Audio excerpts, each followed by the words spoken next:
Okay, we are back with Sky. This is funny for me because I just got done recording another video for the past, like, hour and 40 minutes. And, yeah. Yeah, we're not going back to Yote.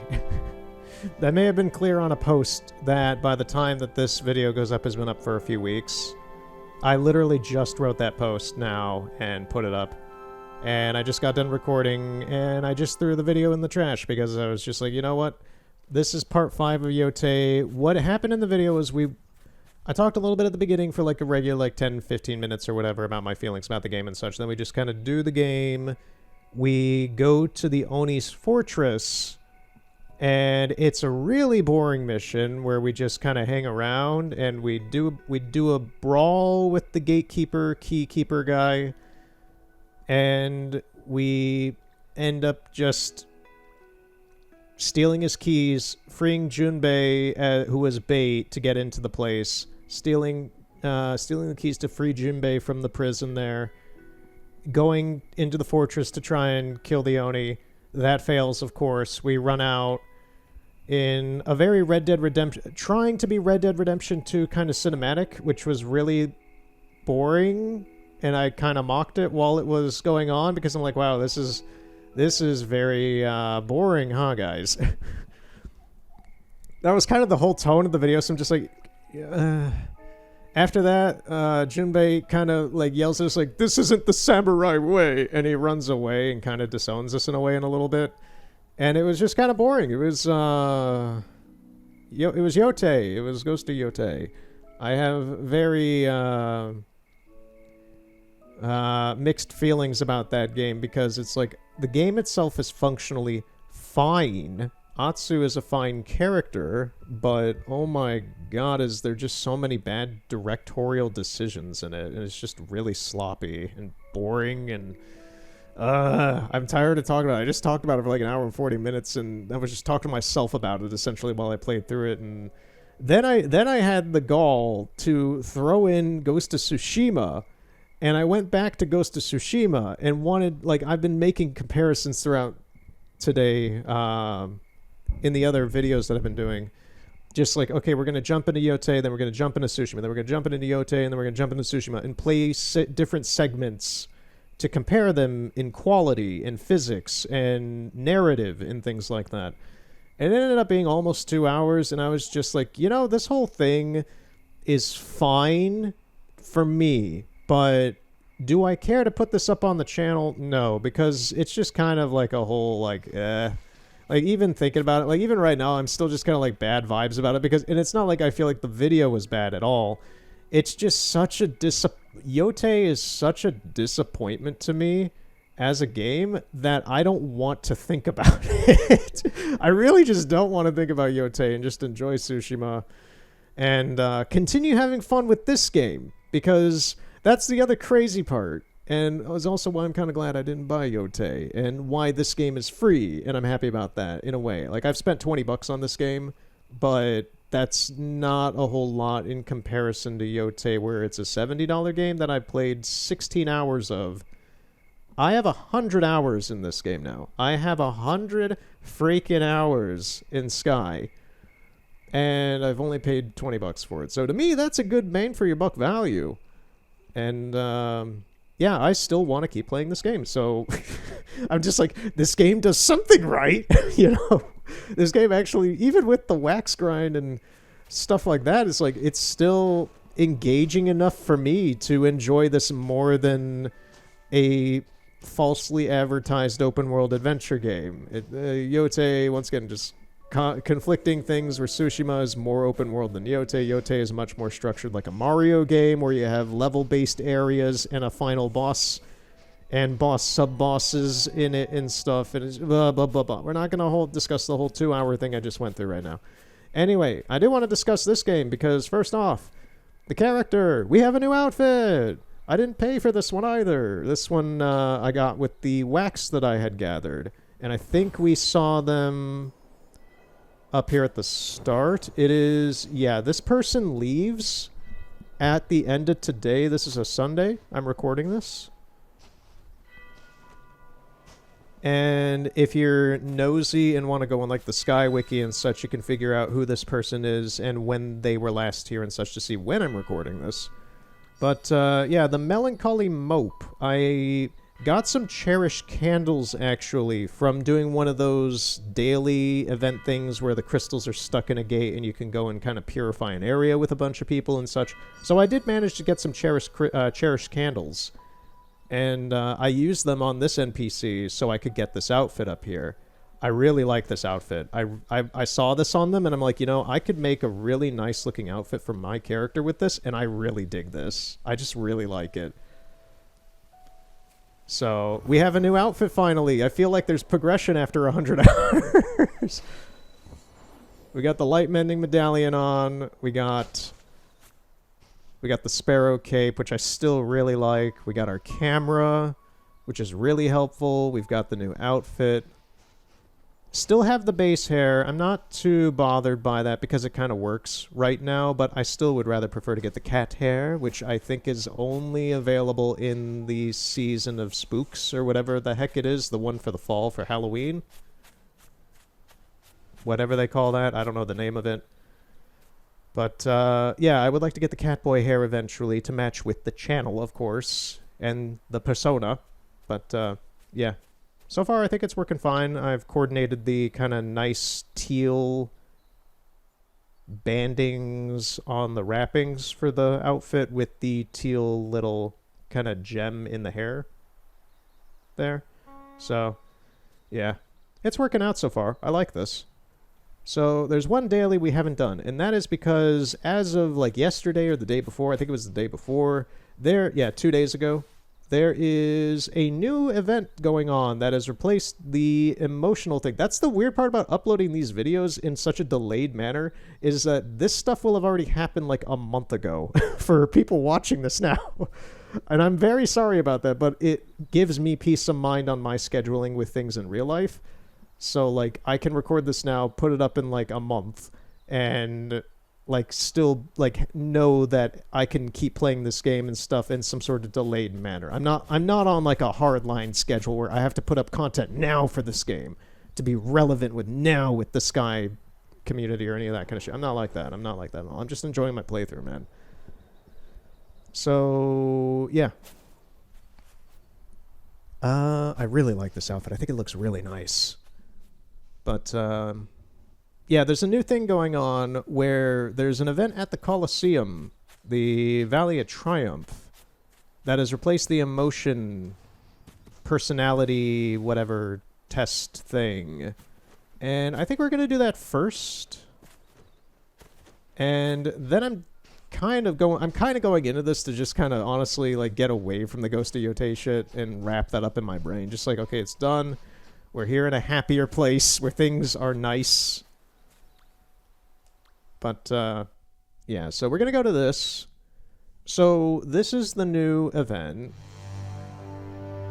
I like it so far. It's pretty interesting.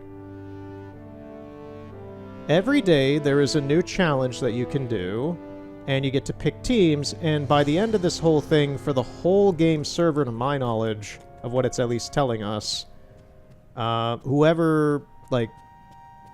whoever's side essentially wins the whole thing and probably gets like a perk or something. I don't know. I don't know the interdetails like that.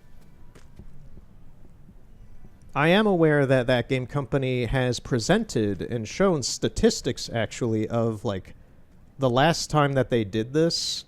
So the last time that they did this was apparently in like late summer of 2024, so it's been like 2.5 years or something, like a year and a half or whatever, since they last did a tournament thing like this, so way before I played this game. Way before I even knew about this game. And, it's happening again, but, a little different apparently this time. I'm not sure on the details of that. But, the Melancholy Mope, the person that we got, this kind of accentuates to me just like how rare some of the items, some of these seasonal characters that kind of come and go as traveling spirits and what you can get from them are. The Melancholy Mope character that we got this outfit from, this was the first time that they have appeared as a traveling spirit, apparently. That's at least what the wiki said. I've been using the wiki as kind of a good database of like, okay, when did this happen? When did this happen? Because I wasn't here in the MMO playing this game until like the past 2 months, which I still have 100. I have 100 hours in this thing, and that is nuts to me when you put into comparison like my Breath of the Wild or Assassin's Creed Valhalla playthroughs are only around like 350 hours. That is years worth of me playing those games, and that's already like a third of what I've done in this in like a month and a half or so. So kind of crazy. But yeah, which is also where it's just like the value. I put like $20 in this game and I already have this much time in it. It's just nuts. It's a really good game. I'm enjoying the game. I'm enjoying Sky a lot. And but yeah, that puts in perspective like the Melancholy Mope NPC hasn't been in the game apparently since like 2023, like spring of 2023.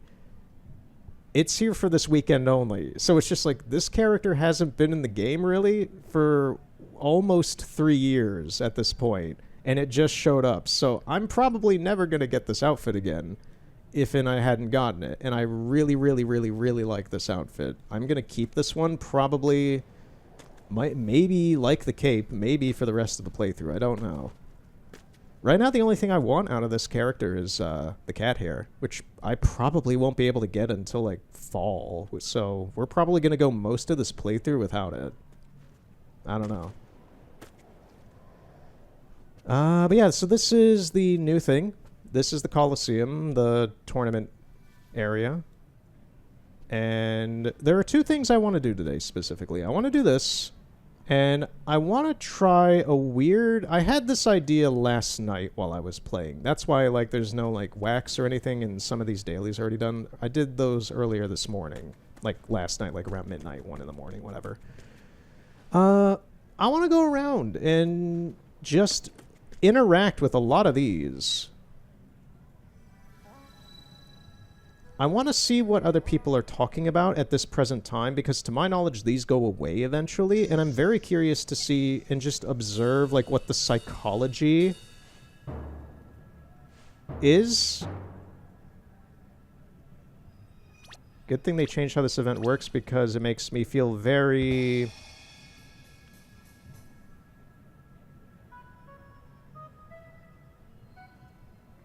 I'm going to say bemused on their part. Join the strongest. Losers stay behind. Go Go Team Forest. Oh, do these actually have names? Oh, I guess people are classifying them as like Team Wasteland, Team Valley, Team Forest, Team Prairie. I'm guessing that's what people are classifying them as. Yeah, I'm just really curious at spending a considerable amount of time looking at these and seeing what people are saying, doing. I haven't really done that, but I did a little bit of that in Sanctuary Islands last night while I was just kind of putzing around while doing other things. And I was like, you know, some of these things are very interesting because people obviously spend some time on them and sometimes send thoughtful messages in them or have like weird inter-narrative stuff to say. There's a lot of weirdly depressed and funny artsy people in this game, and that's kind of relatable in a way. But it's just like, people have some weird headcanon stuff sometimes, and it's funny and interesting, and just like, huh. I just feel like taking a part to just like specifically take a look at some of this stuff is an interesting concept to me for a video for this playthrough, because this is also an MMO, and most of this playthrough so far, and including the 100 hours I played through this, has been mostly off hands with other people. Yeah, not specifically like the constructions. These are fine. This one's really nice. It's a biplane. This is a really high quality one. It's like someone put some time and effort into making this, and it'll be gone in like a week or two or whatever, or whenever this event ends. So we'll be doing that. Today I'm planning on it being kind of, especially after the Yotei shit I just did. I just want to chill out and kind of vibe with the game. So, before we do the actual competition, so here we have the Crab of Triumph. This is where we get our special unlockable stuff for this competition. And we could get this hair. We could also get... actually, we can't get this hair because now I've spent all the money on... the candles on this outfit from the Melancholy Mope. This is crazy to me, though. This is the, torch for this event. This is 36 Cherish candles. That is insane. I will flatly say that is insane. I will put 3 exclamation marks behind that. That is insane. I literally looked at that the first time. I was like, oh, that's a really nice there. That's a great. Yeah, no. And I went off and did my other things. Because that's nuts to me. 36 Cherish candles for a torch is nuts to me. So my goal for this competition is to get the snowboard. We have 25 tickets already, which are the currency for this event. We had 25 already. We need 48 to get the snowboard. I would like to get the snowboard. I don't really care about the other hairs. They're fine. Like I said, I already kind of have the hair I want for now until we get the cat hair. But, yeah, the Cherish candles for the torch is kind of insane. I looked that up online as well on the wiki, and apparently in the last event, you could get them with, 37 regular tickets. So the fact that they have hidden the torch behind Cherish candles instead of the regular event tickets now... I don't know if they're just being preferentially, catering to people who were around to do the first tournament thing and they're kind of punishing in a way people who weren't, or if they're just trying to milk Cherish candles out of people who play this game consistently and don't have enough to do with the Cherish candles or whatever. I don't know what the socioeconomic reasons are here, but here, in this here city, we plan on funding everything through the ticket system. But, yeah, no. There ain't no way we're getting 36 Cherish candles. We ain't even getting that for anything. I spent 2 of them on a bet just to get this outfit. And I'm very happy with that. But using 36 of them, even trying to get 36 of them, what are you doing? How many times have you played this game? I've been playing it for 100 hours, and I've only been to the Eye of Eden once. Just oh man. I don't know, man. In any case, yeah, that is utterly insane to me. So we're going to do the event for today. We're going to pick a side. So I'm pretty much going with the Prairie. I like the Prairie. We did, yesterday I did do the Valley team. What teams do we have today? We have the Valley and we have the Prairie. I think we're going to go with the Prairie. Yeah. When we have the Prairie as a choosable team, I'm probably going to choose Team Prairie. So what events do we have? We have Bubble Dash. I don't know what that is. And we have Crab Race. I'm kind of tempted to take a look at the Crab Race because it reminds me of the turtle races from Shenmue. And honestly, before, in between, I had a moment where I'm just okay, we're done with Yotei, we're going to do Assassin's Creed, what are we going to do after that? I'm kind of tempted to do a revisit of Shenmue 3. Weirdly enough, I want to do a one-off revisit on the PS5. I know apparently it has higher resolution and better performance. I'm one of those weird people that actually really enjoyed Shenmue 3. It's not perfect. It's not as good as Shenmue 1. I personally would say Shenmue 3 is better than Shenmue 2. I'm not super big on Shenmue 2. That's why I haven't done it yet, for the channel specifically. I played through it once, and I just thought it was kind of fine. But, yeah, Shenmue 3 is some, just seeing this crab race, I'm oh yeah, Shenmue, the turtle races and stuff. That was fun. So, I think we're going to do a crab race. And you can, to my knowledge, you can only do one of these a day. I'm not entirely sure on that. I think it's only one.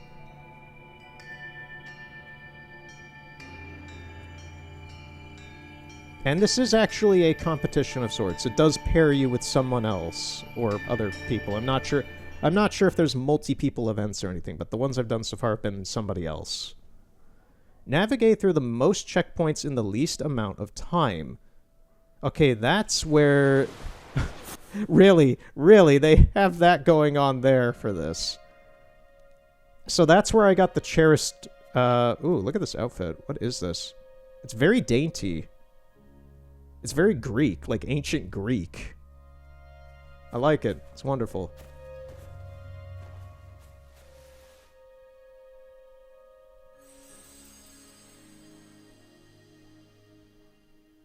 What happened to us? Oh, we turned into a crab. Oh, this was absolutely the right decision. Crab race. How are they faster than us?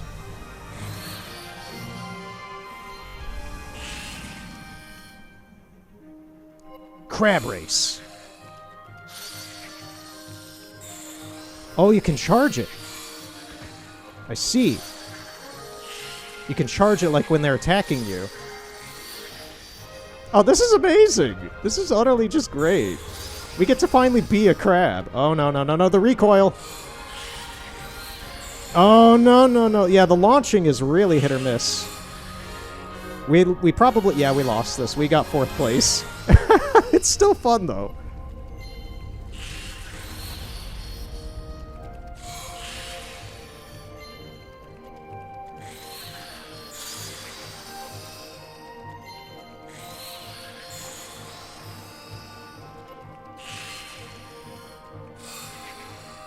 Okay, we're in 3rd place now. Still not great, but, you know.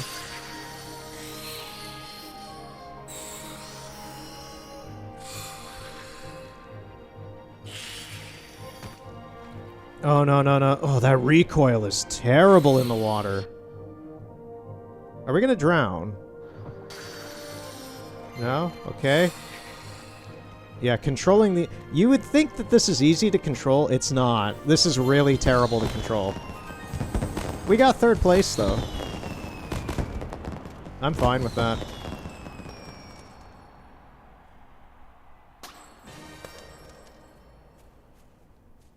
That was fun. That was fun. I didn't know it would be like that. Also, I now very well know that the crabs suck to control.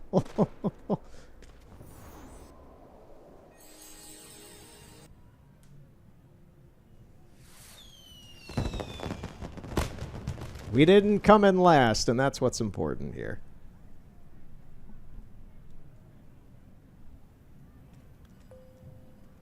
And yeah, for a time being, we do get to keep, like, it's a spell on us. Yeah, you can see it's for the next half hour. We can disable it. I'm not going to. May as well keep it. But for the next half hour, we will have this little medallion and cape.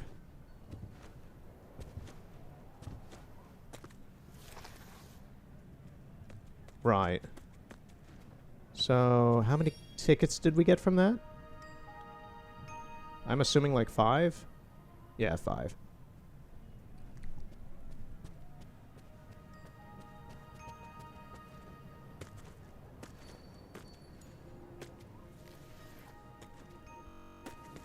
So yeah, this is what's currently going on here. I'm not sure if this'll probably still be around next time I make a video of this stuff, given how long these things tend to take. This one seems to be going on. I didn't look at the Instagram to see how long this is going. But, yeah, it's neat. It's also neat seeing this place, like, lively and not just a dead Coliseum. So, I think we're gonna go back now. Oh, that's right. We could do the light mending stuff. That's what we're doing next. You know, like the main seasonal thing that's going on right now. Right. Alright, so we're doing light mending next. Then we're probably going to take just some fun running around, seeing what's going on with a lot of the things people are leaving in the map. I do have a few out-of-bounds things we could possibly look at. I've recorded them separately over the past few days while I find them, but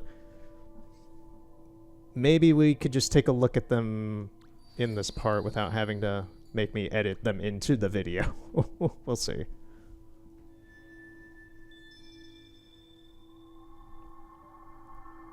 Alright, so this is the 4th one.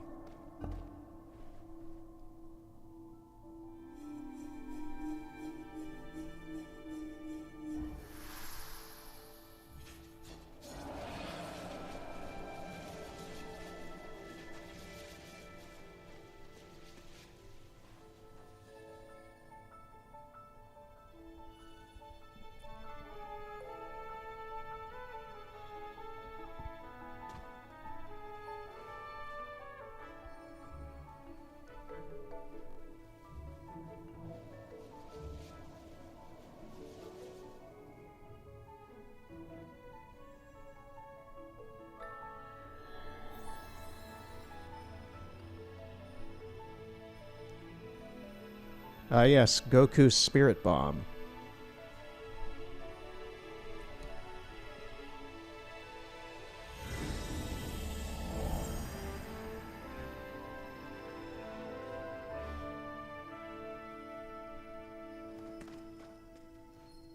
Also, if the mic sounds a little different, I talked about this last part in the second half when I got back from doing some voice acting stuff.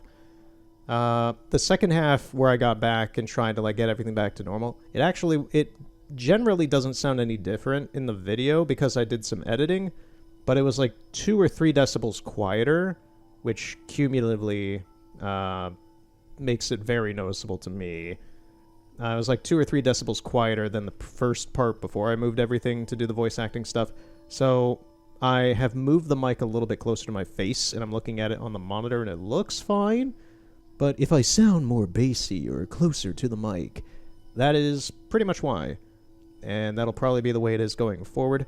Unfortunately, this is a condenser mic, and it has like a windscreen to it and shit. But unfortunately, if I still like breathe or like, you know, just like that, because it's up to my face on my headset, it's a very quality mic, but it doesn't pop, but it does still like catch like wind noises if I blow onto it. So that's unfortunate for when I laugh, because I tend to go I have a very breathy laugh, so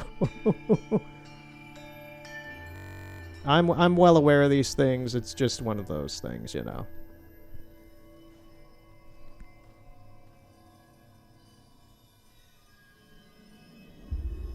It's one of those things you have to deal with when you're using pro gear and not gamer gear. Well, if it's gamer gear, it would sound terrible.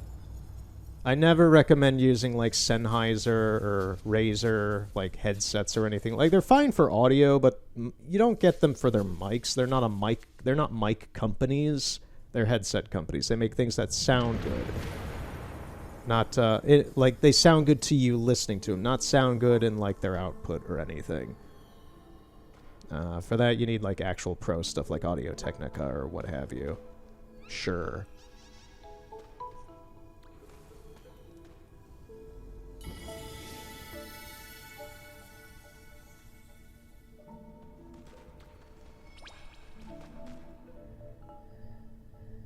Discover how the crystal collar helps with light mending daily lanterns.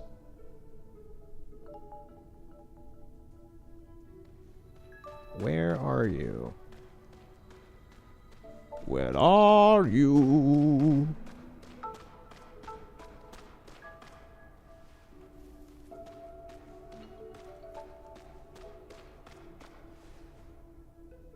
Okay, we have that rotating thing from last time. Yeah, I'm not sure where they are.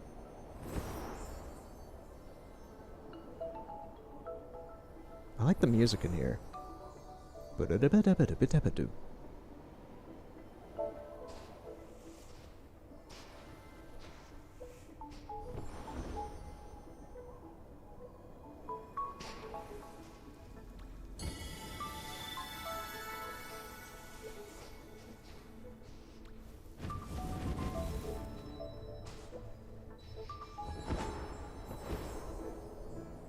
If there were, I don't know if there's a vinyl edition of this soundtrack in any capacity. This is a pretty large soundtrack to my knowledge. I haven't looked up buying it yet or anything. I probably will eventually.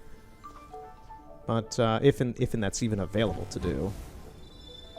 I know it's out there, but I just don't know in like what capacity. Oh, there's 2 crystals in here.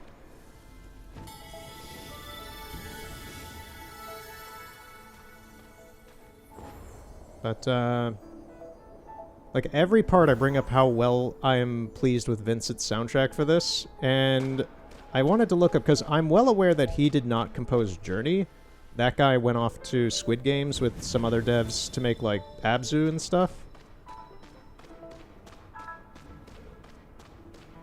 But, he did compose Flower. He did compose Flower, which is another game that I really, really enjoy from that game company. I have a playthrough of it from, like, 2020, I think, on the channel.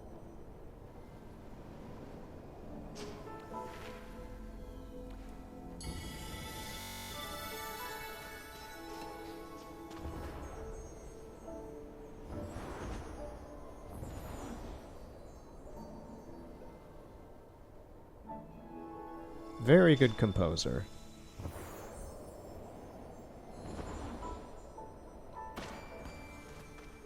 Yeah, a vinyl edition of, like, some sort of... Kind of like Breath of the Wild just is getting a vinyl edition of its soundtrack. I have the whole thing on CD, so I don't really feel the need to have a vinyl edition of Breath of the Wild soundtrack, even though it is one of my favorites.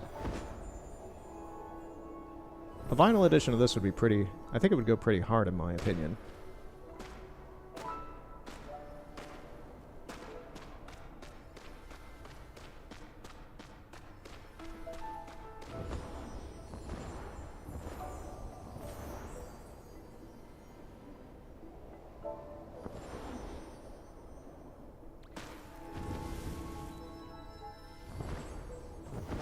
Oh, you're all the way up here, jeez.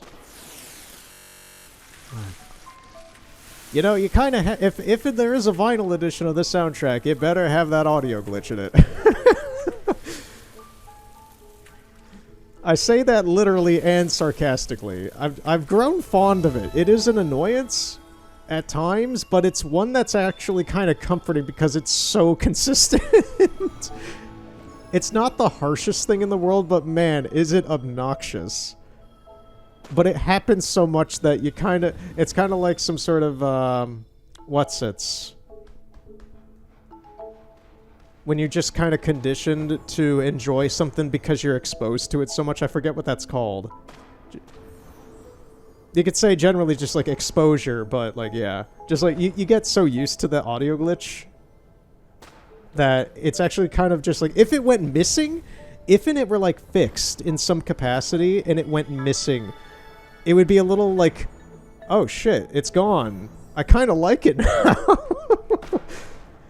It feels so weird. It would feel weird. It would be like as if Skyrim patched out like the weird ragdolliness of some of the dragons when you kill a dragon in Skyrim, and you expect the dragon to just kind of flip out and just start going nuts when it makes contact with the ground. It would be like that. It would be like you're just kind of missing that little glitchy sauce that makes it feel like a little bit more of a character. Is it supposed to be there? No. Does it inherently make anything better? No. But it's still just that... It's that little, like, quirk. It's a weird quirk. If I'm in here and they finish the rest of the thing, am I gonna get crushed?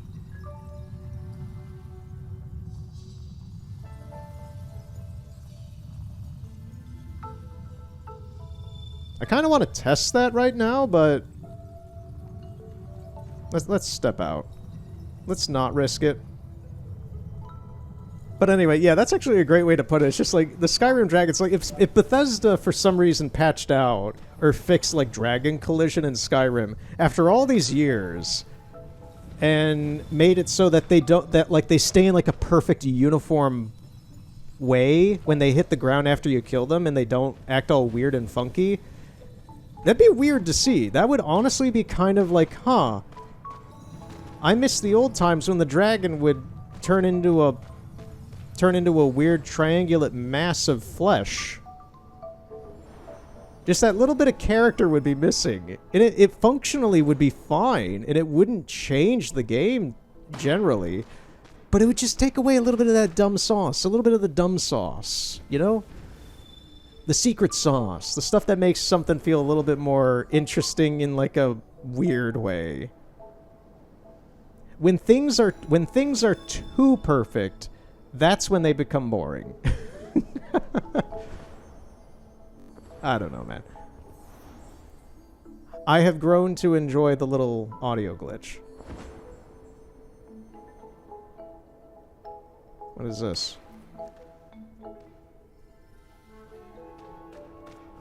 I was gonna say, is there not more of the crystals or anything? It's telling me to go back here.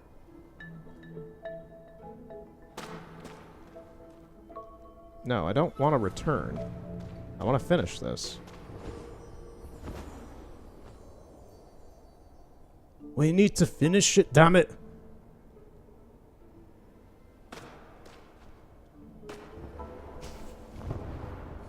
Oh boy.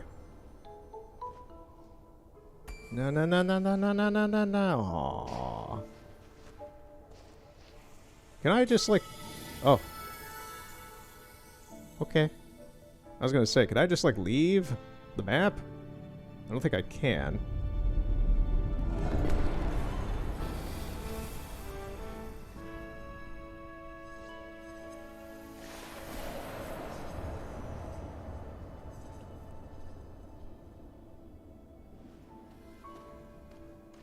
Okay, then it just spawns us back here.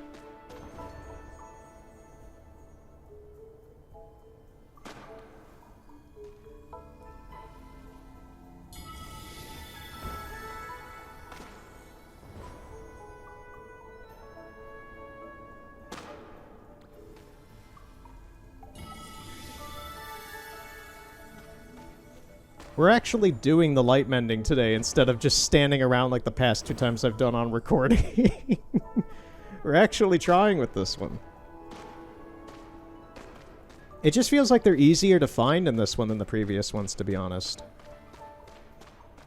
Okay, like I see one over there. Yeah, they just feel like they're easier to see.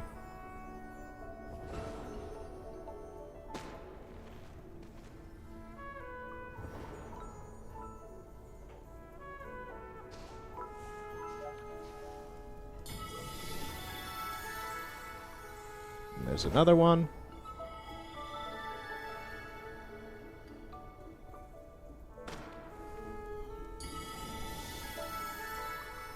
Yeah, we've like done most of them for this one. On this turn, at least. Any up here? Refill our flight. At present, we are at like 90 wings, by the way. We're at like 90 or 91 wings.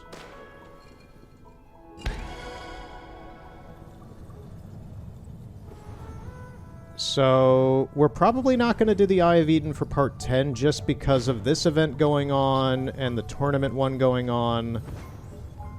We're going to be holding off probably for a little while because it is really actually helping us just do more in the separate game outside of, you know, like... Cause all we're going to get from doing that is the Cherish Candles, and they're not really necessary for me right now. And they're gonna... It's just gonna give me a permanent base buff on the wings, which I also don't really need right now. We'll get there. There's one. We'll get back to the Eye of Eden soon. But, for right now, having this many wings and this ability of flight is just really, really beneficial to us for doing a lot of other things.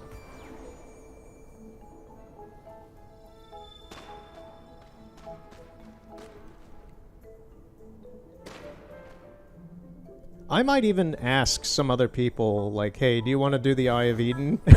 Hey, you want to go into hell with me before we actually do that? Like, maybe actually form up a team on that. I don't know. I'm gonna guess they would say no, but, you know. I don't really see anything in there. I kind of want to just get some height and see if there's anything from below.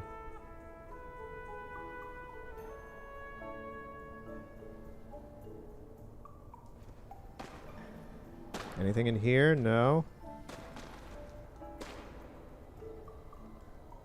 Oh, there is one out of...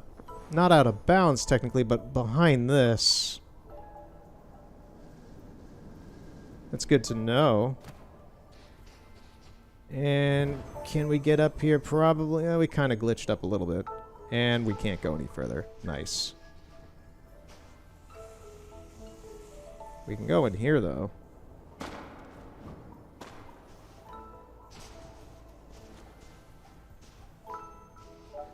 I wonder if you can kind of get soft-locked in any of this stuff.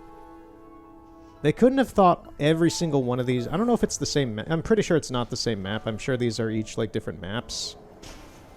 But, like, if you run out of wings, can you get soft-locked in any of these, like, little corners or, like, ravines like this? Can you get, like, soft-locked in something like that? I don't know if you can.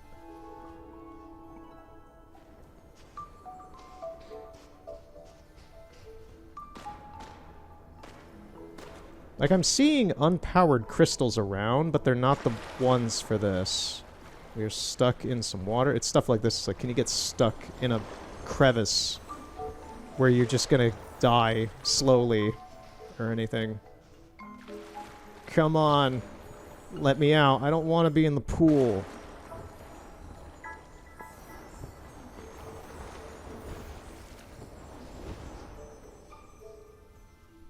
I don't know how we just slid up like that, but it was cool. Oh, we're just progressively, like, getting light anyway. Okay, maybe the game's just answering the my question for me myself. Well, itself. Yeah, there's still, like, 3 of them, and none of us can find it, it seems.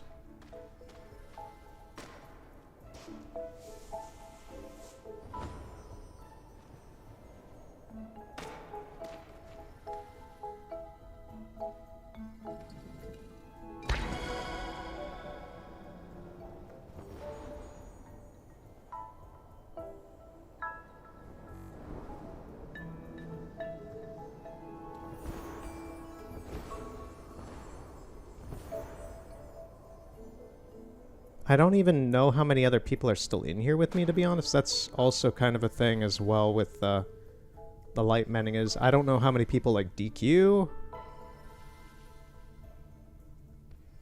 or DC, you know, just, like, leave. I see someone over there.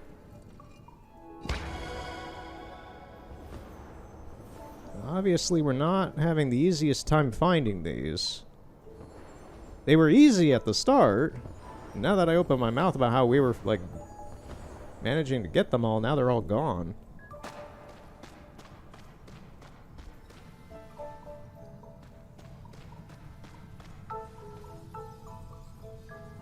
Just trying to look around down below me.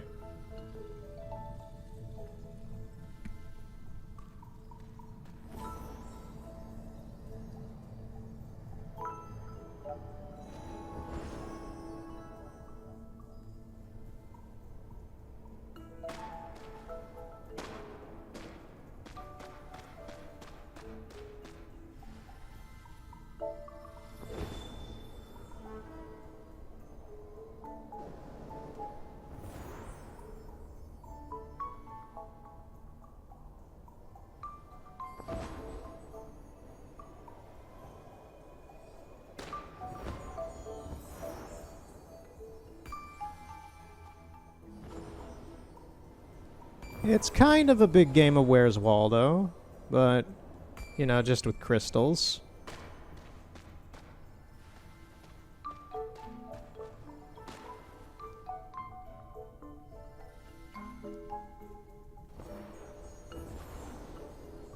Yeah, this is a real head scratcher, huh?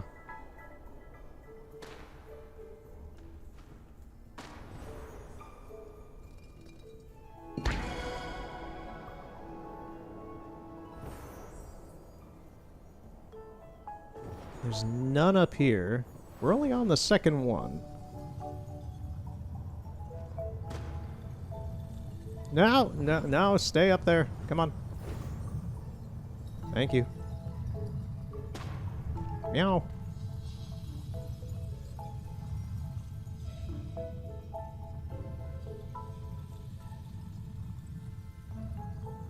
The concept art for this area, if there is any, must go pretty fucking hard. I will say that. Because looking at this from above, it looks crazy. I know it's just a bunch of large geometry, but it's just, it looks... It reminds me of the Dwemer artifacts and other things, once again bringing up, like, Elder Scrolls. Just, like, it reminds me of just, like, the insane kind of... Not steampunk, but just, like, everything's made of bronze and really geometric and wild looking. It's just really, really interesting to look at. And the color choice for this, the purpley kind of indigo blue.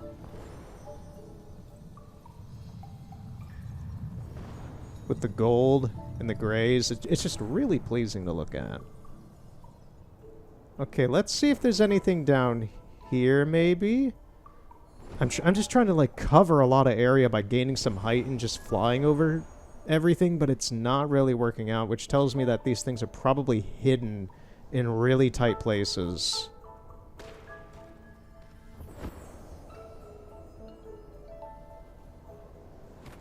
Oh, we didn't get a good look up in there. That's the thing. Oh, and I ran out. Okay. Okay. This one's starting to overstay its welcome a bit.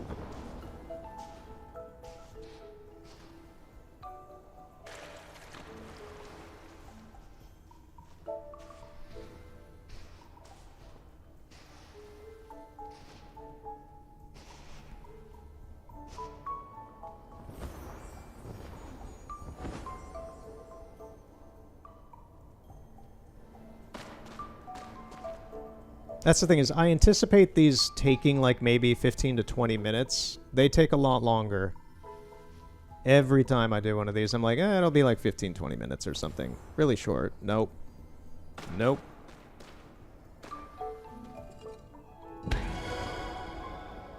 What's funny to me is that I can still see like ones that we haven't gotten to yet.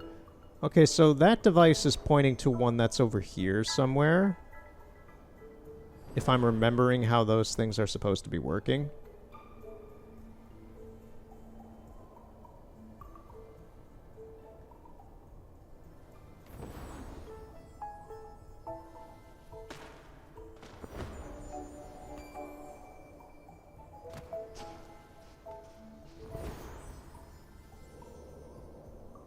But that gives the question of what do you mean? Because there's nothing here.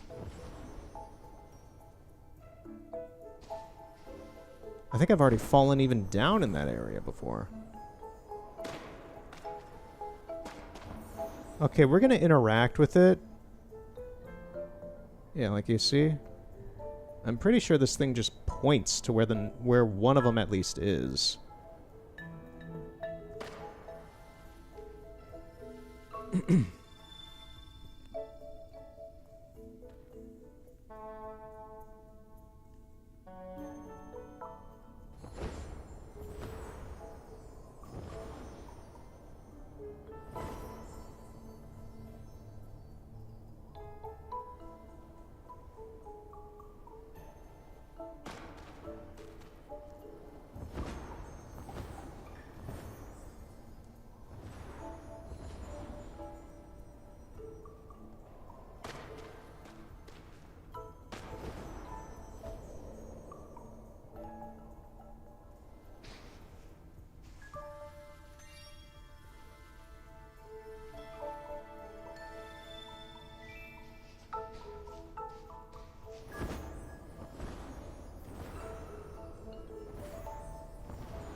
Yeah, like I'm pretty sure we've been through these areas even.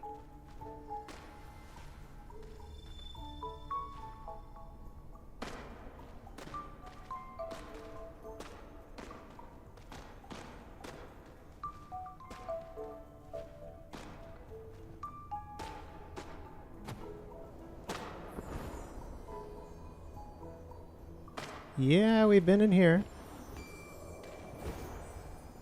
Okay. Yeah, nobody else. Either everybody is left or...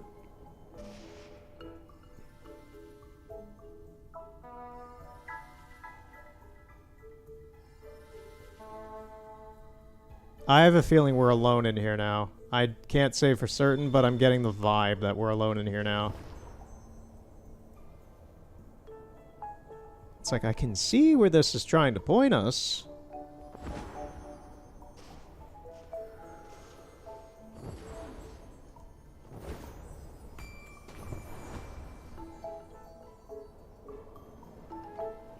Do I see anything like that around here? No. I don't see any active crystals anywhere.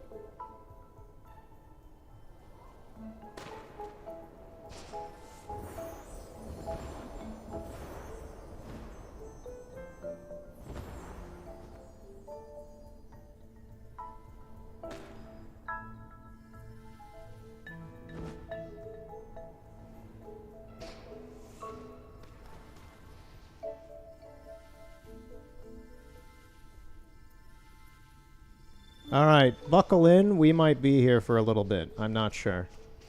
There's nothing down there.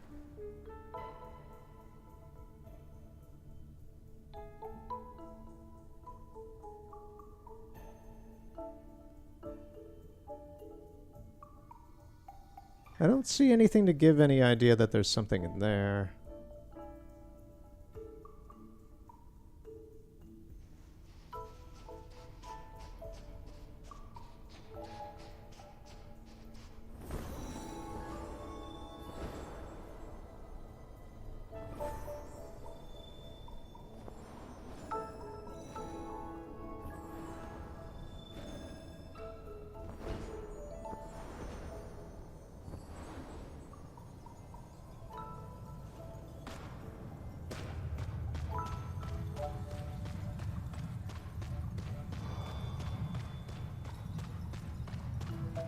I heard the noise of somebody doing something in here.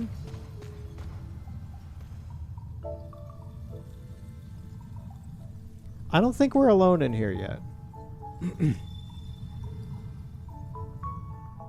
I think there is at least somebody else still in here.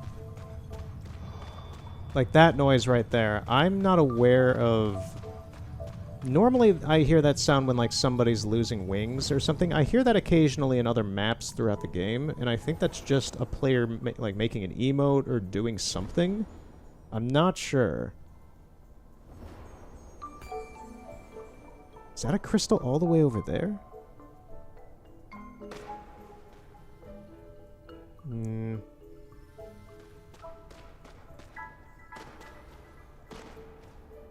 This one started off pretty good, and then it turned into, whatever this is. I just don't see it, man.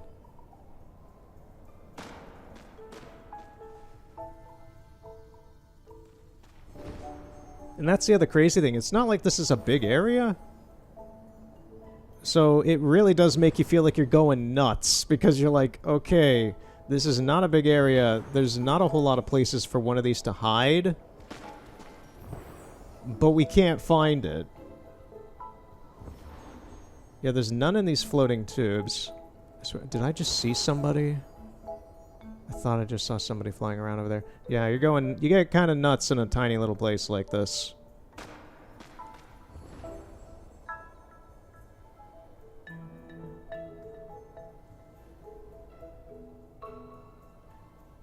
I'm just not seeing anything. Okay, we hit the wall. That's the wall, brother. I am not about to do some sort of yelly, raspy voice to mimic the wall, because I value my voice, and I've already been talking for hours today. Nobody got this candle, weirdly.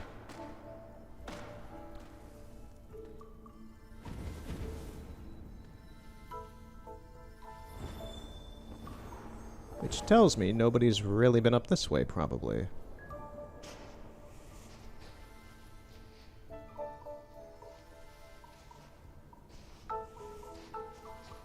Ah, well. Well then. Mr. Holmes, you've solved the case. But there's still more.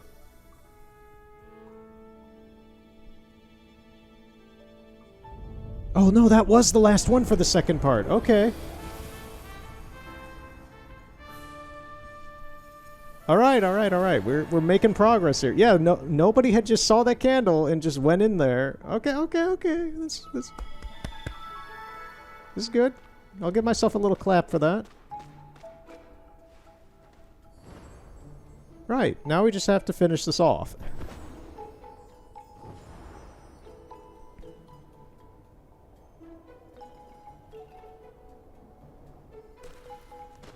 And given that we were the only one who was there when it restarted, I believe we're the only one in here now, yeah.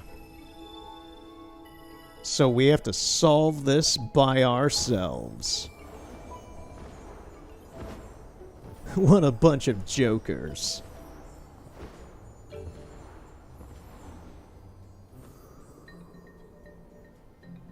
Okay, we don't have enough flight. No, please. Let me get up there. No. Okay, we gotta wait. Yeah, at least while you're in here, I didn't realize that while you were in here, you just constantly regenerate light for your wings. So at least that is a feature. Listen to the smooth jazz trumpet. Do you like the Douglas fir? I like the Douglas fir. It's a very humble plant.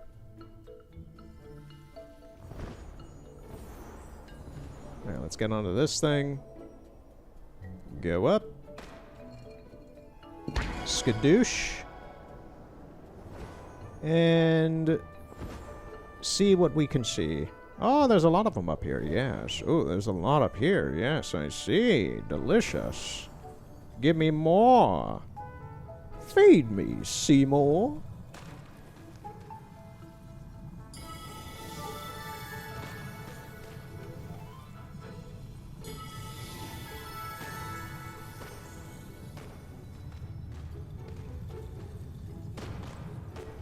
I get this succulent Chinese meal all to myself.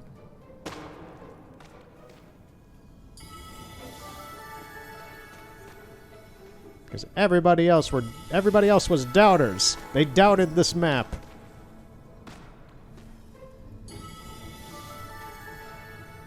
And here I am doing the job today. I think that's the last one over there.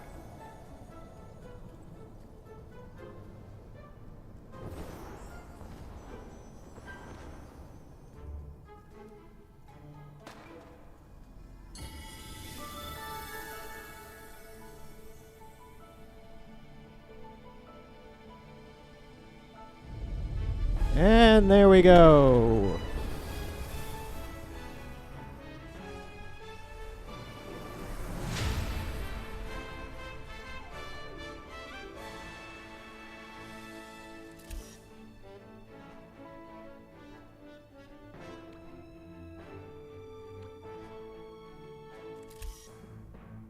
Why not?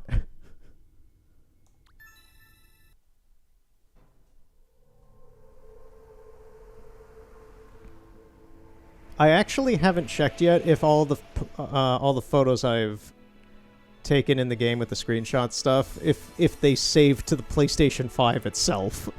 So I'm scared to kind of look in there and just see a ton of these that I have to clear out.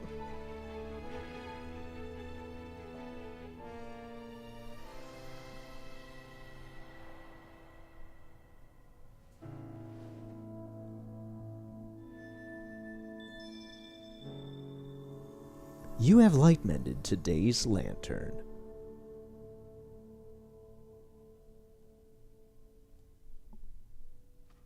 Right, and the next one won't be available for like another week, so...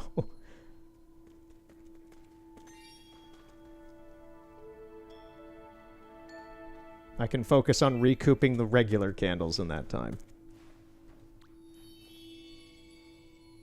Alright, we have 40 seasonal candles right now. So, I think I said before, the best one that I want to do right now is this one.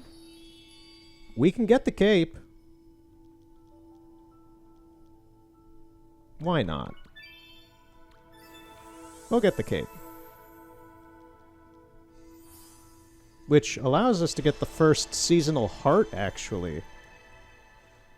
At least for us.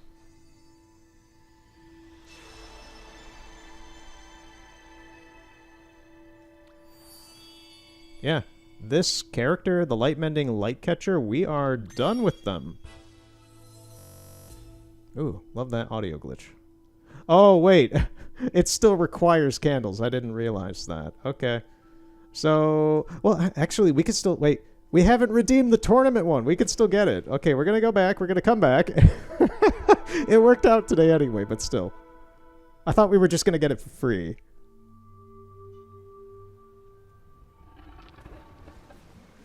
Why would I think anything is free in this free-to-play game? Alright, Bozo, give me the candle. Thank you. Now we get to sit down. Get our congratulatory pastry. Give me the pastry, pastry man. Give me the cake. Come on. Yes. Yes, I'm hungry. Feed me, Seymour. Yay! Alright. I close up shop.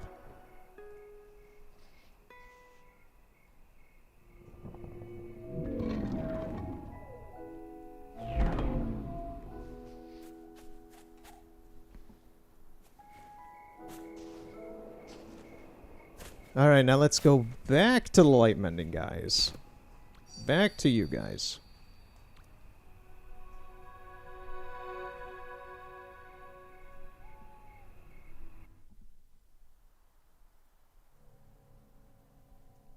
And now let's get that first heart.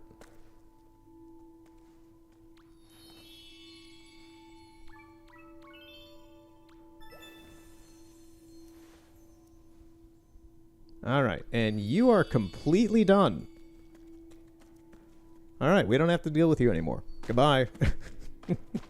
And now we can... Oh, we actually have a choice here. We can... First off, we have to finish off the story beat, but we could choose the... We could choose his luscious hair, or we could choose the mask. I'm gonna go for the mask just because that is more interesting to me than the hair. Yeah, we'll get the mask.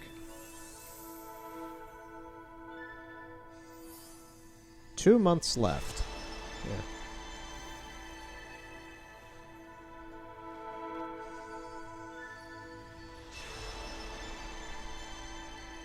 And let's take a look at the story beat.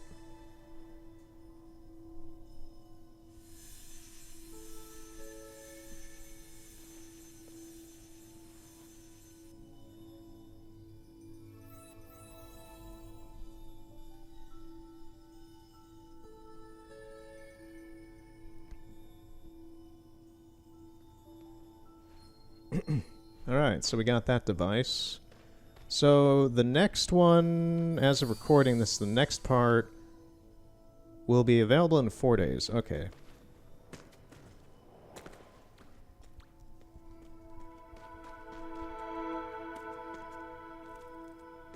We'll take a look at the new things we just got.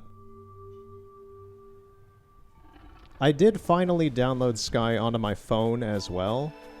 And, I can see why... I cannot play this game without a controller. I don't know how people play this with their... like... I'm not going to load it up right now because it's going to ask me to sign into PlayStation. But, because it's linked through my PlayStation. So I'm just like... I don't understand how people can play this game with, like, their thumbs and you holding it in the phone. I'm amazed it runs. I know that this is originally, like, an Android game. It at least was published first as that. So it's really cool to see something like this run on a phone. At the same time, it's really low res compared to this, and the frame rate is not great. So I'm just like, mix that with the controls, and I'm like, I don't know how people can play this as a mobile game, but it's really cool to see it running on my phone.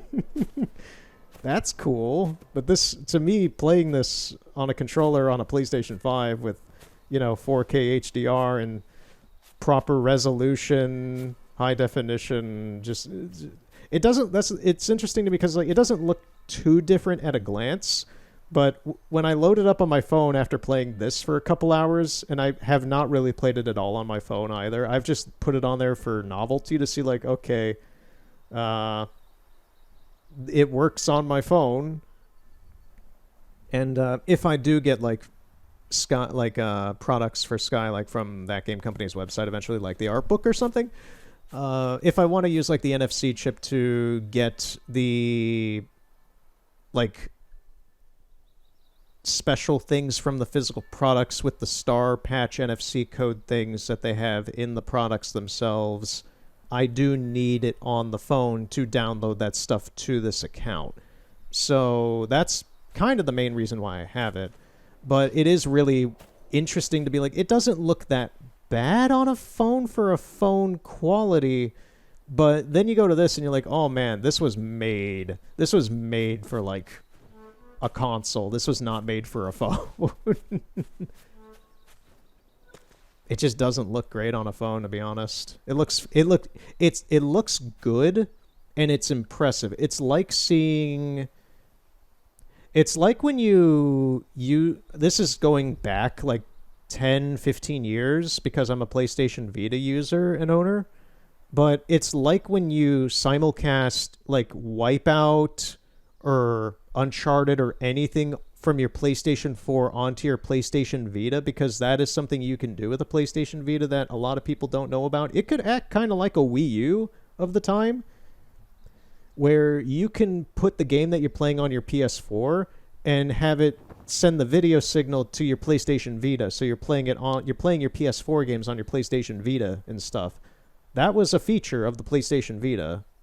And it reminds me kind of a bit of that, where like I'm used to seeing it like this in high quality, but you could put it onto your phone as well in a lower quality. It's impressive to see it running on the small device, but it doesn't look that good compared to this. So it's just kind of that. All right, so this is the new mask. Looks kind of ominous compared to what we have normally. It's cool. And then we also have the new cape, which is this, more gestury. And we can actually see our light-mending medallion. Yeah, it's kind of nice. We're not wearing this, but it's cool.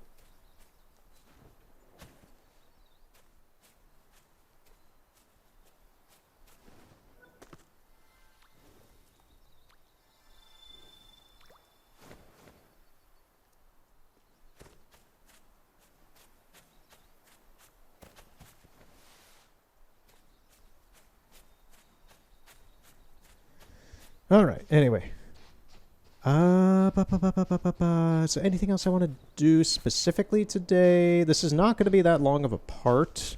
I have a few things I need to do. Actually, what time is it? Oh, I'm going to actually have to split this up again, because the light mending thing went on way longer than I anticipated. Once again, like I planned this stuff out to be like 10, 20 minutes at a max, and we've already been playing for like an hour and 10 minutes. So I thought by now it would be maybe like a half hour, and then we could spend like another half hour, 40 minutes, like looking around at some of the stuff people have talked about. We're still going to do that, but just like the last part, I'm going to have to split this into 2 parts to match with my schedule. So be back right away with the next part of this, which will be looking at just things people... Honestly, I'll probably be back later tonight, maybe like 1, 2 in the morning. I don't know. Because I'm going to be playing this probably anyway at that time when I'm done with my stuff. So, yeah, we'll be right back Oh, it's this dude. The dude we just, like, interacted with over there. What is your cape? What is your cape? It's like a foxtail.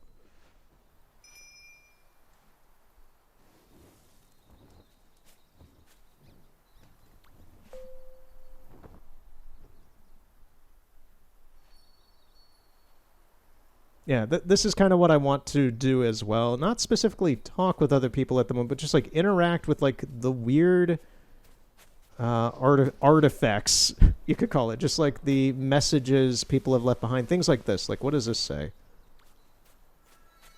I have no idea because it's in Japanese or Chinese. I didn't bother to read what characters those were. This person is...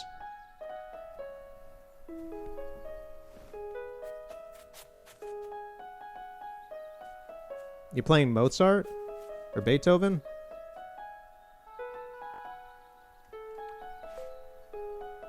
Oh, they seem to have entered this as well.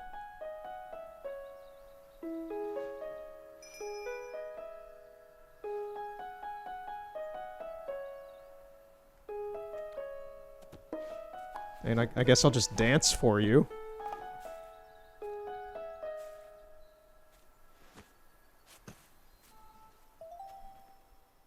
All right. Anyway, I'm gonna end this little half of today, the first half of today, just by kind of stepping in here for a moment away from other people. You know, the tranquil garden. A space is just be. A space to just be. Anyway. You guys got any chairs? Any chairs in here, you know?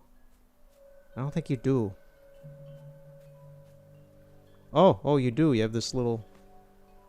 Ah, yes. Relax.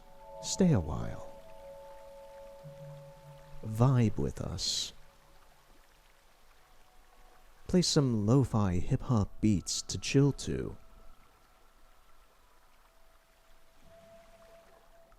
Anyway. Oh, there's other people in here too. Okay. I'll be right back. Okay, you might have noticed from the last time, which for me was a few days ago, and I won't be continuing this for another few days because I'm going to be in Chicago. But I'm literally was just playing this on my own, watching some stuff on Twitch, and I found a doorway. Once again, it's like I've played this game for well over 100 hours now. There was a doorway at the very beginning of...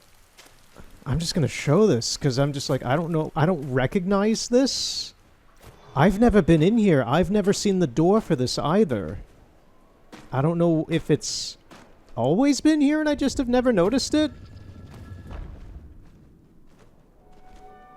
This. Like, this is the pathway to the forest. Up there's the entrance to the forest. We've been there tons of times. I've gone through here daily for well over a month at this point. And I have never noticed this right over here. I literally saw a bunch of butterflies over here, probably from someone who broke this plant. Some of this darkness. And I just came down here to get the butterflies and I saw this door here. And now, now it leads to somewhere else that I've never been before. I've never known this. It's called the Treehouse, apparently. I'm in just, like, shock that this is a thing here. A secret-ish thing that I haven't found yet in a very, very obvious part of the game. This would be like finding something new in the village. We're taking some damage here, so we gotta get some wings and light back. Well, we have our wings. We just need to get some light back. Yeah, I'm in utter, like, disbelief that something like this has just been in front of me possibly this whole time playing this game. And I just found it on a whim while just making my daily rounds. I'm just going to take a look around here, and then I'm going to cut again for next time in a few days after I get back from Chicago. I'll probably talk about Chicago. This is the weird part about, like, splicing together a video over a few days, is, like, things happen in between, and I did not intend on recording anything today. This was just me doing daily stuff, making rounds around the areas, and something new just happened to happen. The treehouse, a secret hideaway in the making. I have not looked at this yet. I literally was just like, what the heck? Set up everything to record and was like, okay, let's do this live. Because why not? What is this place? What is this? This looks like one of the ones that requires me to interact with a... Yep. Okay, so this requires me to interact with another spirit. I have never heard of this place. I've never read about this place. In everything I have read so far about the game, I've never seen that doorway there from the forest entry, so I don't know if this is new or old or what. But look at it. It looks great. Aside from, you know, the toxic rain. That's not fun. But as an area, this looks pretty cool.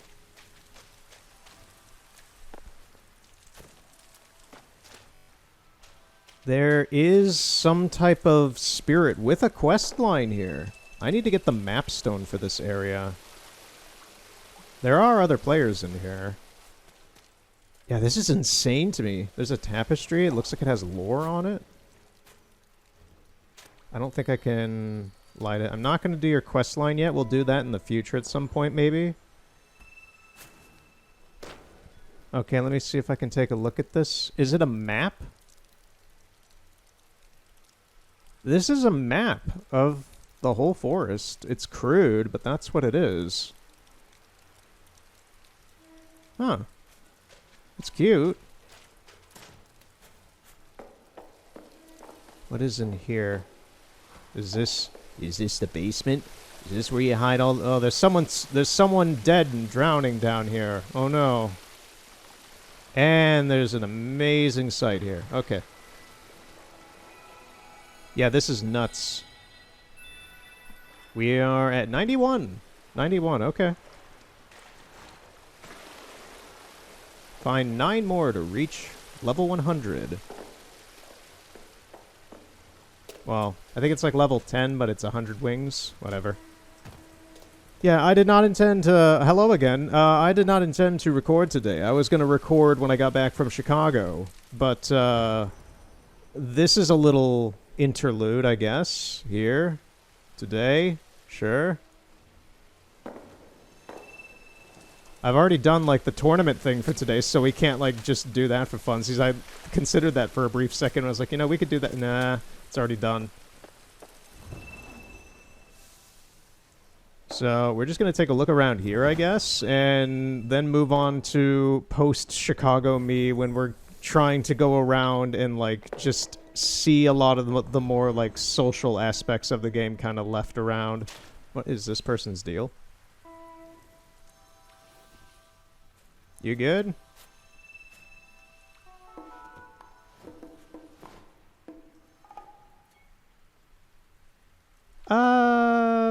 Sure. Why not? Why not?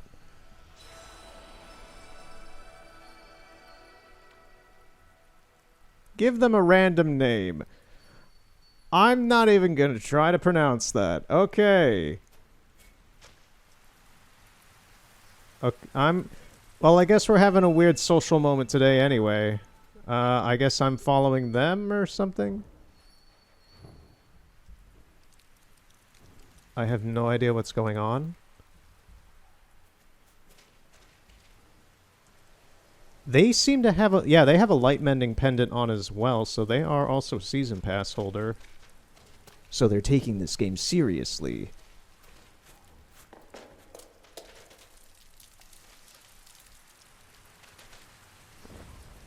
Whoa, whoa, whoa, where are we going? Oh, there's a...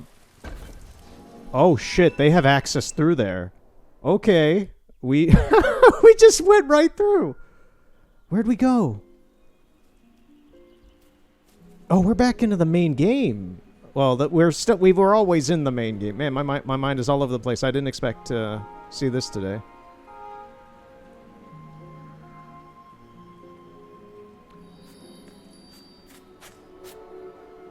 Huh. What are these? I've never opened this menu. You can hold hands. I don't know what these are. What is this? Okay. I didn't realize that you could have, like, unlockable trees as well with people, like the regular spirits. See, we're also learning today. I did not know this.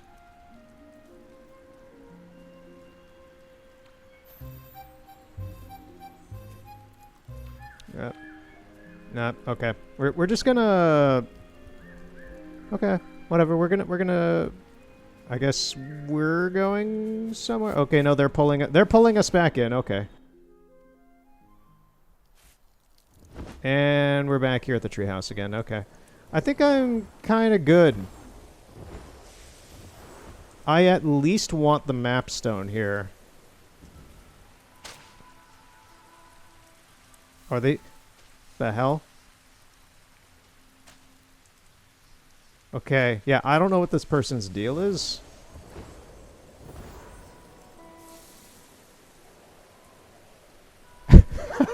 Just kind of like, hey, I'm here. Marco Polo. Okay, yeah, I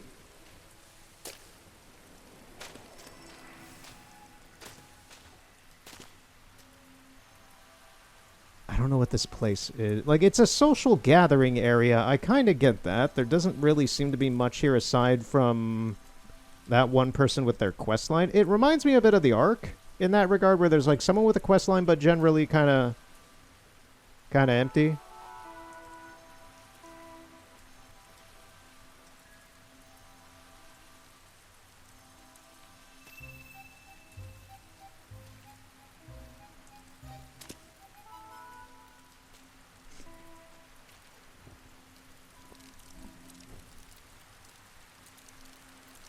I get the vibe that they're kind of, like, annoyed that I'm not following them.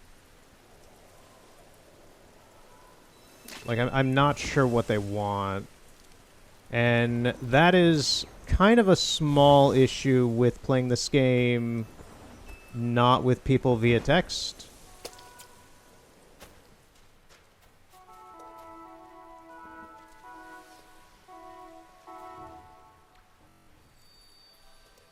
What is it that you like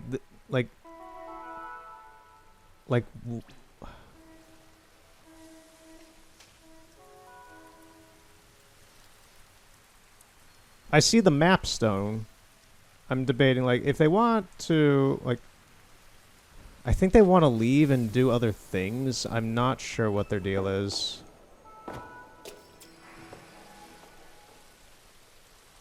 I keep running out of light.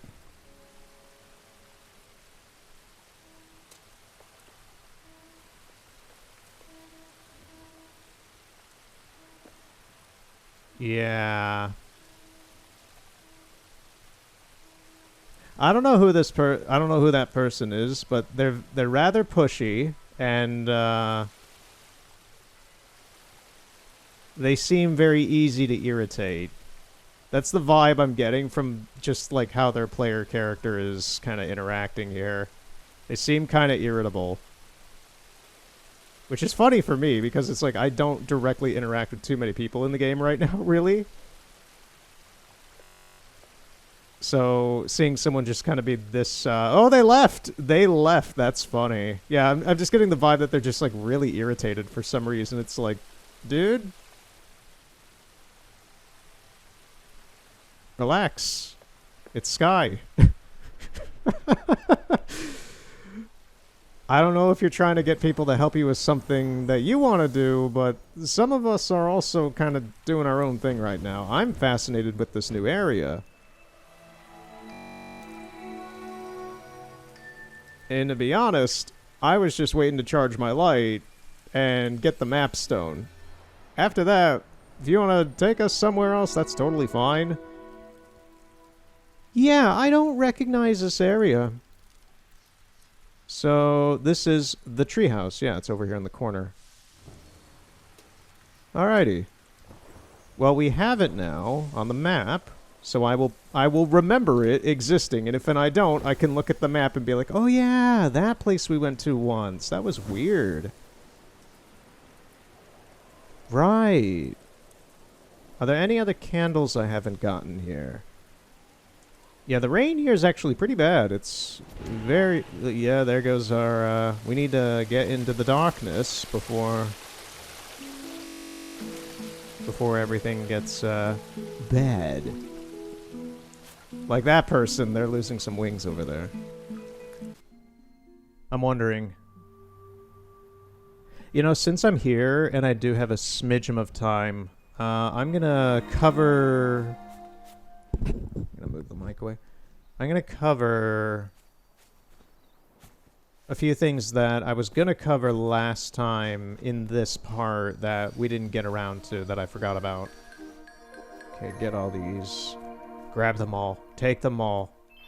Thank you. Go away.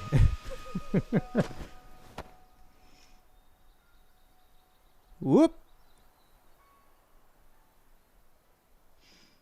Just give me my cake, thank you. Get out of here, you're fired. Close up shop.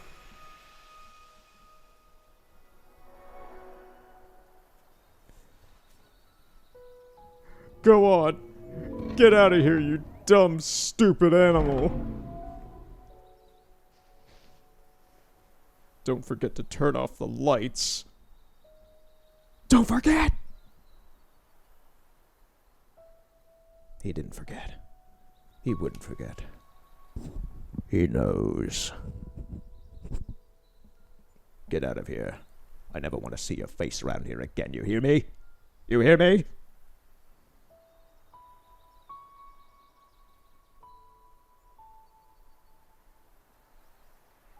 What a fucking loser.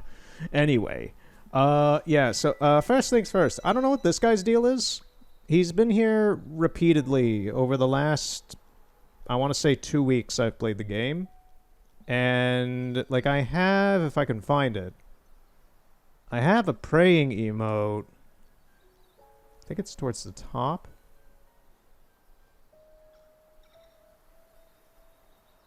Where are you? I'm looking for you.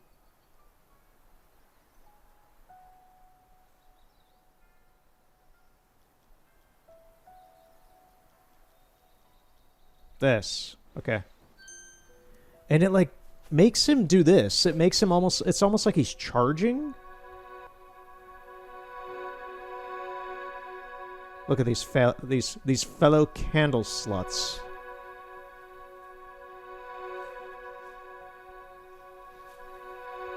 Fellow slaves to the dailies and the wax. But yeah, I don't know what this guy's deal is, because he charges while you're doing the emote, and then you stop and nothing happens. He's here quite frequently, and I don't know what his deal is. So that's a mystery to me. That is not something I seriously, like, really cared to talk about today. He was just there, and I was like, oh yeah, I might as well bring this up. Okay, so, once again, it's like, I didn't plan on recording anything today. That forest thing was nuts.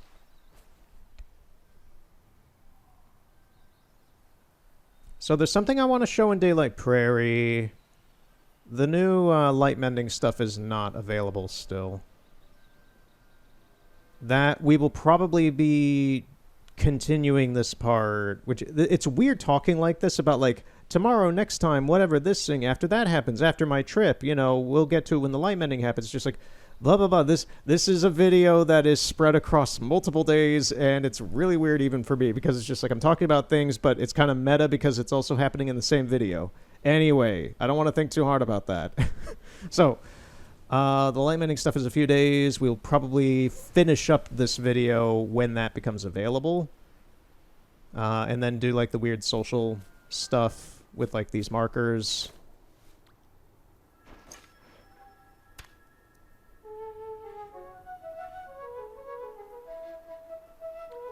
No. Get away, you little duende. So we're going to go to the Daylight Prairie real quick. There's something there I want to check out. Where is the other thing? I'm trying to think. Oh, right. In the valley. So first thing, it's going to be quicker to go to the valley. So we're going to get Daylight Prairie over with first. So we have to go to the temple, annoyingly enough.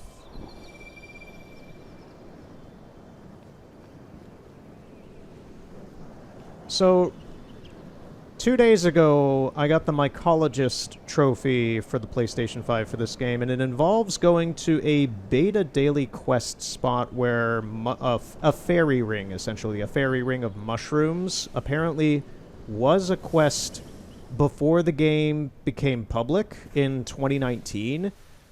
So the fact that something like assets for that are still in the game, and I had to look up how to get this trophy because I'm like, okay, what do you mean by a fairy ring? I've never seen a fairy ring in this game. I know what a fairy ring is. But, yeah, apparently it is a subtle thing. It's technically, you could say it's an event even. It's a subtle event of sorts that happens every... well, it happens before every 10 minutes to the hour. So, like, 9:50, 7:50, something like that. 3:50 per every hour. A ring of mushrooms. What time is it right now? Okay, we missed it a little bit ago. But it appears over here on this island, and it's wild to me. It was wild to me to read some logs from people who played this game commenting back in 2019 about asking questions about this back before this was ever on consoles, and it was only on mobile devices at the time, if I'm remembering right. Asking about this, like, fairy ring thing. It happens, like, right here. Like, every 10 minutes to the hour. And it's just a ring of mushrooms, but you get a trophy for seeing it. Or interacting with it, whatever you want to say.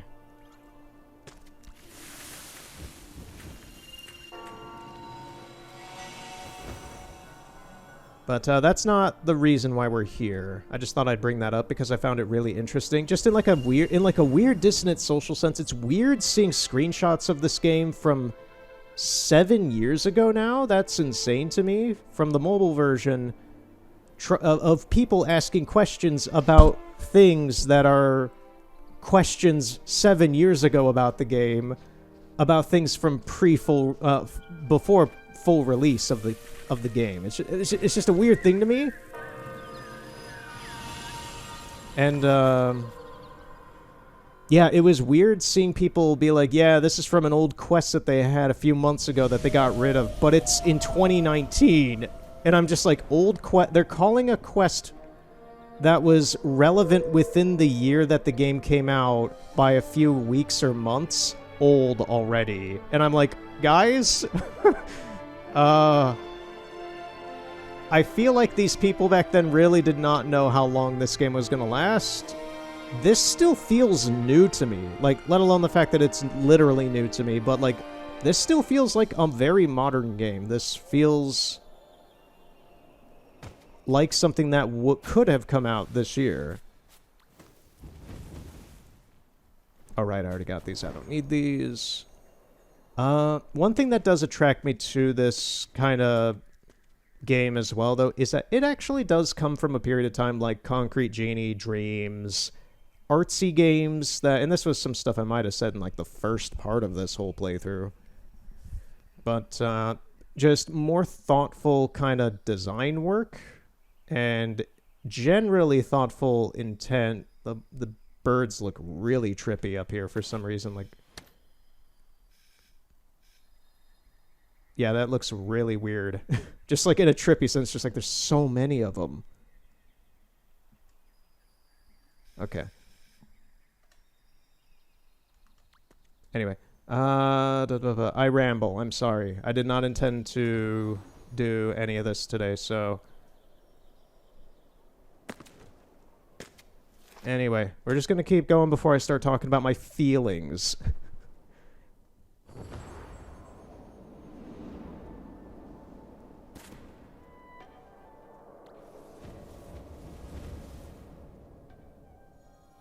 How cringe is that? A grown man talking about his feelings while playing Sky.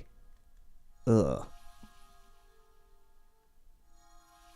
I do kind of wish this would go faster here. I know that there's more candles beneath this monument.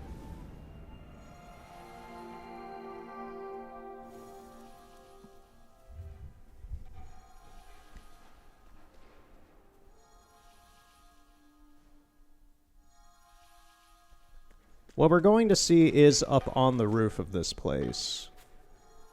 And there are two things. So let me just kind of discuss what this is about. So while I have been browsing over the past few weeks articles on like the Sky Wiki and looking through forums and such just to get like little tidbits about information here or there about some things, some questions about like has anybody seen this thing that's doing something weird in the corner, like any of the glitches I found or anything? Do people know about this stuff? Weirdly enough, a lot of the stuff that I've encountered that's weird has never been reported on. At least not in like any article or anything like that I've seen. Another thing I haven't really seen, I don't know if anybody's talked about this or not, is this front area right here at the back of the top of the temple. So on the Sky Wiki page, it says that this is here for you. This area that I'm in front of is open for players to like go there and go on those benches. You can see candles for people to socialize on them and kind of hang out there. I will clarify, I'm on the PlayStation 5 version. I have no idea if that is real or not, or if it's a feature or accessibility, like this area being accessible, is something that is outdated or old, because you cannot access this area. I have no idea. I think this is old stuff that has been left over, and that's where the next area in the valley also comes into play. I'm pretty sure that's old stuff that is just inaccessible now and has been kind of forgotten or put to the side, or nobody's like said anything really about it because it hasn't really mattered. But there's a warp plane right in front of me. What was that? Oh. That is a wind ceiling. That'll keep us from going too high up here if we fly. Yeah, so there is a warp plane right in front of us. We cannot step down there and interact with that stuff. At least no way conventionally. I have seen nobody ever there. And I have never been able to try getting there. Every time I've tried to like weave between rocks, go up high, go from the sides, anywhere like that, I cannot set foot over there. And the wiki and a couple other places briefly mention how this is here for people to use. And I don't see how that's even possible, because watch this. That. There's a giant warp plane in front of it that warps you out here into the forest. So I'm not sure what that is about. Anyway. The next one is actually where the tournament event happened today. It was on the wind paths. Not the sliding down the hill challenge, but on the other one. The second one that I found later that you get to from the sphere area. I forget its name exactly. I'm tired right now.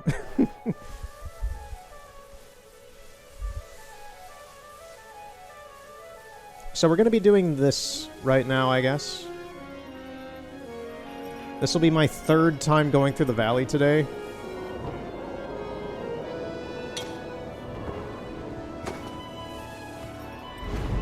Oh, I guess we're going in the tube.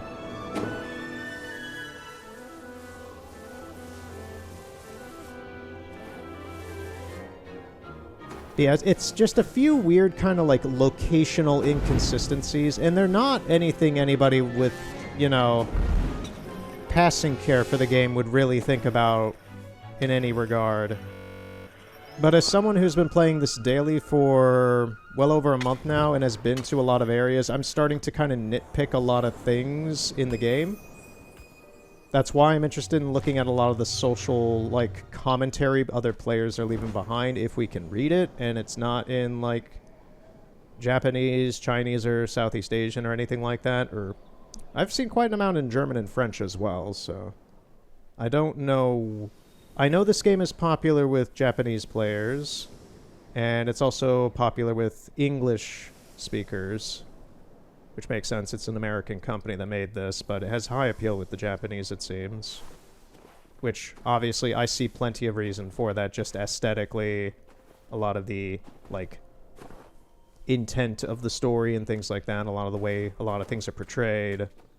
It's a really, really good direction with this. I may as well bring this up since we're here as well. I have no idea why this is here. I think I brought this up the first time I was here. It doesn't appear to be, like, a real bird. It's, like, just made of snow, but that doesn't make a whole lot of sense for how it's laid out. Like, I'm just curious, like, is this something for some old event that had happened in the past, or why is this here? This looks like it's here for sacrifice. And there's also a platform here that one of these rotating spheres would normally be on here. So, I don't know.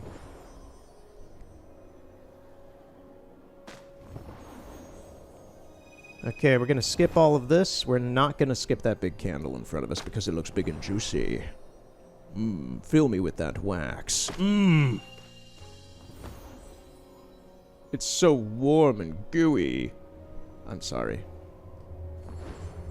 Right, so we're going there. Oh, we're being raised up into the citadel.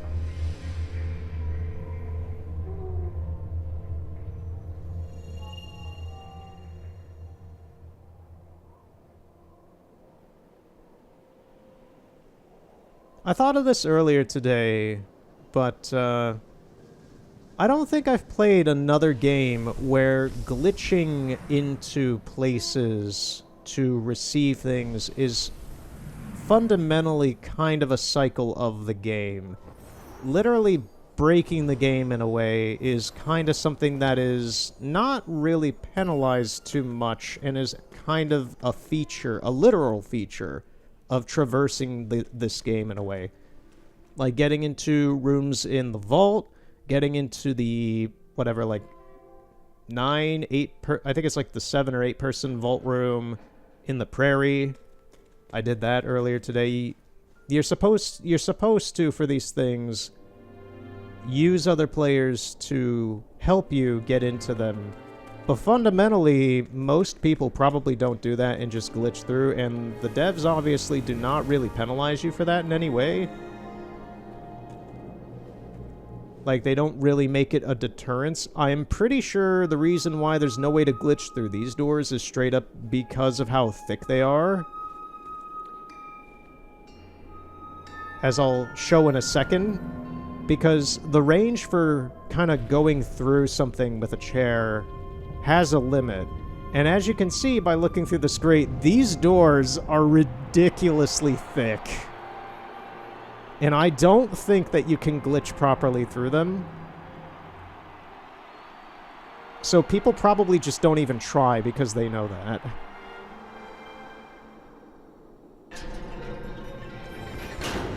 Alright, so what we're looking for is up here in the second half of this race. What I've been doing in the game is, like, doing stuff like this, kind of looking around at, like, oh my god, you can see that those statues up there aren't even connected to the top of the building. Look at that! I didn't see that! I haven't seen that before! This is kind of what I'm talking about, is doing stuff like this, kind of seeing other out-of-bounds things, things that you're not really supposed to be looking at in the moment. Oh, there's one of the manta rays is having some issues back there, it looks like. Yeah, just kind of not vibing directly with what the game is intending you to kind of vibe with is what I've been doing. Just kind of going, I've done these things so much that I'm just like, you know, what happens if I look behind the curtain a little bit? What happens if I do that? And there tends to be little interesting things. Since we're here in the valley, we can actually take a look at one of those things that I found almost a week ago now. I have footage of it, but it might just be easier for me to remember if I just do it now after this. Like I said, I have a little bit of time, but... What is that? What is that? Oh, there's like buildings off here. Okay. I'm aware of this big one that you're supposed to go around, but yeah. Yeah, this is what I'm talking about. Just like looking around at the spaces that don't seem to really intend you to look at.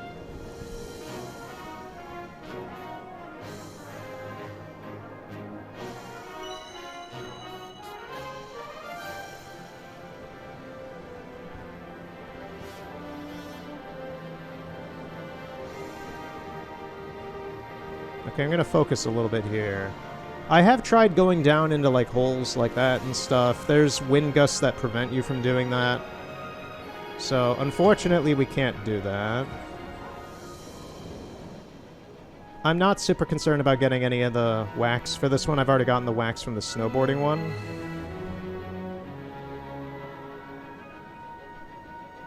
So, I'm pretty good on that. Here! Okay. So this feels like old content or something that was forgotten about. No, come on. I have to fight this a little bit because it's pushing me forward. And so the game loads you into this tunnel, but it loads you right where you land onto the ground. And if you notice, there's like redeemable wax for this event back here that you can't really get. And a whole tunnel system with very cinematic-looking tunnel clouds. Like this. It's just like... I could imagine what they were intending. You were going to drop out of that hole up there and just kind of fly really fast through these. But it just doesn't do that anymore. And I'm not sure if that's... I don't know where the heck we are.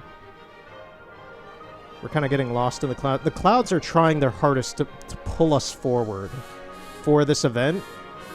So I'm really fighting them. But it just, like, loads you really far ahead of all these tunnel clouds that look like you're supposed to be going through them for some sort of cinematic shot. And instead it just loads you here. And that means that you can't really get a whole lot... Well, you miss, like, 4 of these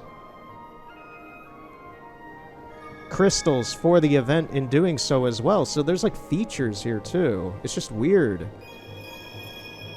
And once again, this is the PlayStation 5 version. I'm not sure if on the mobile devices or Switch or PS4 even. Technically, this is the PS4 version, but just upscaled with 4K resolution and HDR and stuff. I'm not sure. I'm not sure what the deal is there, or if it's just... If it's just at some point during an update or something, they just moved the spawn point forward and didn't think about it, or forgot about it, or what. It's just one of those weird things where it's like, from a design aspect, that doesn't make a whole lot of sense. And there's obviously intended design there that's now not being utilized. I'm thinking about this like as if I had worked on this, as if it were my project. I'm like, okay, why is this spawning forward when it should be way back there? And the same with that bench area. I'm just like,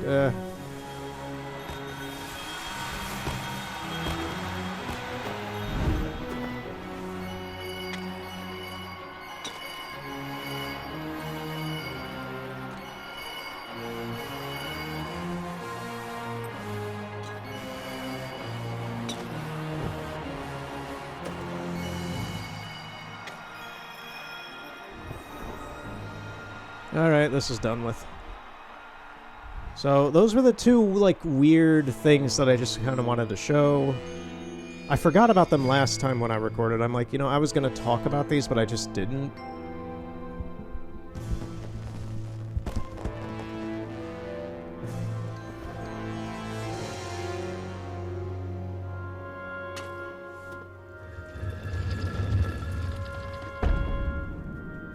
Okay, and the next one is in the village. So this is going to be an out-of-bounds look. I've recorded this quite do diligently when I found it. Sorry if I'm being kind of like splicey and wordy and all over the place. My mind's going a 1,000 miles a minute right now, and I'm also just like prepping for tomorrow when I'm going to be gone in Chicago. It's like I've already been packing and doing other things, and I'm just kind of playing this to relax for a bit. But then it turned into the forest thing, and now here we are. So if I seem scatterbrained, I am very, very sorry. Okay, so we need to get some light. We need to get some elevation. So I'm going to try and focus right now and explain this thoroughly. Alright. So we are here in the village for the Valley of Triumph. We're going to go over to this mountain range on the side of the village. We're going to kind of go up a bit here. I'm not sure how high we actually need to get. I was here about a week ago. There is a very, very strong wind wall here that does not want you to be up here. So I can't even like kind of go around these mountains or anything to any serious extent. I'm trying to be careful about this. And we're going to be using the camera. Because of that, yeah, like the wind is already pushing us off. If I stand still here, I'm pretty sure it's going to try and push me off in a second. But we're going to use the camera. And hopefully we don't fall off. I fell off multiple times trying to get this footage. Like that. It's like the moment I pull out the camera, the game tries to get rid of me from being here. It doesn't want me to... It doesn't want us seeing this. It doesn't want us seeing this. So... No, stop moving. Okay. Can we... Okay, that might be good. So, out of bounds. So, there's the village over here. There's the mountain range where the hot springs are, up over there. And then we're going to fly up into this when we can. Next. Come on. But I want to hold the shot on it. Come on. The wind up here just sucks, man. No, no, no, no, no, no, no, no, no, no, no, no, no, no, no. No, no, no, that will never do. No, no, no. No, put the camera back out. Thank you. I'm going to stay here for a second just because it seems kind of safe. So, I don't know which spirit that is. I do not know which spirit that is. It looks like it has a little bow on top of its head or something like that. I don't think it's the hermit or anything. It's one of the bigger, bulkier ones. But there is a spirit, for some reason, off out of bounds behind this little cloud sea, just kind of dangling there. It's like at level with the cloud sea, so you can't see it from just like the rooftops in the village or the previous mountains we were just on. And he's just floating out there in the void. You can see it's animated. It's having an idle animation. I don't know which spirit this is. I haven't really gotten around to looking up, like seeing what spirit it could be in this map. If it's even one that's supposed to be in this map. I don't know. There's a clean shot without the camera UI. But yeah, he's just floating out there. And he looks like that little tiny dot. And I saw that and I was like, that is not supposed to be out there. So the next thing that we're going to see is up in that cloud layer. So, right. It's going to take about a minute.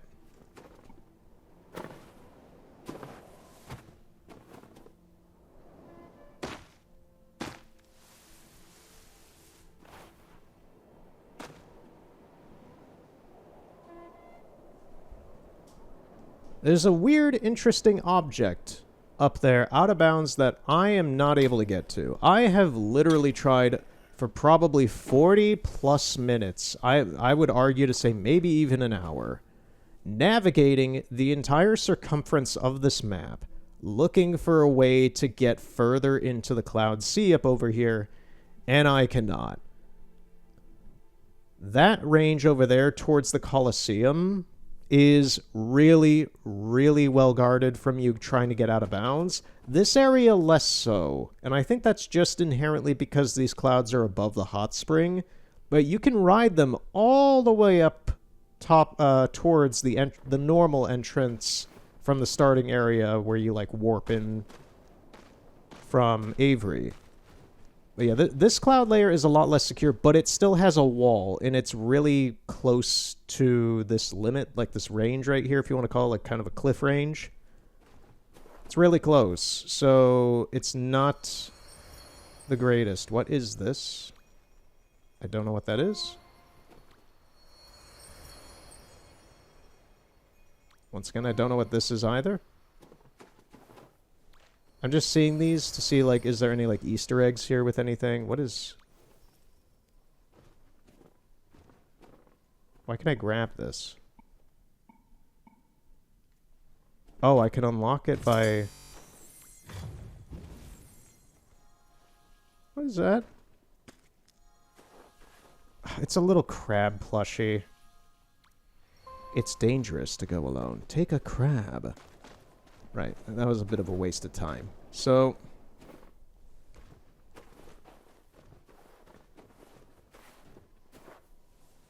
I am very excited to go to Chicago tomorrow.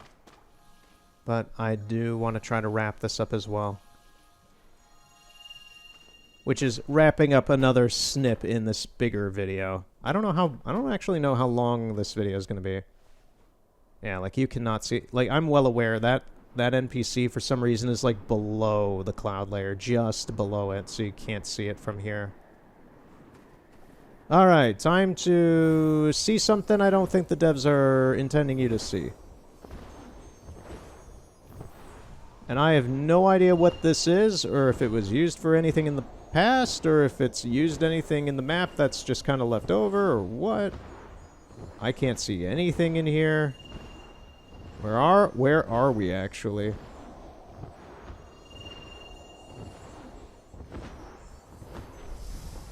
Whoa, we were deep in there. That was weird.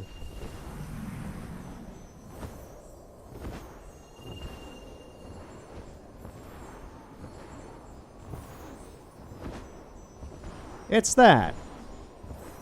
That's just out here, and I can't get to it. I don't know what it is. I can't use the camera to zoom in on it because it doesn't let you zoom in when you fly. I can't get a good look at it from anywhere else either. You can kind of see it barely from the tops of some of these mountains in the middle here from a distance. You can just barely make it out. That's how I even saw it. But this is about as close as I can get to it, and I have no idea. Oh, you can see the other spirit down there too. I have no idea what that big pole is. So, if you're curious about something weird in the village for the Valley of Triumph, there's just a giant pole or something. I don't even know if it's a pole or not. I can't look at it like close up. Someone enhance the footage.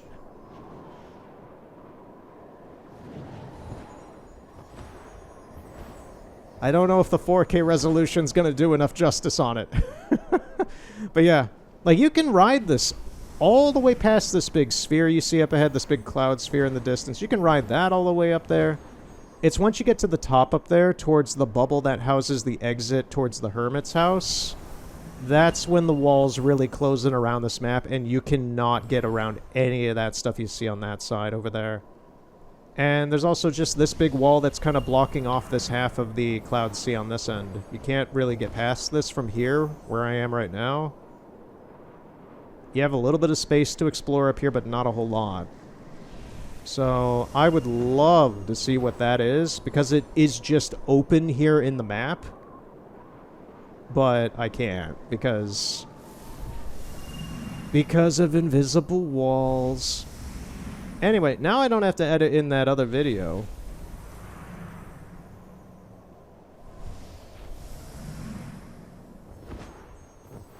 It's just the craziest thing. It's just this cloud wall up here, and then there's just that way up above it. I can't even see it anymore because we're falling. I can see it again. No! Vegeta! How dare you! Oh, there's a cave right there. Have we been up there? I didn't see a Child of Light in there, so it's probably fine. Anyway, yeah, that's kind of it for day 2 of this video. There will be a day 3 now. How long was this? Oh man, almost an hour. Okay, that's fine.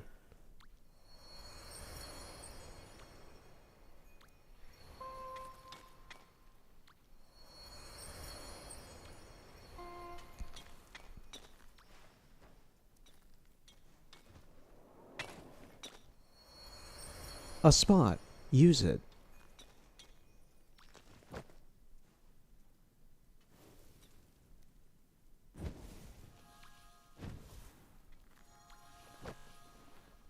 Alright then. See you in the next part. In a few days, I guess. Oh, there's like a place to eat and stuff here. Is there anything else that's weird? They fixed some... Okay, no, let's get out of bed. We're not done yet today. We're not done yet today. So, they fixed something, I think. I'm not sure what this is about or what has gone on. So, I've been to the Alice in Wonderland area like twice, I think, in parts. I've been there mostly daily. But, there's been a consistent thing that I've seen... thinking about what I've played here when I go here. When you load into this area, you fall down a giant shaft, and it has always been really close up to my character every time I go in there.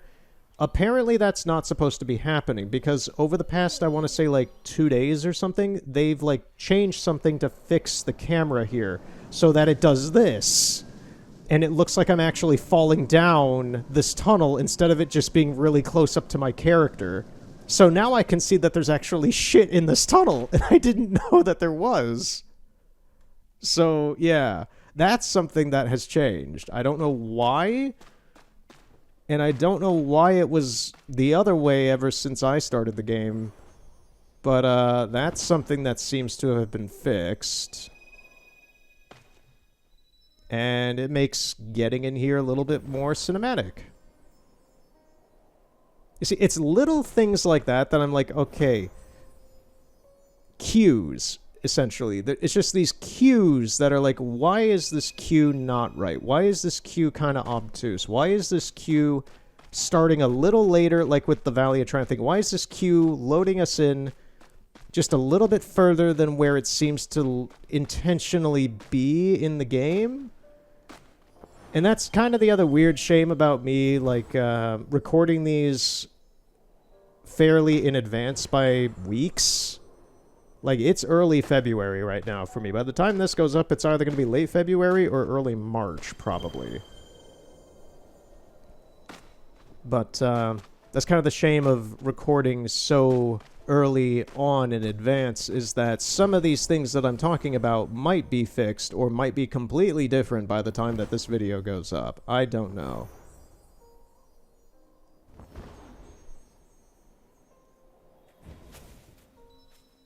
In any case, yeah, we will continue in a brief moment, instantaneous for you, in a few days for me, as I die on this book. Alright, and we're back on day 3 of this one video. It's so weird doing this over 3 specific recording days. This has not been continuous. This video has been being recorded over the span of a week, which is really weird for me. Anyway, a few things in between. So I'm back from Chicago. Had a great time. Did some cool stuff. Met some cool people. Had a good old grand time. And yeah, the stuff that happened last part of today's video with the whole, like, out-of-bounds glitches and all that kind of stuff, that was very interesting. When I got back from Chicago, I was like, do I really want to, like, insert this into this video at all. I recorded it for about an hour. Someone is glitching hard over there, okay? And I decided to kind of snip up a bunch of it. The whole video was about an hour and 1 minute, and I don't know, because I'm recording this obviously before I piece everything together, I don't know how long that ended up being. Hopefully a lot shorter, so we can do more stuff today, because I kind of have 4.5 hour limits on these videos. That is mostly because Sony Vegas does not like rendering 4K HDR renderable video files for longer than 4.5 hours, which is still... When you render a video of that size, it's normally around like 18 hours or something for it to render that. So it kind of like kills itself when the video is like 5 or 6 hours long in 4K like that. So I try to keep these at a maximum at around 4-ish hours is kind of my self-imposed thing on that. Anyway, I doubt that this will be that long, but we'll see. Anyway, today, what are we doing? I'm starting this off like as if it's another new video. Today, on the third day of this one video, we're going to be looking at the weird social kind of stuff. It's going to be a lot more chill back end to this video, I think, instead of running around doing stuff like we were at the beginning. We will be doing the light mending stuff, though. So that might be the first, like... Once again, I always hope that these are going to take 15-20 minutes. But, it might not. We'll see. In any case, a new light mending thing opened up yesterday. So we're going to be doing that right now to get it out of the way. And after this, we're going to be doing what I said we were going to be doing at the beginning of this video a week ago. Time. Time is fickle. And I also want to get this done now because over this next week, I'm going to be busy again and probably won't be able to record anything for the next week until the next light mending thing, I assume, with scheduling.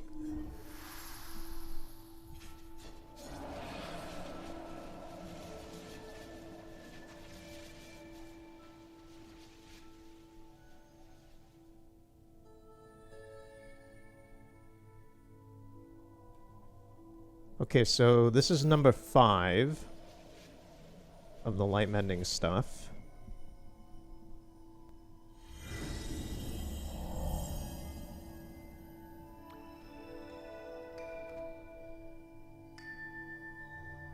Oh, that's right. We can also do the tournament thing for today. So I guess we're also doing the tournament after the light mending stuff. So yeah, it's probably going to be a little bit of a regular first half hour of this part. We'll see.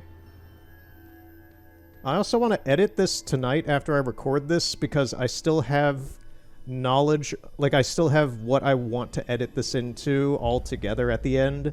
Right now, if I do that, try to do that like later in the week or around the time when the next video is going to get recorded, I'm not going to kind of care anymore. Just to put it simply, I'm going to be just like, just throw all this stuff away and start fresh on the next thing. That's kind of how my brain works when it's like, okay, I've been away from this for too long. We're just going to start fresh. So I want to edit this tonight and start getting it ready before I stop caring.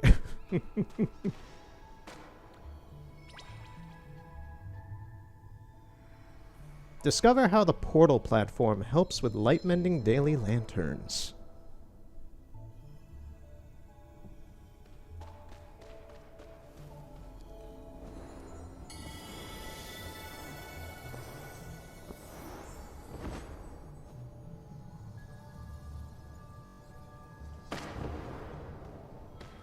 Okay, we barely got up here.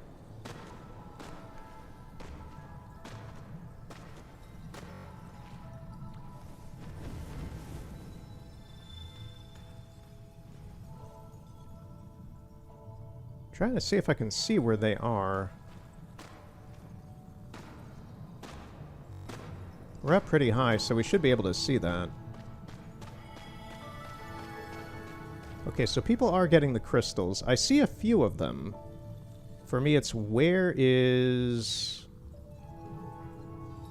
that thing we're supposed to be interacting with to learn? Okay, we're gonna go down here and just get this crystal just because we see it. Oh, nope. Thank you for that. Hitting me into the wall. Off the backsplash. Stop hitting that one! Oh my god, that person just keeps hitting it. Please.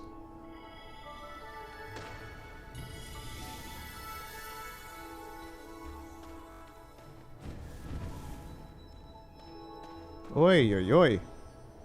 Alright, so other things while I'm busy doing this. So a few parts ago I brought up how I was thinking about seeing Nature TV as the opener to a concert being held by Ashes to Amber, a band I don't care about, but I do love Nature TV. Cannot do it because it messes with my schedule once again. So, unfortunately, I will not be seeing them in April. I saw them in September, which was really one of the best concerts I actually saw last year, and I saw quite a few. Really, really amazing energy. Love the guys. Got to hang out with them after the show. Fantastic. But yeah, can't make that concert. Just not in the schedule. Not in the cards. The heart of the cards were not in it. I am busy with other work things and such.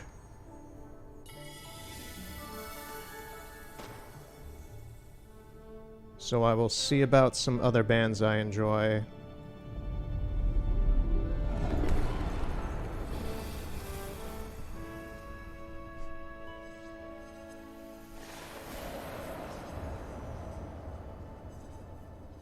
One other small thing that might benefit me, which has been kind of on the back end of doing the recordings and playthroughs and such for a while now, is getting a pop filter for this mic. It technically has one, like, I'm touching the mic right now, it has a felt, you know, just your standard kind of felt windscreen on it. That's supposed to mitigate some popping with mics. Normally, I work with mics, that's what they're supposed to do. This one is fine, but because I have the decibel set so high on this mic, because I like to talk at, like, room talking and not yelling or anything, I have it set close to my face. So anytime I like laugh, like or anything like that, I have a very breathy laugh. So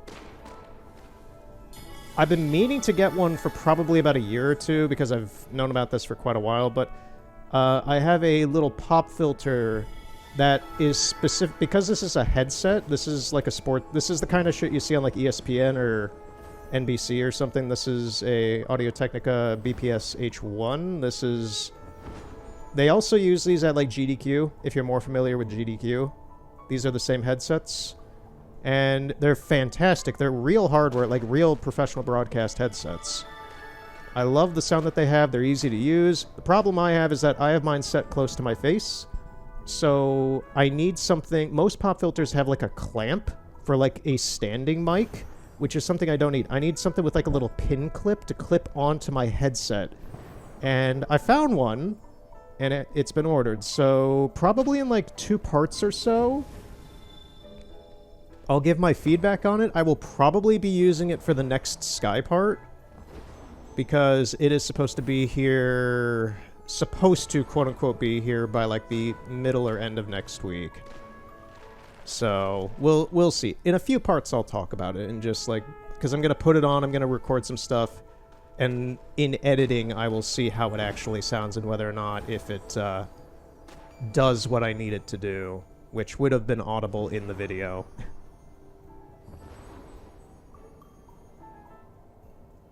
Trying to think, is there anything else? Oh yeah, so I'm really kind of disappointed and surprised about one thing. So I love this game a lot so far, and I've put probably about 120 hours into this at this rate, which is really insane, and I did not expect this game to take over my winter. I'm kind of glad it did in a way, because Ghost of Yotei turned out to be kind of and this has fascinated me and kept me engaged for weeks. So this is kind of like for me, this is the best time of the year for me to play games because it's the winter. And I'm not working as much on my personal, like, imaging projects or things like that because it kind of sucks outside here. It's like northern Sweden, and it sucks. I cannot wait for late April and May when everything becomes warm again. In any case, regarding in this game, I've talked in the past couple parts about wanting to get the art book for this game, and I still do. I still really, really do. But there's a new problem. So when you go to that game company's Sky Shop to look at their products, it automatically prices everything in USD, so just regular US dollars. But when you go to shipping, it clarifies that that is the price for all the products if you live in China.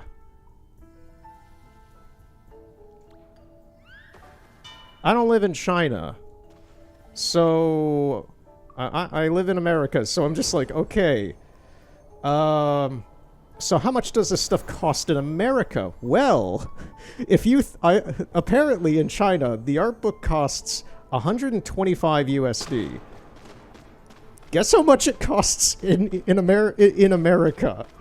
And I thought this was insane. $125 is already a really, really, really high price for a premium art book. So I was like, okay, this is really pricey, but, you know, I really like this game a lot. I've put a lot of time into it, and I want to see the extra lore and development stuff, and I want to see all the extras. I want to see a lot of the stuff that is not presented in the game itself that is part of the game. And I am an artist myself. I have a ton of art books behind me. I'm looking at my bookshelf over there. Tons of them. Art books get pricey, I get that. But if I do get this art book eventually, I probably will have gotten, like, extra cash from, like, dog sitting somebody's dog on the side of, like, all the concerts and stuff I do for other artists and, you know, other thing. If and I get, like, an extra couple $100 from somewhere, I will then put it down on this book because these crazy people are asking nearly $200 for this art book in America. $200! I just bought the Codex Seraphinanus, which is a limited edition, periodically printed art book that is notable for being rather expensive, and I got it for around $100 on sale. So... And I also was gifted, like, Hiroshige's whole woodblock print set on very luxurious papers from a family member for Christmas, and it only cost them... I want to say it cost them like $150, $160 or something. These are very, very high-end, custom-bound and printed books that are like top art resources. And for some reason, that game company is asking essentially around 200. I think it's like 185 or 90 or something, but with taxes and such, it's going to be $200. So... yeah, I find that just kind of utterly insane. And I didn't even bother looking at their other products once I realized that they automatically present the pricing as from China instead of America, which is really weird because it's also in USD for some reason. So I'm not sure what kind of conversion algorithm they have on that, but it's just really weird. I don't get why it does that, and it was kind of misleading for me because I was going to buy that book. I literally went to the shopping cart to go buy it, and I was going to get it for myself for a special occasion, and I couldn't do it because I realized how much it was more, and I'm like, okay, I'm going to get myself the Codex Seraphinanus. However Mr. Luigi, who wrote it back in the late 70s, pronounces it. That's a really premium art book, and I'm like, you know, this one's $100 cheaper. I'm just going to get that instead. I've been wanting that book for like 3 years now, like the Codex. I've been wanting that for like 3 years, so I'm just like, you know, I'm going to take that instead because whatever pricing is going on here for this other one that I wanted, is kind of nuts.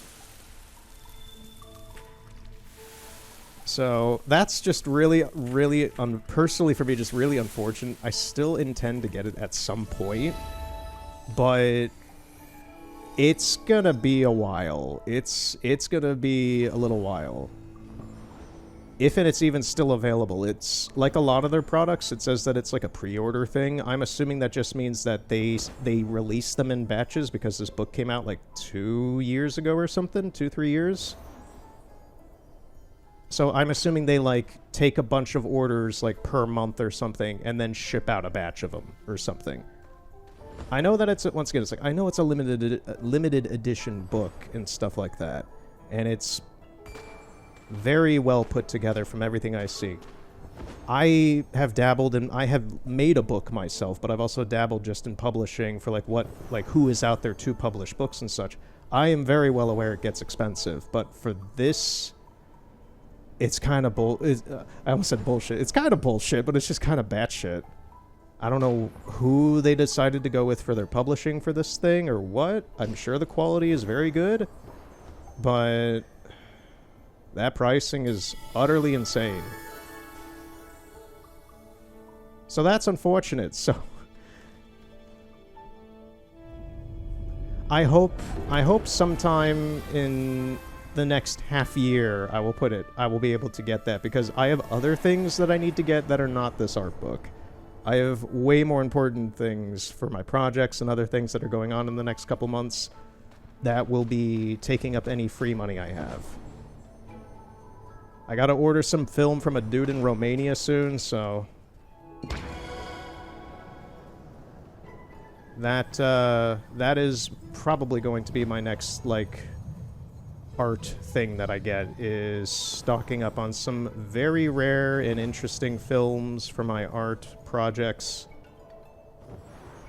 from a guy I've known about for a few years from Romania. There's some candles.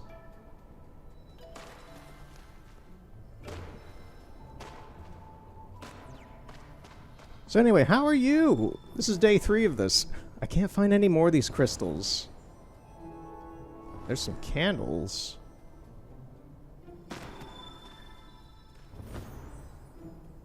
Is anything in there?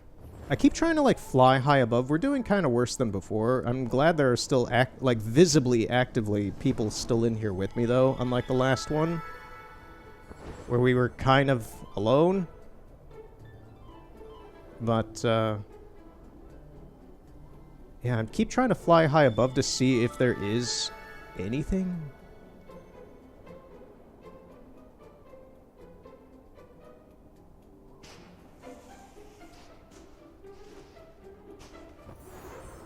Oh, there's some candles down here. Nice. Well, I'm doing a good job on collecting the extra candles, but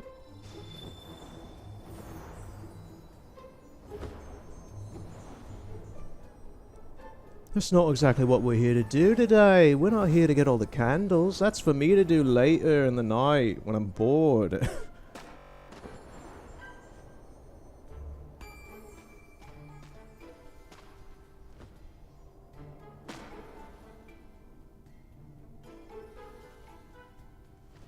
I'm gonna assume, kind of like last time, the rest of them are either gonna be up really high, which... Ooh, I see one. Yeah, they're up really high. Alright, we know what we need to do now. We need to get high. Even higher.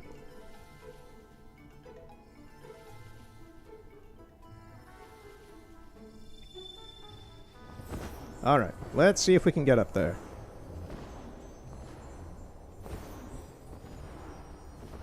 I am glad that my trip to Chicago, nothing weird really happened. Sometimes that has happened.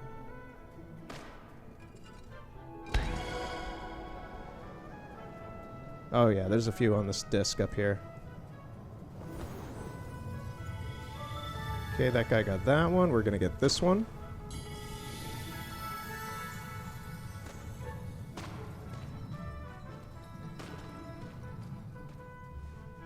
I love the trumpet in this track. It's very, like, mid-century modern. It almost sounds like SimCity. It sounds like something Jerry Martin would do. Really like it. Very industrial. The Song of Progress. Alright, where is the last one? I don't know if it's the last one. I assume it is the last one.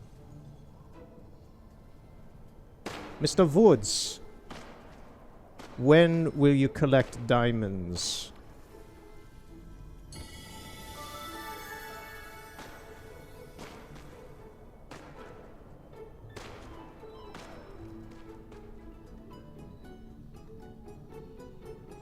Oh, there's even there's a marimba in there. I hear the marimba.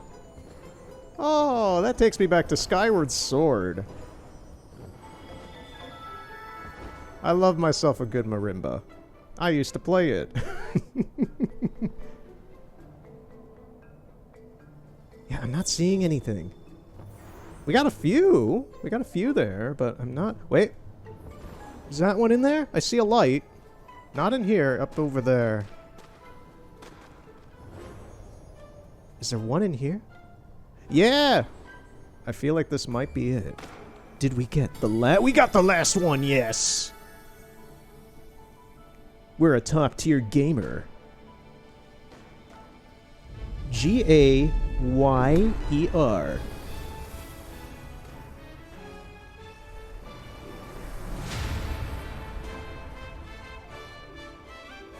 Alright, we're done. We're done with the light mending. That's good. Now we can move on to the tournament.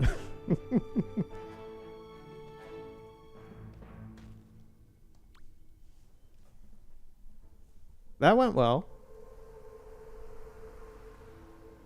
And we weren't the only one left in there. Yay! That happens quite some time, so...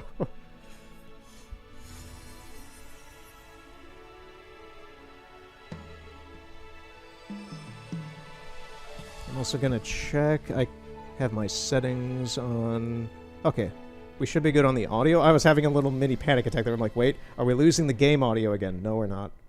My monitor screen just had it set to view my mic and not the game, but the game has been fine, it seems. You have light mended today's lantern. Okay, so we're gonna collect whatever candles we have right now. 85. Alright, let's get out of here.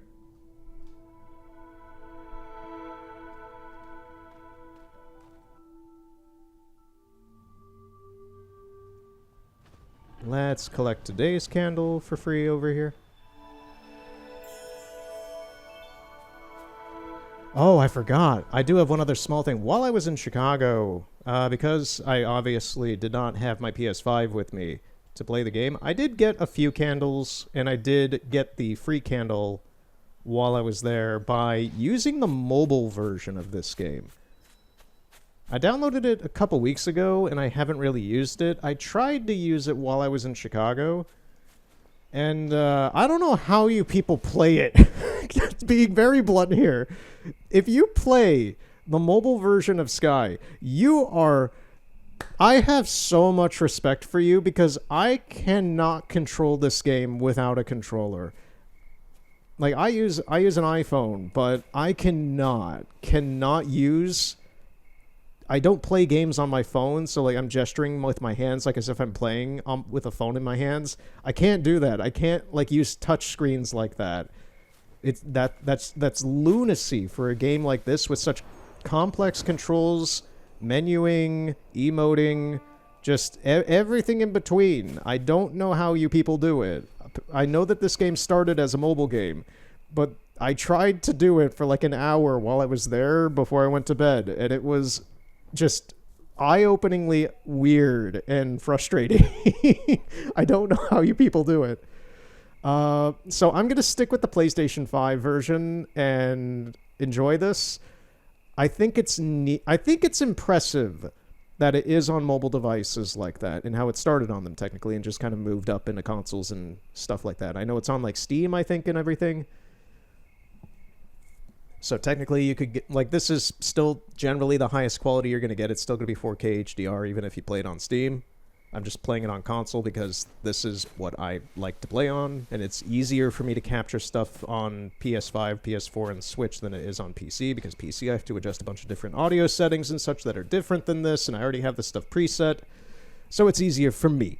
Anyway, bringing that up, for some reason, on the mobile version, I don't know if this is a thing in other versions, because I can't, like, move, like, if I'm watching, let me kind of explain what this is, because I'm getting ahead of myself. So on mobile, while I was playing it, I was also watching someone on Twitch, because I multitask. That's what I do. That's also what I do when I'm not directly recording this and just kind of running around the game doing stuff. I'm multitasking. I'm watching other things. I'm working on other things.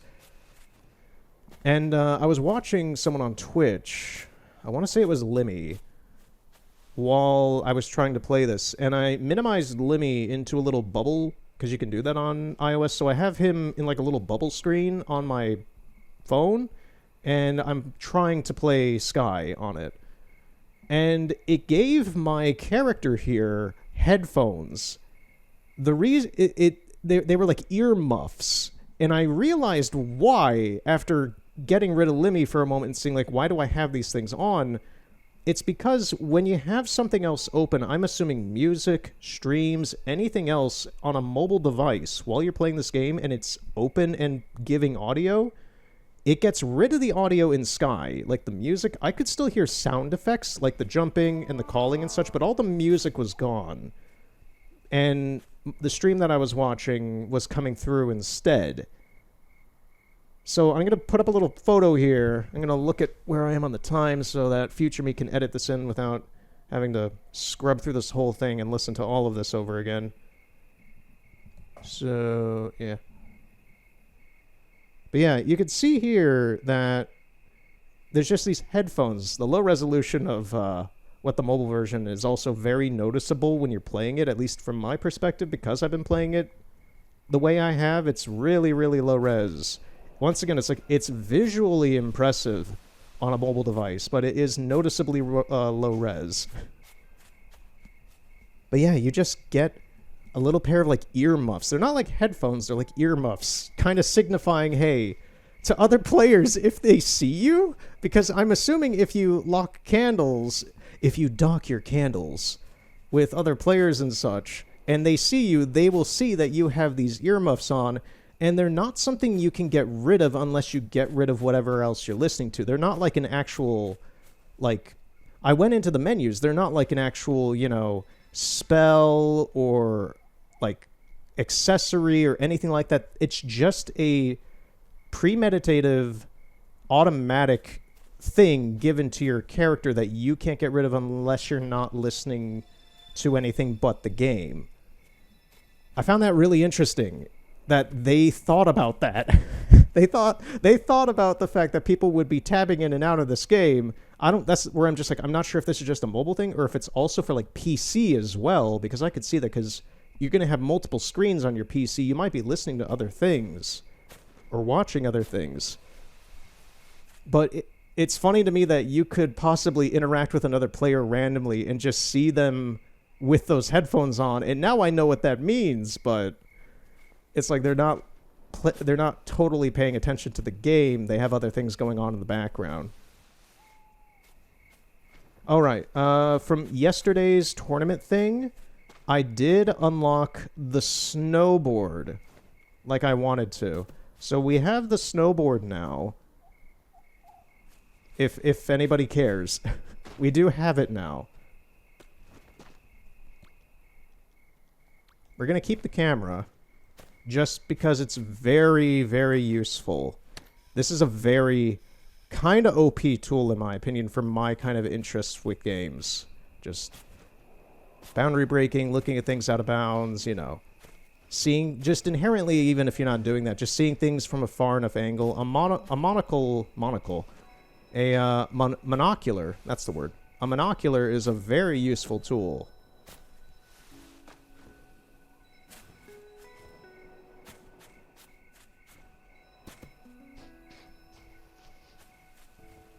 Alright, so let's do the tournament today.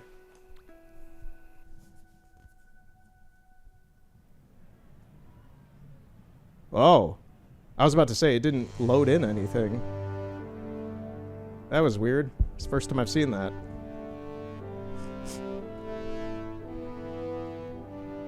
And I'm not sure if I talked about this. They seemingly have added in, like, other things that you can buy related to the tournament. So, like, a special cape, a skate set, like this whole outfit, I guess, minus the snowboard and the hair, which are redeemable with the crab. And the cute tournament tunic, the Greek tunic-looking thing. They're available in the game, but they seem to only be accessible through directly buying them outside of the tournament itself. So they're not redeemable, quote-unquote, they're purchasable. I'm not sure if these were redeemable in the past, but they wanted to keep them and make them accessible for people in some manner, but once again, it's just like, it's a lot of money for something that doesn't actually exist. I have no interest in that. I already have this cape and the mask. I really, really, really like the setup that I have for the character right now. And weirdly enough, personally, from playing this game for so long, I have yet to encounter another player who has this caper mask on when I meet them. I'm still... which, for me, gives me a little bit of sense of individuality with the game, but... yeah, I've yet to encounter another player that I can think of off the top of my head that I was like, oh, crap, they have the same things that I do. I haven't seen that yet. I'm sure there's plenty, because this was something people were able to get in the past.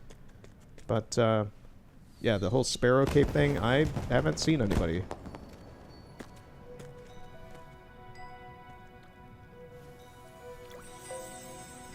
I think this is the first time I'm choosing the Soldier. The Golden Wasteland cape. So what do we got today? Cloud Collect. And Crab Race. We already did the Crab Race on part before. I've done it twice now. And it does change.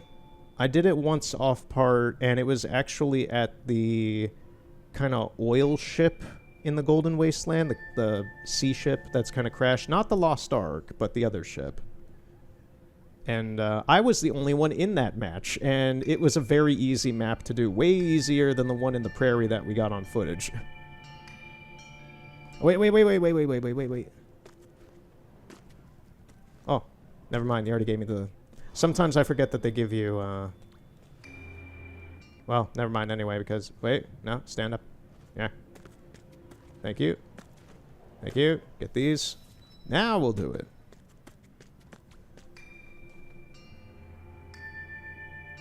Sometimes when you choose the event, they give you ticket wax, I guess you could call it. Alright, let's see what this is. I don't know what this one is. Gather the most fragments of light.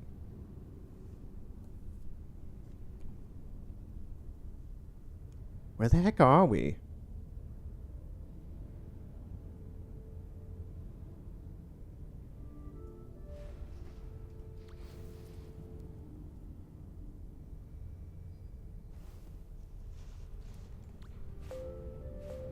Oh, they have a very cute setup. The cat tail, the cat ears. Very cute setup.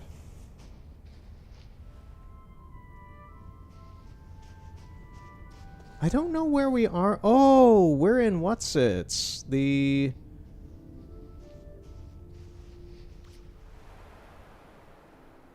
yeah, the Cave of Prophecies. I forgot the name of it.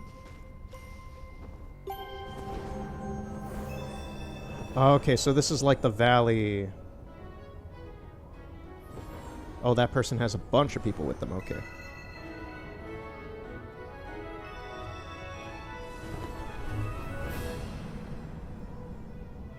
Are we just doing this in here, or are we progressing up into the actual chamber?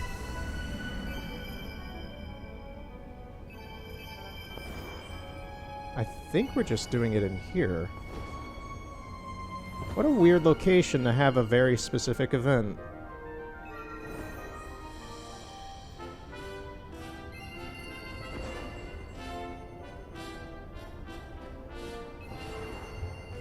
Like, it works. It's a very, like, unvisited area, quote-unquote, I guess. I've only been in here, like, twice, so I forgot where this even was.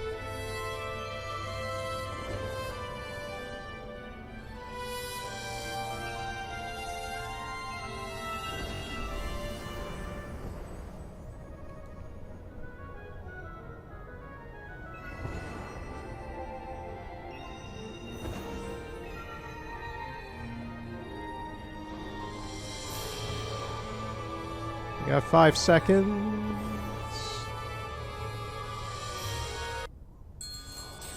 Somehow I got second. I got gold. That is interesting.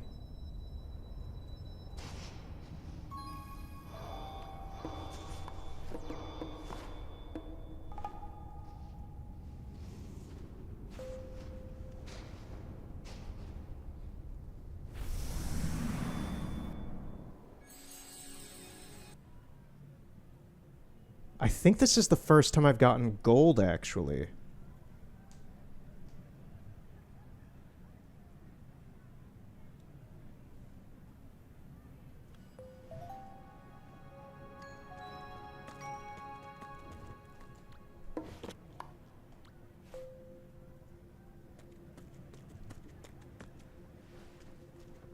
Okay.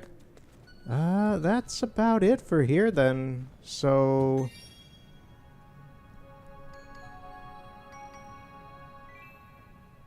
we have 7 tickets. Let's take a look at the crab. I mean, the only thing else we can get with the tickets is this hair once we get to 12. I believe there's only, like, a few more days. I think this ends, like, in a few days. So we might not see the tournament again for the next part. This is a weirdly busy month for this game, it seems, from what I saw on their Instagram. There's also, like, the Days of Love or whatever and stuff for Valentine's Day coming up. There's, like, another event after that that's supposed to simulcast with this. Well, not this, but that. Which is funny because January was, like, just the personality test, and then they started the Season of Light Mending, and then they have this, then the love thing for Valentine's Day, and then there's going to be another event, then there's going to be, like, another event or something. I don't know. January was rather kind of empty compared to February, it seems, with this game, so... we probably actually won't be seeing this again on the next part, which will be in, like, I'll record that in, like, a week. Yeah, when the next light mending stuff happens. Unless I somehow get some free time to myself to do an extra thing, but I don't think so. Huh. Well, I mean, if I'll just give, like, a little thing here to cap off this, I guess. The personality quest thing I thought was really... was not... I wouldn't say fun, but very different, because, once again, it's like, I haven't played MMOs in a long time, so it's just kind of neat to see, like, community events again. That ended a while ago, but, like, once again, with this, it's just kind of neat to have, like, community event stuff like this.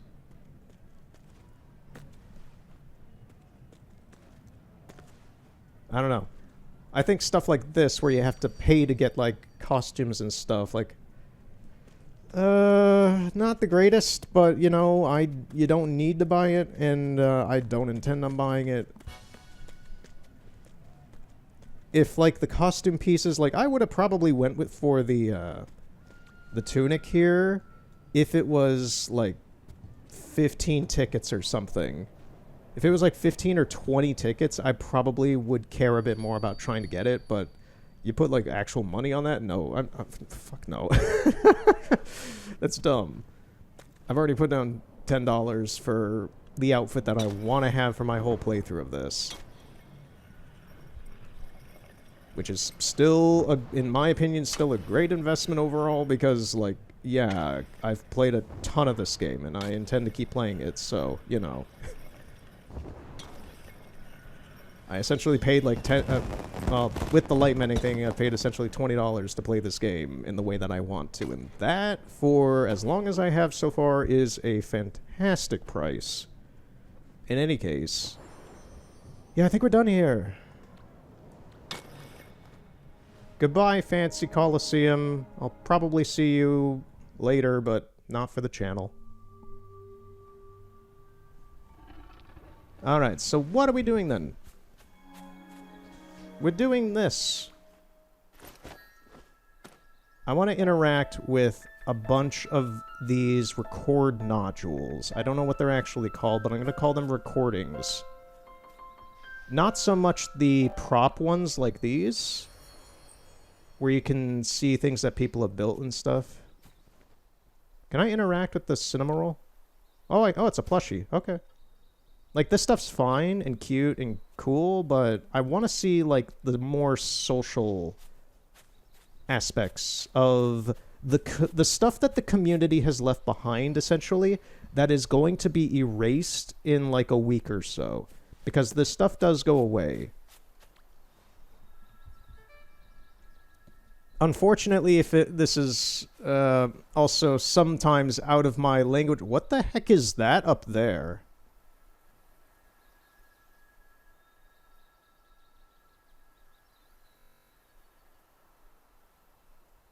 I'm gonna shut this off and see if that goes away. It did. How in the hell did you get props up there? I probably don't have enough wings to get up there with them. How the heck is this even still in the share space? Yeah, they have a ton of wings to get up there. I would have to get onto those clouds and ride all the way up and fly over to get to it. Impressive! Yeah, okay. Once again, it's like, I don't even know how they got props up there.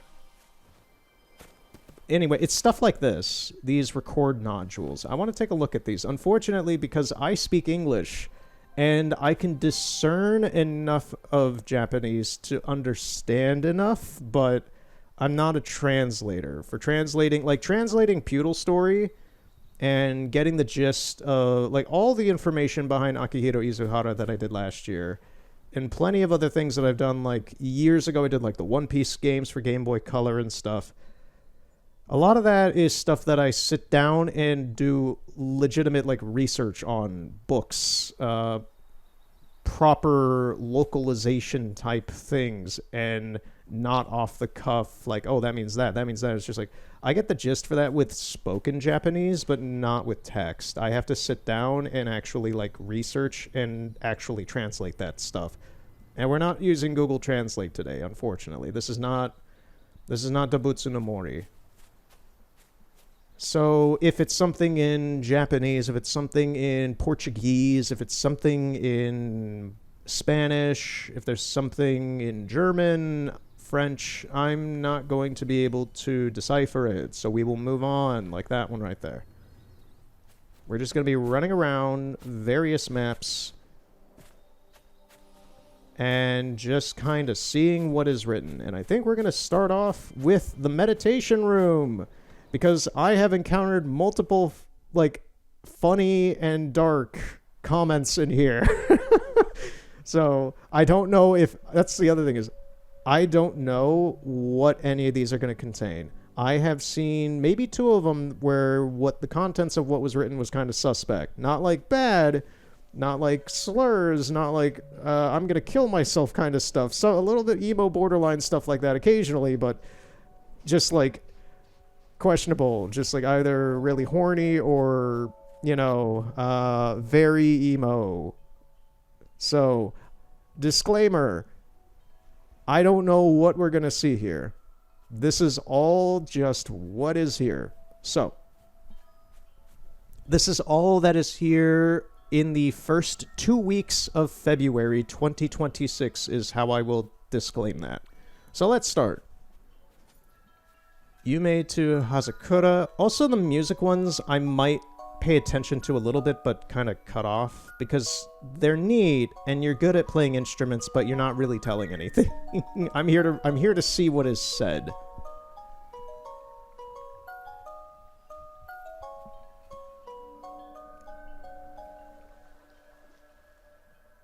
Why are they losing... You see that? They're losing stamina for their light. while they play their instrument. Is that something to do with the timer for this, or is it something to do with them playing their instrument? That alone is quite interesting to me. I don't know what's going on there.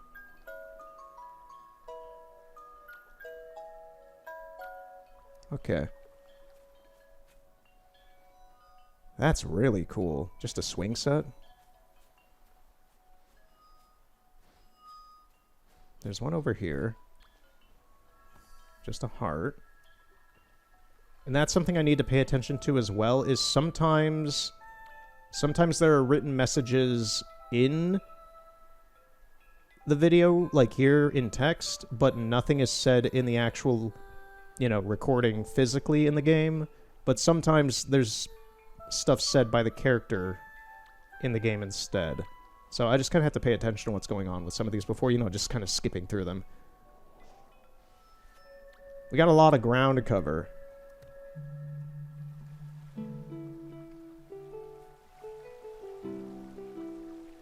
Dun dun dun dun dun dun dun dun. Dun dun dun dun dun dun dun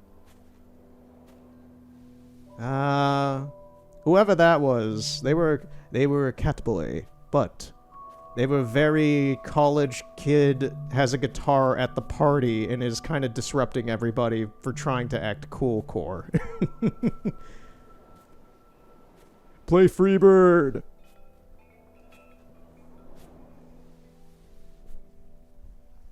Alright, nothing weird or emo that I've seen in here so far. Oh, more have loaded in. I'm waiting for myself to get jinxed by clicking on one of these and it just be like something absolutely bizarre.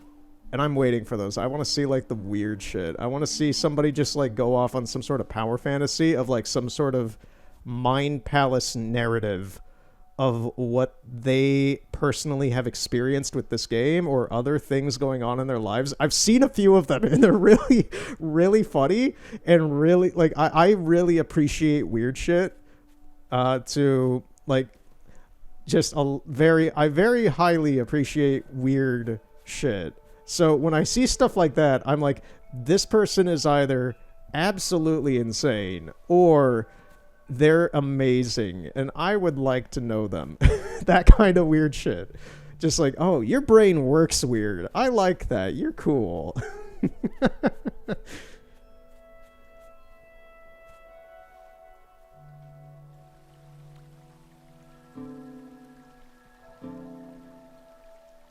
Yeah, very different tone. I'm not sure if the messages from last week mostly have been erased already. I'm not sure when these get erased. I'm guesstimating. There's probably a statistic on this somewhere online or whatever. I haven't looked it up, but what I'm guesstimated so far from playing this game consistently is roughly around a week or so, but I can't say for certain. It seems like these tend to last around a week. A lot of music this time in here. Alright. I'm gonna say nothing in there today. What about around here? I'll probably do the daily stuff on my own later, just because that takes up a bit of time. Where? I may as well see what they are. Daylight Prairie? Okay. Play any tournament sport. Well, I have. Does that count? I have to do a tournament sport again after. Fine, I'll do it later. That's annoying, how you can do the tournament thing, but if you haven't collected it from the daily guys, then you're just not gonna get it. And you have to do it again. Also, another interesting thing about looking at these is just seeing other players' avatars. Because when you're playing this game, the only way that you normally see them is either if you're friends with somebody else, or if you dock your candles with each other. So most of the time, I'd say like 85% of the time, maybe 90% of the time, I'll be kind of conservative on that. Maybe like 90% of the time, you generally just see the shadows. Hi friends, Sashi here with a new outfit. The ultimate hair felt very angelic and ethereal.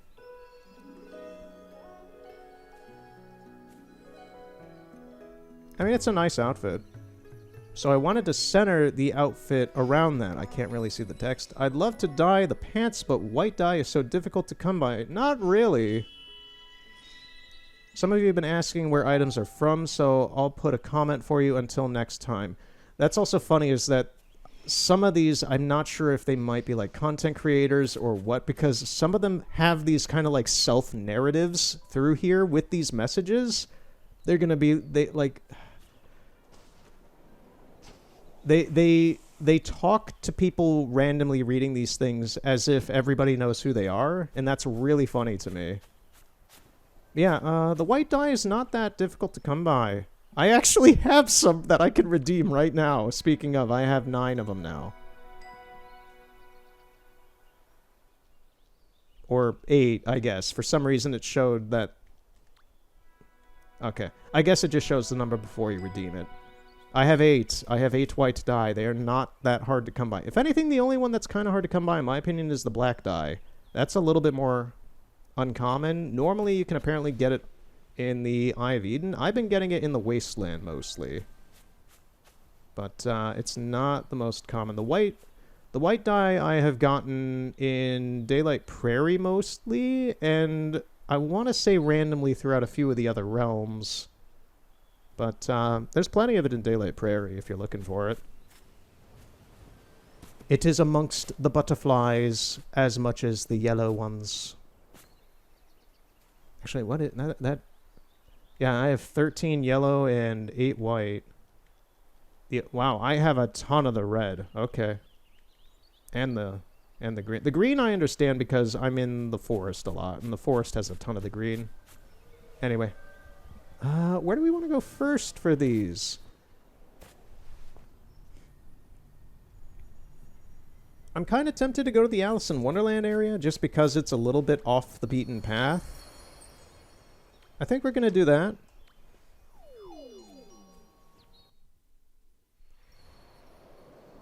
It is nice how they seem to have fixed the camera for this area for falling down this pit, because most of the time I've played this game, it did not seem to work right, apparently. It was really close up in my face and did not show off this tunnel at all.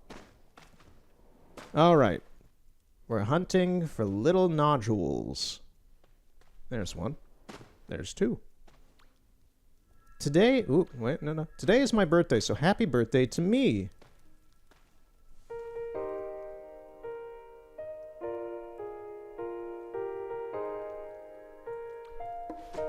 Well, happy birthday.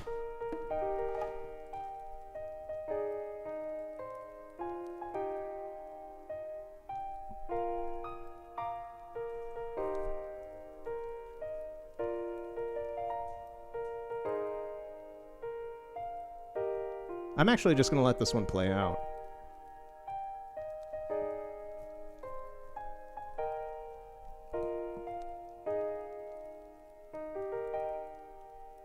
That was very nice. That was authentically just really nice. Happy birthday, whoever you were. Would you please stay here with Owl? Huh? Hey, Al, thanks for subscribing.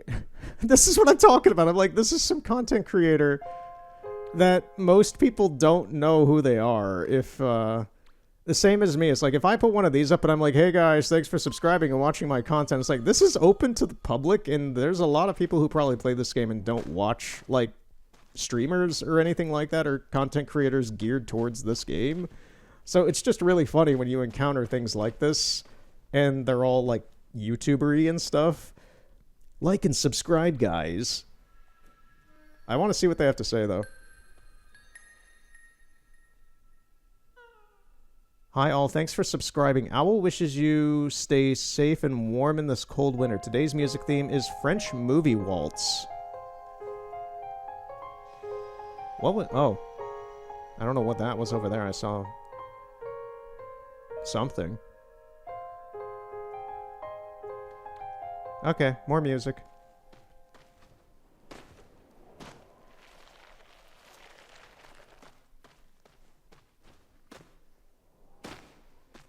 I left a message. I think I've only left like one message, and it was the little note boat in the house off to the right when you start in Avery. Come with me! What is it?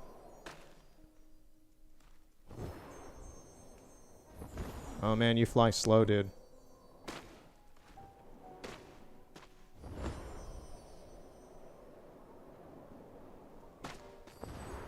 Is that it? Was that it? Oh! What in the bloody hell was that? What do you mean?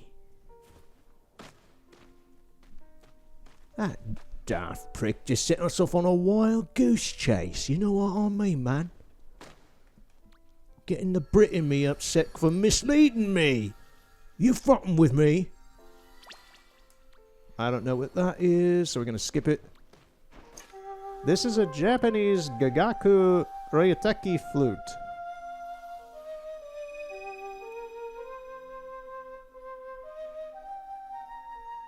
I will say your drip is fantastic, my good person.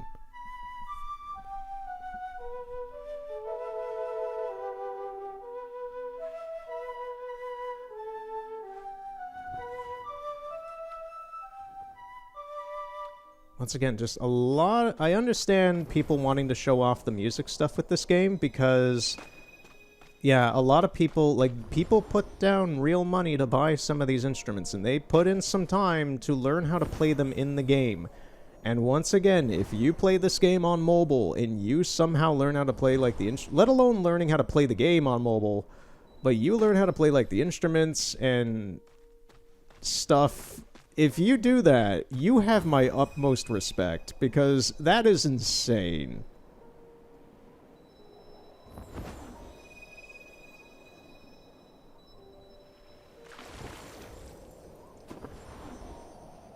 No, I'm good on doing the race.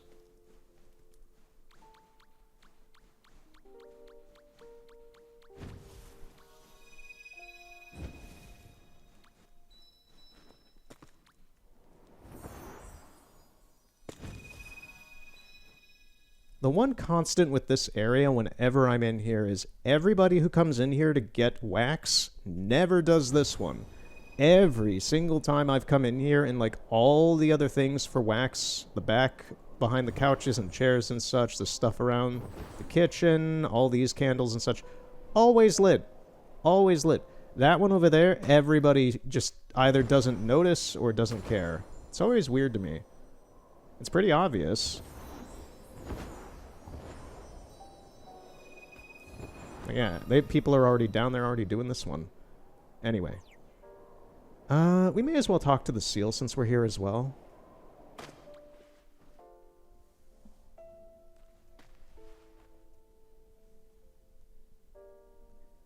One manta, two manta, three. Just one more minute of sleep.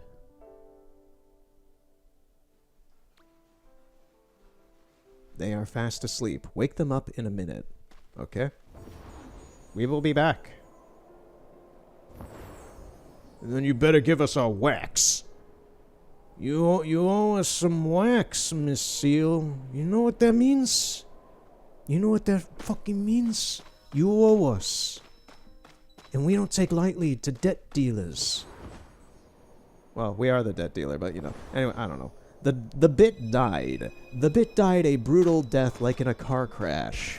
More news at 11.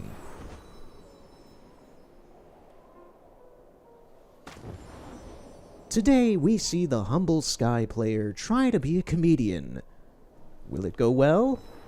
Probably not. His brother has a degree in comedy, but he does not. And that is real.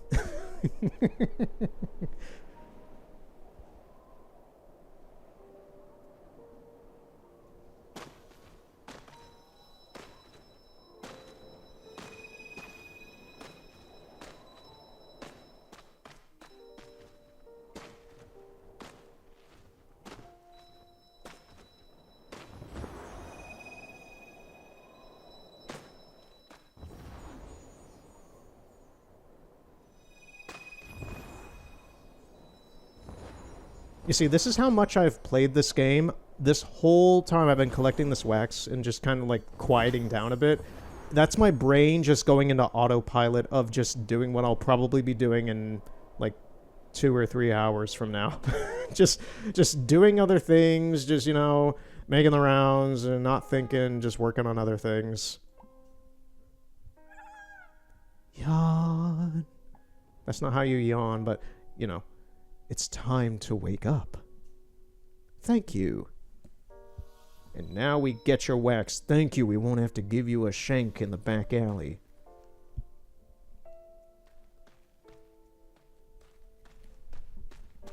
That actually kind of scared me before when I looked at the book price and I saw it was going to be around like $200. I know that the shipping is free, but still with taxes it's going to be expensive like that. Like in China USD, as I will term it, I guess. The plushies, like the manta ray, the seal, they were already like $65 something expensive plushies. I'm gonna guess in like actual USD, those plushes are like $100 something, and that's really scary and insane to me. That's ludicrous. I just don't know who would be buying that aside from literally, and I say this unequivocally, like literally the 1%. Like, it's a plushie. You can buy designer t-shirts and plushes from the Pokemon Company that are limited edition things that are custom made for like $25 to $30. I don't see a reason. Anyway, we'll get off that train. I'm still sticker shocked by that. But, yeah, I'm not seeing a whole lot of diamonds around here to talk with anybody. So I'm just kind of doing my daily round in here so I don't have to do it later, I guess. Get all the mushrooms. I don't see anybody leaving anything around here, because normally these appear pretty quickly when you enter an area.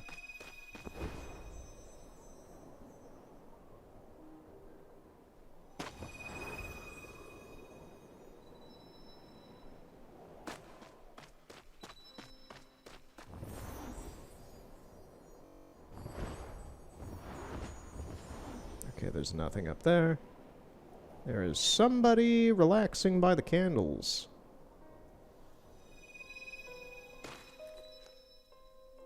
We're gonna dance on them. Oh, we're actually completing a daily by doing this. Well, I guess we're just gonna keep emoting over them. Easy prey.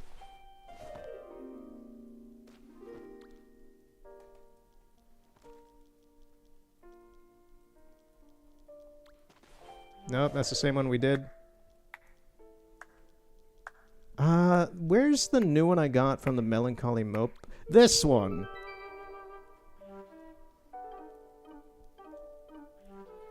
This is a good one. Just like, I don't want to do this, guys. Purple. Does it ever get lonely, even when you have so many around you? I used to like my silence. Then I met my Sky family. What? Your Sky family, huh? This is this... Okay, pause this. This is exactly the kind of stuff I've been waiting for. This is the stuff I see quite frequently when I'm playing through this game, and I'll just, like, click on one of these, and it'll just start out like, hey guys, I know you love me, and I love me too, but I'm feeling like I'm having a really bad day, and I'm gonna hurt myself unless somebody tells me, just like, really, like, what? Just like, what stuff? This guy's talking about his Sky family? What are you talking about, man? Does it ever get lonely, even when you have so many around you? I used to like the silence. Then I met my Sky family. The noise became beautiful, but it made the silence suffocating. Sorry, that was too deep this early in the night.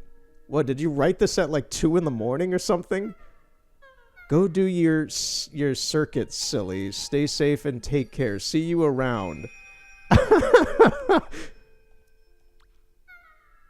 No comments on that one, but oh my god, this is exactly what I'm talking about. I'm looking for things like this. Just these weird, like, parasocial interpersonal messages.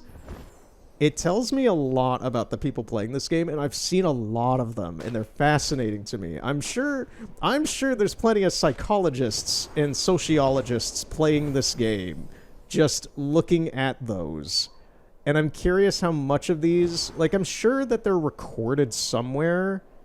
I would assume that they're recorded somewhere in that game company's servers for them to review, like, extreme things that are said or things that just violate whatever terms of service there are for this game. I'm sure that they see, like, data logs of these. But there are ones like that are not harmful, but just really, like, interpersonal about the players that are really fascinating to me because I don't see that in other games. Like, other MMOs that I've played or have seen other people play, I don't see stuff like that because this game is letting you just leave a little message in a bottle somewhere for someone out there randomly in the world, maybe, maybe not, to possibly see. So people have a lot more, like, comfort, I guess, in leaving messages like that. That's what I'm seeing in, like, a social sense, is because you're not, like, directly talking with somebody over a mic like I am to you in some sort of kind of one-way kind of way because, you know, I don't know who you are, but, like, they're not afraid to just leave stuff like that or say stuff. They're not afraid to type and say stuff like that in the game because it's so anonymous. And that is really interesting in, like, a sociological kind of sense.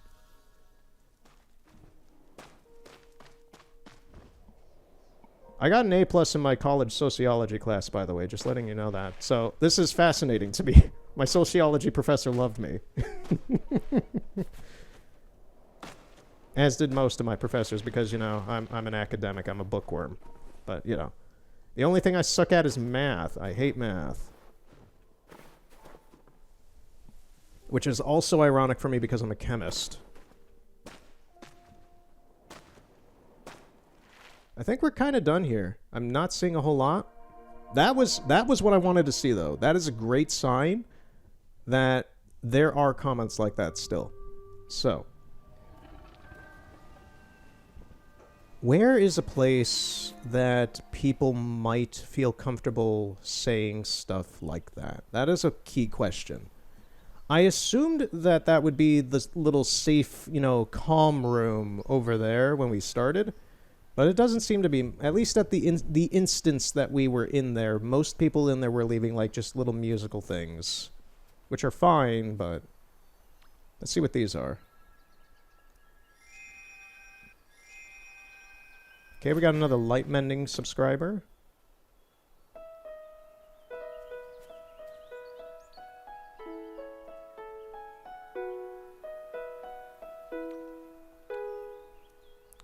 There are comments on this one, a lot of them.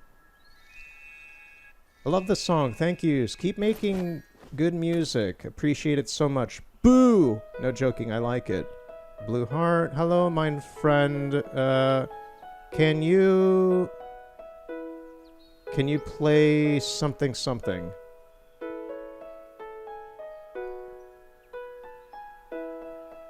I don't know. That's so good, thanks. Love your fit, where'd you get it? Hi, guys.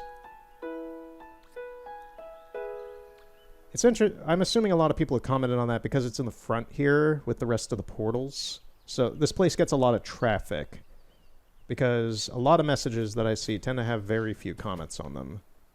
Yeah, this one has 18. Oh, man. Poison.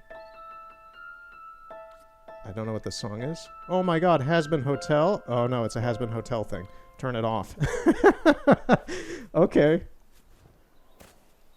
I'm sure you do it well. I'm sure you do it well, but I don't care for Has-Been Hotel. Okay, that is nothing I can read. You know, I'm kind of thinking about Treasure Reef. In my wanderings of this vast land, I have seen things. What things? Well, we're trying to find them. But no. Treasure Reef tends to have a decent amount of note nodules, weirdly enough. Can't read any of these. We're gonna try Treasure Reef. I tend to see some pretty decent stuff here.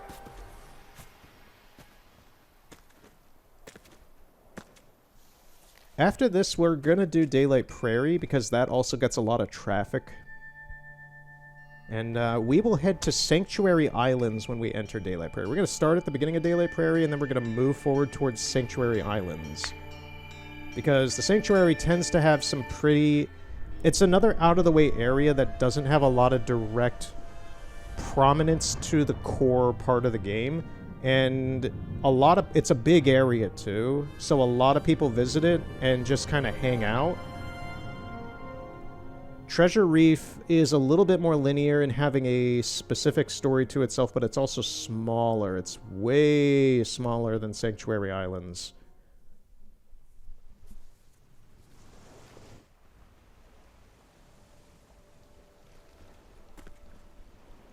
I'm still not entirely sure what's up with the boat. Sometimes it crash lands here, sometimes it doesn't. And there's those out-of-bounds things again, some more portals, and I don't even know what the heck that is. It looks like a metal, a metal umbrella or a metal grate or something. I think I showed that off before at some point. Anyway. Oh, we got another player here.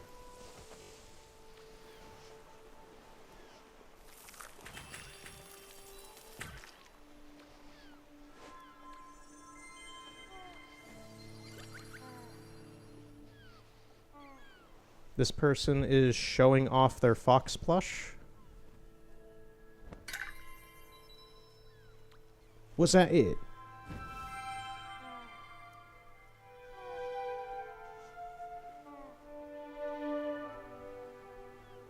What was that? Did you see that?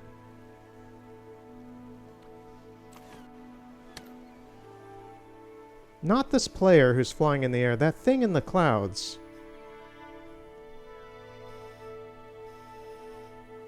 This area has a weird visual effect, where it's like weird streaks of wind. It's almost like a brush stroke of wind off in the distance. I think that might have been one up there, but it almost kind of looked like a distant dark dragon. That.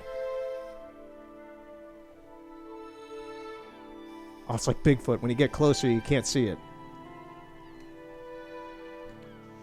I'm going to assume that's just one of the visual effects that normally happens here. 2 wing lights by Sin.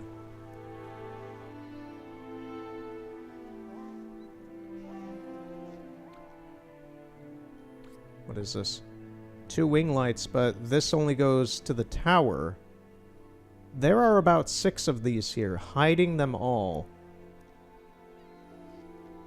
I don't know what this means.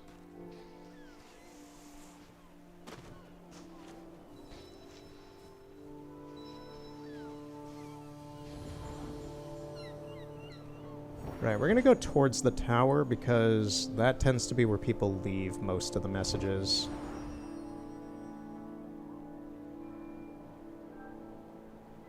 Yeah, think of this part of today as kind of like a grand tour. A weird social look and a bit of a grand tour of the map. Well, the game, I guess, in a way.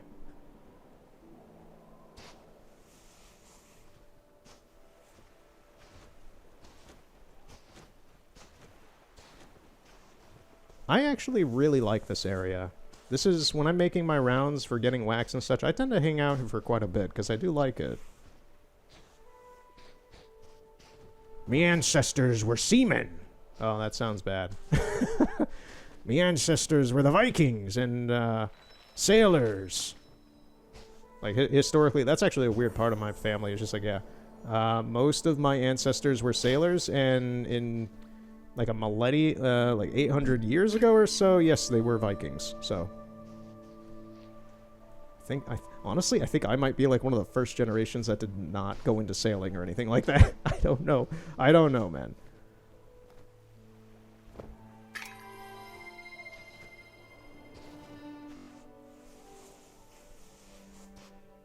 Right, so there's nothing really being left here, it seems, unless it wants to load in. Sometimes it takes a little bit. Oh, I hear a creepy noise that I think is part of the soundtrack. Yes, it is. Yeah, we still have the Dark Dragon Leviathan out there. What was that?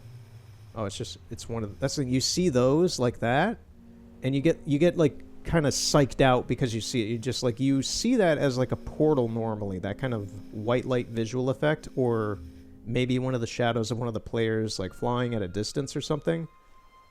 So when you see like a wisp like that, it kind of psychs you out. You're just like, oh, is that something out there? I don't know. I have a lot of energy. I've never had coffee in my life.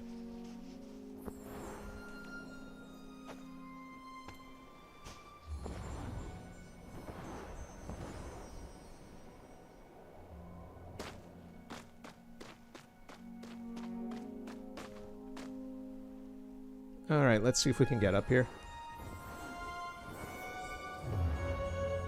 And we just make it.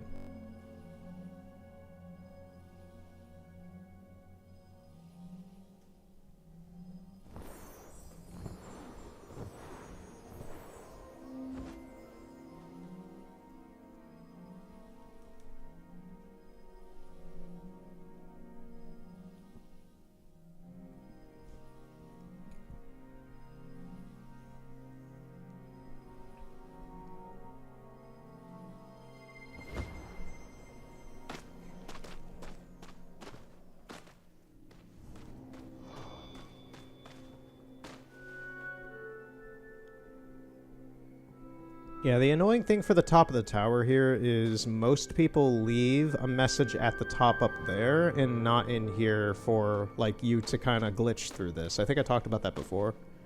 But, it's rather inconvenient, to be honest. I get it, people want to be up here, they want to have, like, the top, tallest area to kind of show that they got up here in some sort of mountain climbing kind of way. Like, hey, we're up here at the top.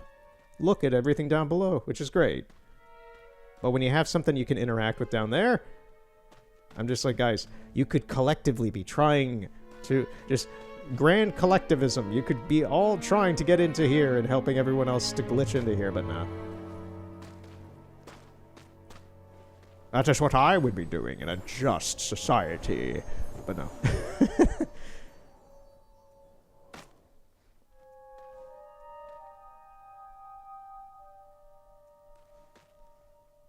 Yeah, it's kind of weird to see. Like, I can see the whole proportion of that guy.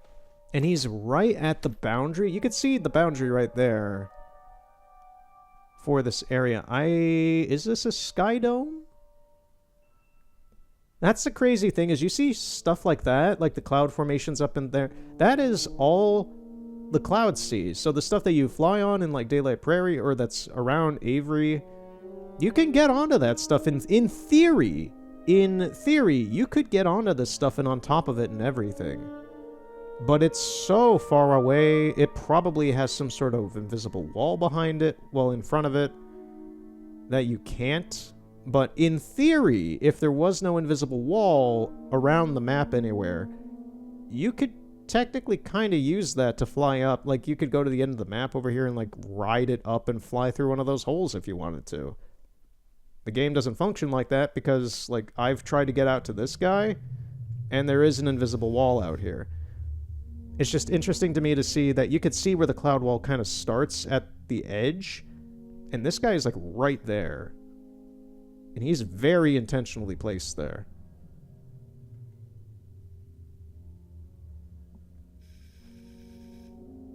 And this is what I mean by it being a far smaller map than Sanctuary Islands. You can see the whole thing, but you can't go out there. It's a lot closer. Anyway, just kind of rambling about observations.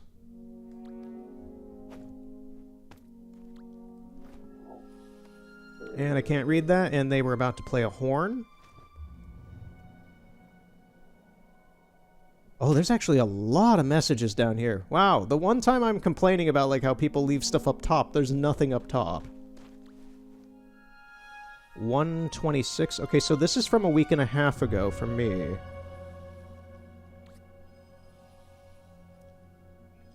What is this?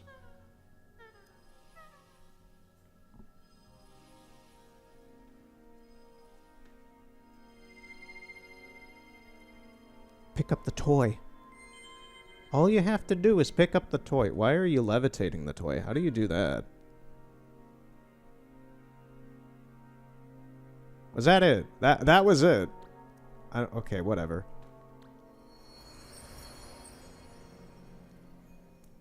Okay. That's cool, but you didn't leave a chair.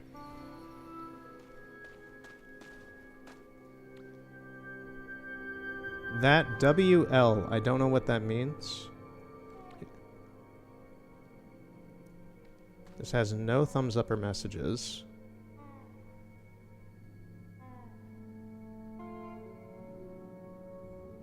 That's it? Okay.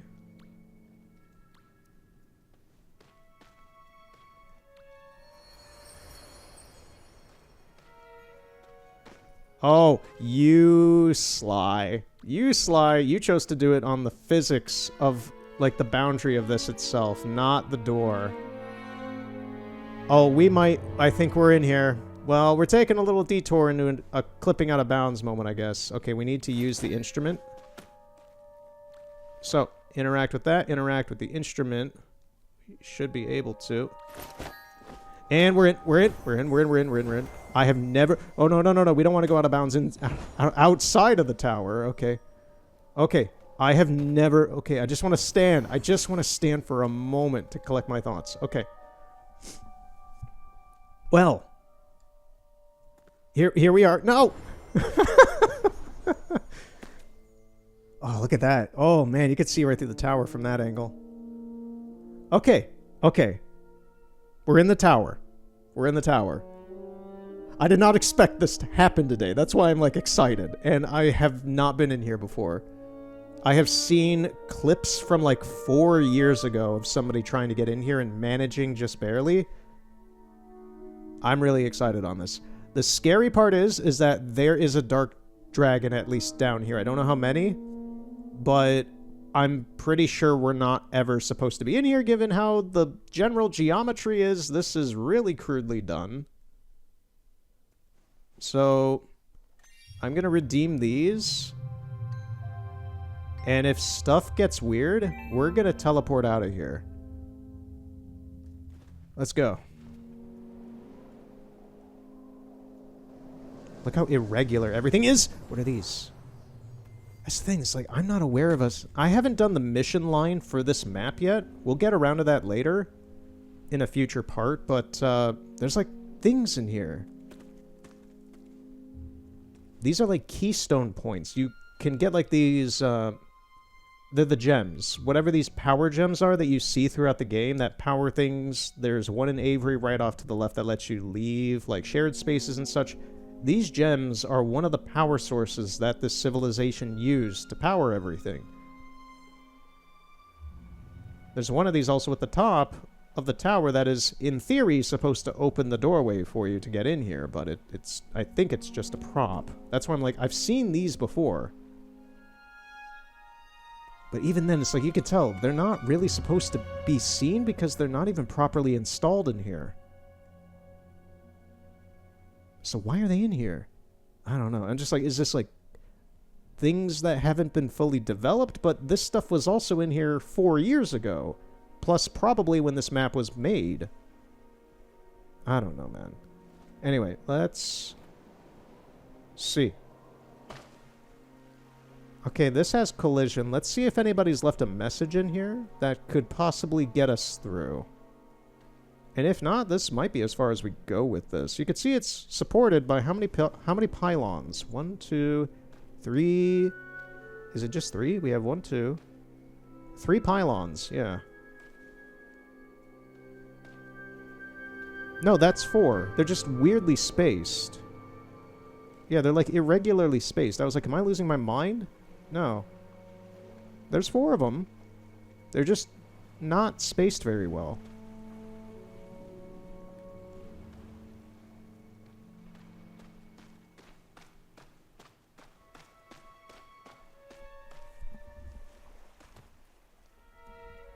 Yeah, I don't have any direct means to get through this myself, so unless some message shows up, we're kind of We're kind of at the end then, which is unfortunate because there's interesting stuff down below.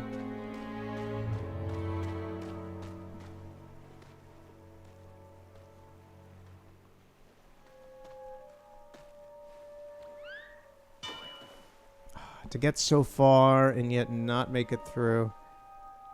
So, let me take a look at the room. I can see through the room here. Alright, so right there, you see that little kind of crack in the wall over there in front of us? From this angle, inside that room down below? That is the doorway, to my knowledge, that leads out into the water in Treasure Reef. So that's like the front door to this tower. We do have something here. Somebody made a room in here, but seemingly didn't make a chair to get us down below.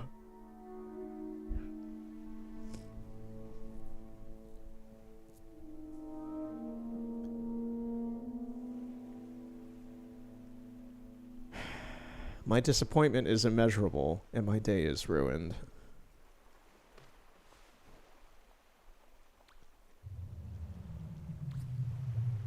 Cute! I mean, yeah.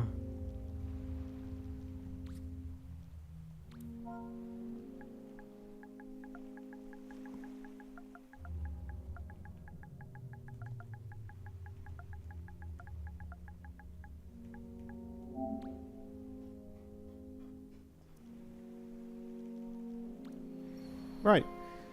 So, has anybody else got any, you know, anything? Is there anything above? Well, that's we can't go any further because we're out of wings. We need a Red Bull. I've never had a Red Bull. Drinking a Red Bull would unironically probably kill me. Like I said, I've never even had coffee. I have too much energy on my own.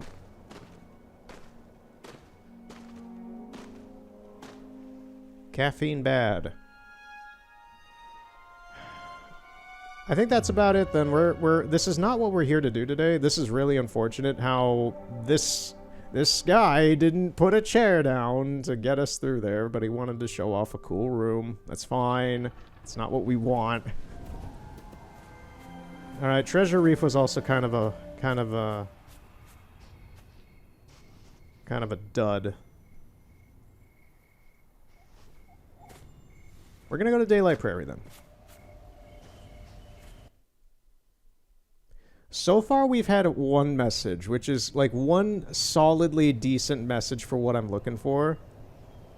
And that's kind of underwhelming, so this Where's Waldo hunt for all of this stuff. It's like, I'm seeing plenty, but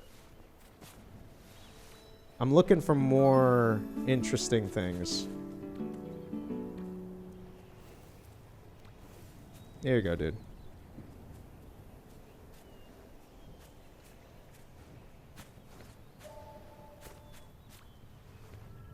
Flying Island 128. So this was left on January 28th. Oh, they left one of Snufkin's tents here. Those seem to teleport people. I accidentally touched one of them in a message a few days ago, and it sent me somewhere random in the Golden Wasteland. Do I have to go into it? Flying Island. What do you mean?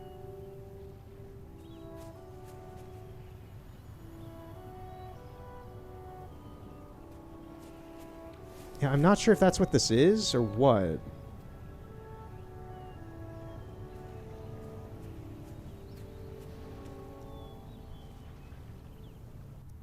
It did it! Okay. I was gonna say, I'm pretty sure these teleport people. Oh, is this out of bounds? Well, maybe. Yeah, this seems to have left us out of bounds. I don't know how these work, but that's what I'm saying. It's like, there's some crazy people playing this game. And it teleported us past the barrier to get into towards the Sanctuary Islands area. But there's still an invisible wall here. So we still cannot get through. We're somehow past the load zone, which is fascinating, so we can get up close to these. That person, whoever set this up, whoever you were, you're crazy. You're crazy number 2. If you remember Crazy from part 3 when we actually did the Eye of Eden, they've actually consistently been playing the game the same as much as I have been, and they've also been sending me hearts through the social, like, networking constellation thing at the beginning of Avery. They're the only person out of anyone else that I've played with or interacted with who's consistently, like, still playing the game and still giving me, like, daily hearts and stuff. So, Crazy is crazy. And I like them. It's really cool. It's really funny. Yeah, this is just kind of like an interesting footnote, I guess. It's like, this is cool. We're up close to this stuff when it's low poly, when you're not supposed to be here. Oh, wait. No. I thought we might be able to fall through the cloud layer, and we hit the load zone. Okay. I mean, that's a way to get into this area if you don't have the requirements to pass the barrier, but that's a pretty simple barrier to get past anyway. We're going to go back to the start of Daylight Prairie in a bit, but we're going to keep going forward since we're here. Sanctuary.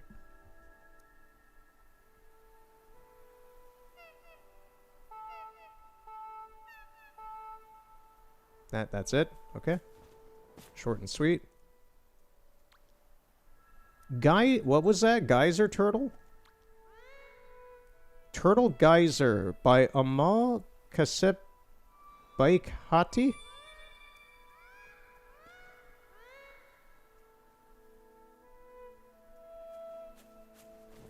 Whoa.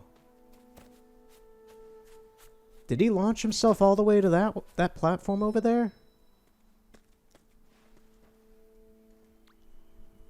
Sanctuary. Everybody here is going to the Sanctuary Islands.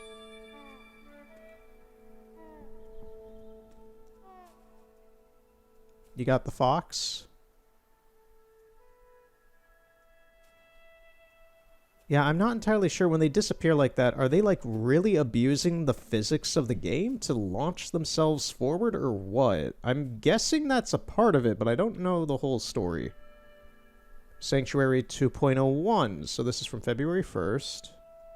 Once again, there seems to be some sort of weird abusable function of the plushes. I've noted that as, like, a weird thing, but I haven't given much thought to it. But I'm seeing a ton of them here now.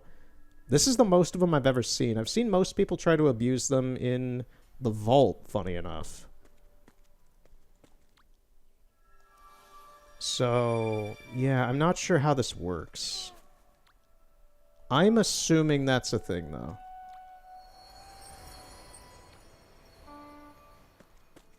Alright, let's keep going.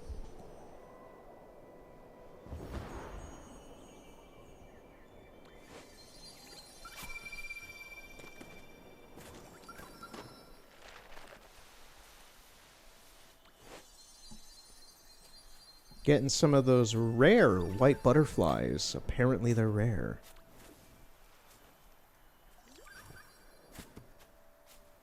Yeah, nice top hat.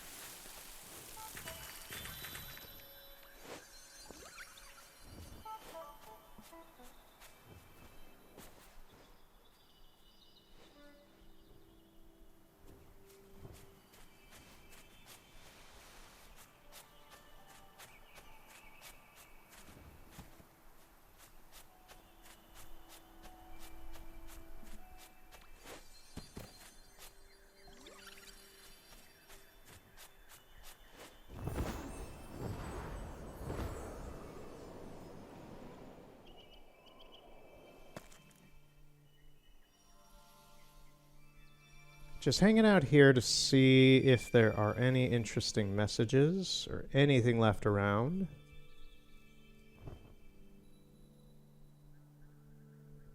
What time is it? Alright, after the Sanctuary Islands, I think we're gonna, weirdly enough, go towards the Golden Wasteland again. Not seeing any messages really left here.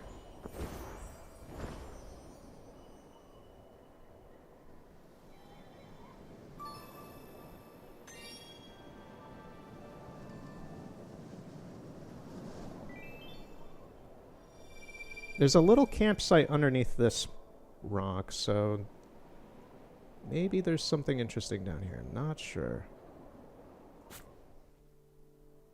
There's something. And I can't read it.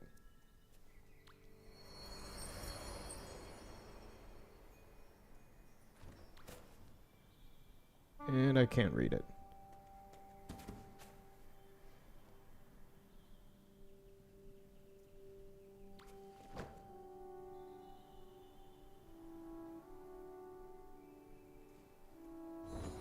It's a nice little camp spot.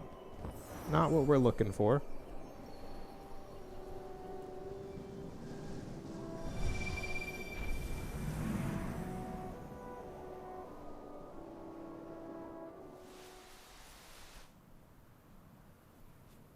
Ooh, there's a lot of them here. Geyser. Is this the same? I think this is the same dude with the fox plush, yeah. Man, this guy was leaving a lot of these around. And he's just gone. What are these comments? Amazing, you're the best. Thanks for this precious help. Thank you, from Lucy. Yeah, once again, it's like, I don't know what this is trying to do. Is it a launcher? I know that the Snufkin house is a launcher, but I don't know what... Like this. I know that these are launchers.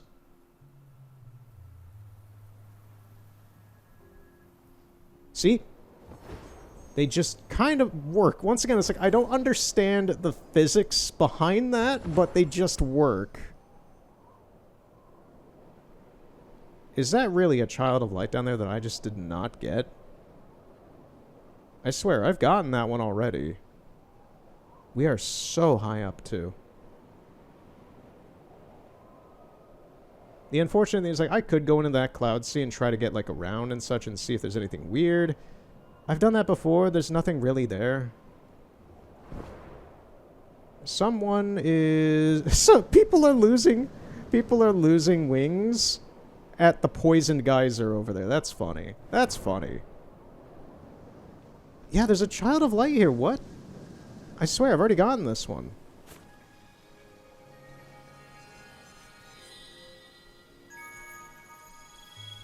Sure, I'll take it. We're at 92. I'll totally take it. That's fine. I kind of wanted to read the other messages that were back there at the start, though. What is this one? It's kind of off the cliff a little bit. And it's just some recharge. No, no, no, no, no, no, no, no, no, no, no, no, no, no, no, no, no. Okay, we got something. You are very glitched into the side of the mountain.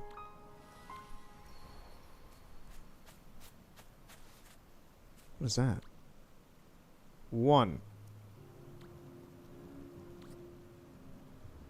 Where do y'all get these roses from? They're really cute, and I would like to plant a little message with them, too. I know that these exist. This is the first time I've seen one. What is 1-4? 1-1. Someone is writing in binary code?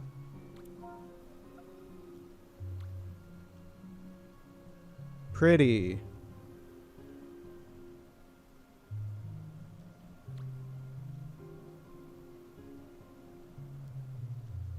Rude. Someone just wrote rude. What do you mean? What's rude about leaving a flower here that just says 1? Oh, there's another one too. Hey. Wait, they added share message flowers? So the flowers can speak now. Oh, that's interesting. Hello, what on earth? I thought these were only available during the days of bloom. Lol, I'm gonna guess you are a guy, right? What does that even mean? Wow, from Little Prince? Yeah, it's like I know these flowers are a thing somewhere in the game. I've never seen them before. Hello, how are you doing? I'm confused but curious. How did they do this? Most people are confused by this. Hi, question mark. I hope everyone has a lovely day. Ooh, flowers.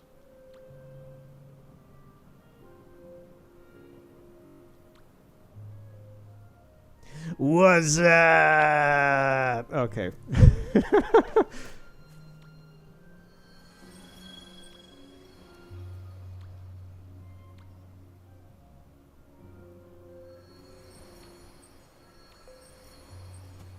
Are there any more up here? I think that's all of the flowers.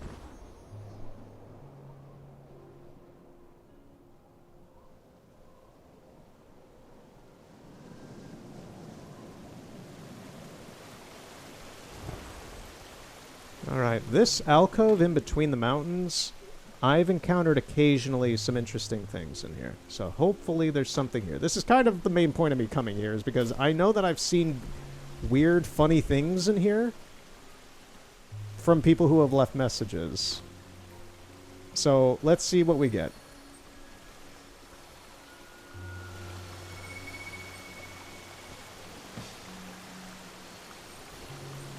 I'm going to assume we're not going to see anything interesting. Yeah, it's just someone flipping around. They seem like they were just starting the game.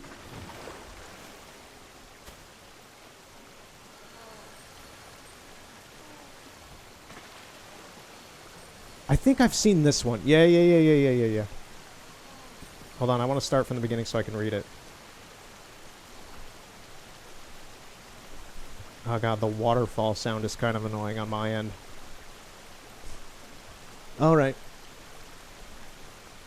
Nobody's left a comment on this. This has been here for a few days. Well, like a week or so. Alright. For me and for everyone. Hola. Tired.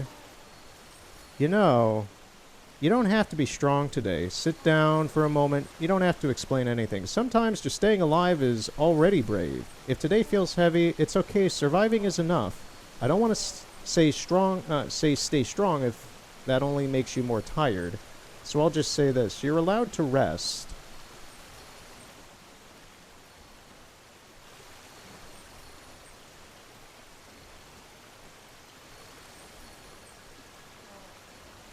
If you feel alone, remember, there's someone in this world who might not know how to save you, but sincerely want you to stay. And if today you feel worthless, that's a lie. Being tired isn't a sign you're weak, it's a sign you've been trying for far too long without resting. You're not weak for being tired, you're just human.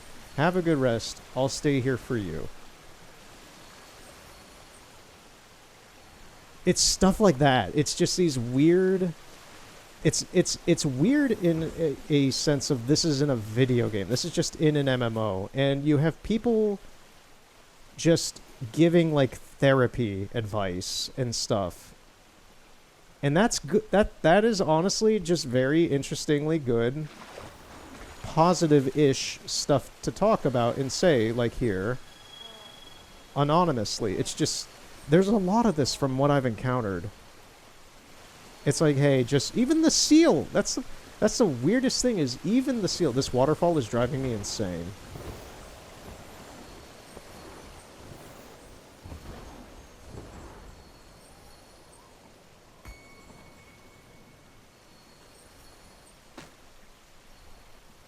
Anyway, even the seal in the Alice in Wonderland area is always talking about being tired and it's okay to relax for the day if you're stressed and stuff. It's very...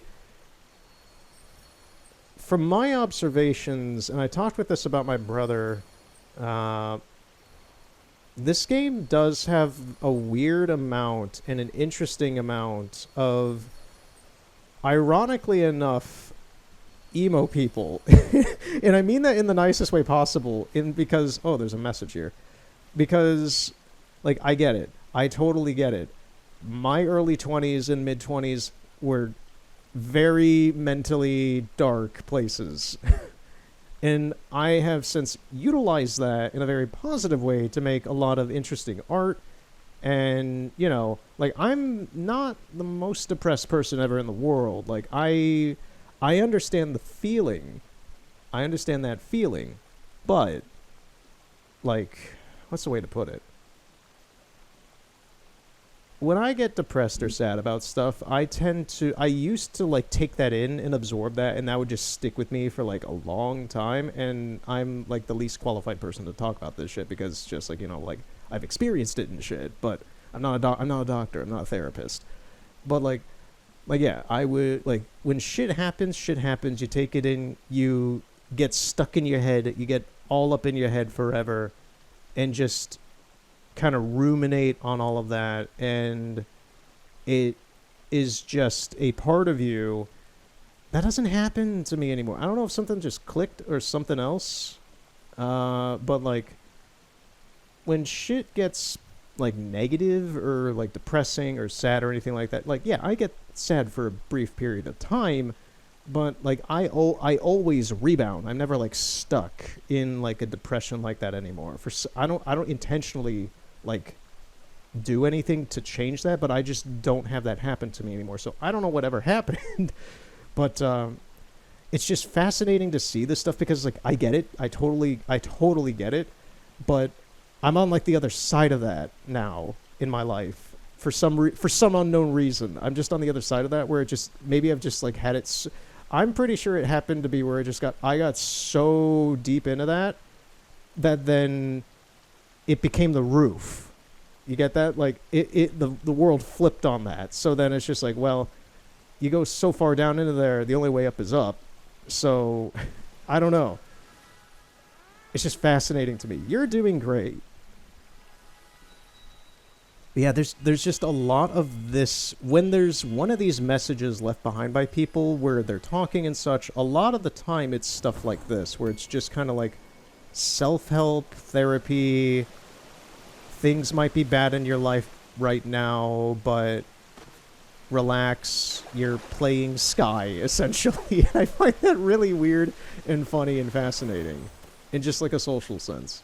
That's the whole point of us exploring this stuff here, is just seeing what people have done. I'm glad I caught that one because that was here like a week or so ago. And that was actually one of the ones that I saw that made me kind of want to do this as like its own dedicated segment for one of these, because we're probably not going to do like some sort of deep dive like this again in the future unless you comment down below and say you like it or something like that. I don't know. I don't try to push anything like that. But it's just messages like this. Messages like this. For some reason, the camera keeps wanting to point this way, and it's kind of annoying. But messages like this are the thing that I'm trying to look for.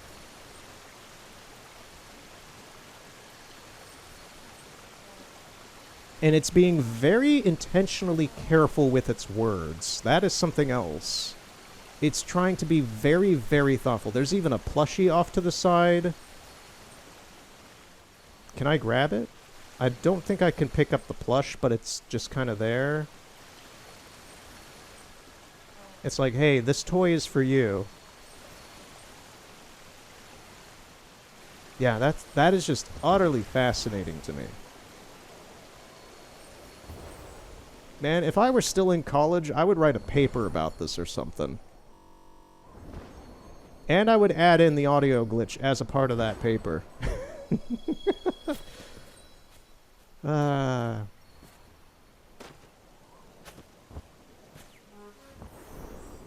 Right, what's another area that might have some... I'd be curious if anybody goes out on the... The islands out here are pretty uneventful, but they're also just really uninteresting, so I'd be curious about that.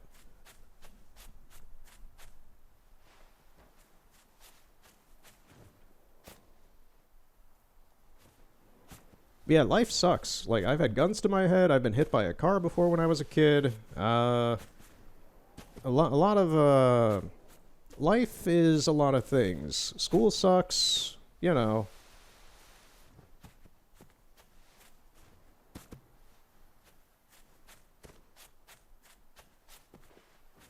I don't see any specific messages here.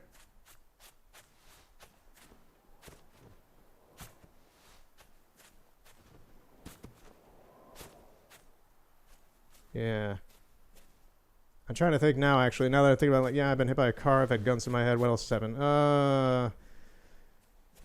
Well, that I want to just even bring up because it's just like, yeah, there's a lot of stuff. But I'm just like, I might have talked about this actually on one of the parts because it happened a few years ago. I don't remember what was I playing in 2022. I'm actually curious. I'm going to go to my account right now since we're just kind of waiting around for things to kind of show up. I'm going to load up whatever this is and see what it is. Oh, okay.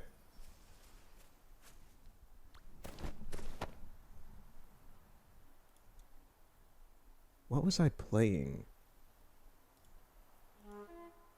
in 2022? I'm bringing up 2022 specifically because I've had to relearn how to walk because of destroying my legs, and I am a very thin person, mind you. But like I've jumped off of stages. I jumped on yeah. Trying to think what happened in 22 again. I jumped off a stage, destroyed my leg. I destroyed my leg in football in high school. I destroyed my leg jumping off a rock when I was a toddler. And I destroyed my leg in 2022 a few months later doing a stunt on a stage because I was supposed to repeatedly fall on my back for the bit. And yeah, so that means what? I've had to relearn how to walk like 5 times, including like, you know, when you're a child and actually learning how to walk. So I think I've had to relearn how to walk like 4 or 5 times. So it's just like, yeah, I understand the value of having legs. We take for granted walking very much as humans. Very, very much. I'm trying to think, like, what would I have been playing in 22? There's 24. That's all the Ghost of Tsushima. There's Tears of the Kingdom in 23. Okay, I was wrapping up Breath of the Wild. I was wrapping up Uncharted 2. Yeah, when I destroyed my leg last, I was in the middle of wrapping up The Witcher 3, kind of. It was like part 28 of Witcher 3. Oh, yeah. Okay, yeah. So it would have been between part 28 of Witcher 3, Breath of the Wild part 20, Breath of the Wild part 21, and Uncharted 2 part 3, wrapping up Uncharted 2. And then I didn't play anything for like 2 months, it looks like. Okay. Yeah, 'cause I would have been busy with a show during that time, a very specific show. So that would have been why I didn't play anything for 2 months. Yeah, anyway. Yeah, so it's just like, I understand life sucks. You get beat up. Things that are not expected happen. And my advice of the day, value your ability to walk. Sanctuary race free energy. I don't need that. I'm not doing the race.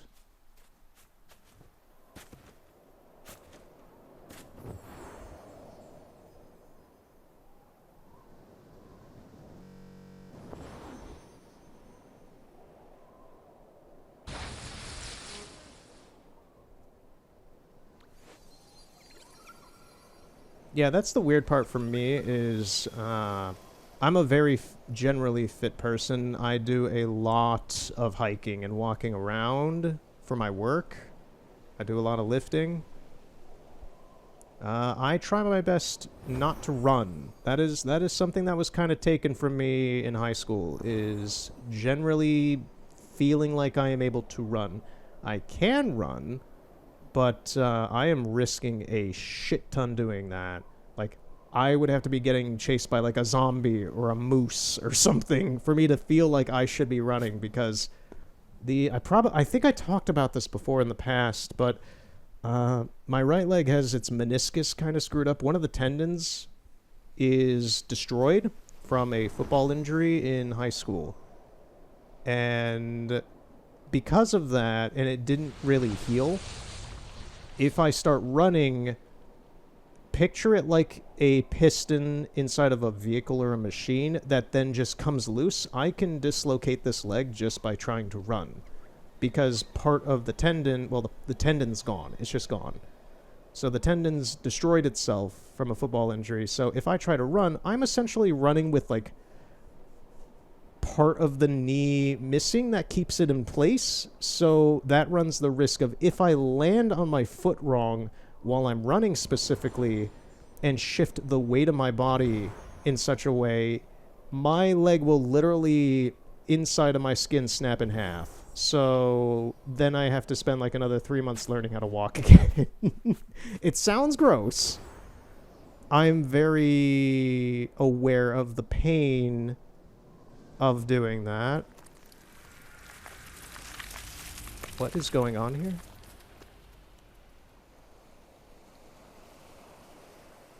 Huh. That was weird. I've never seen that.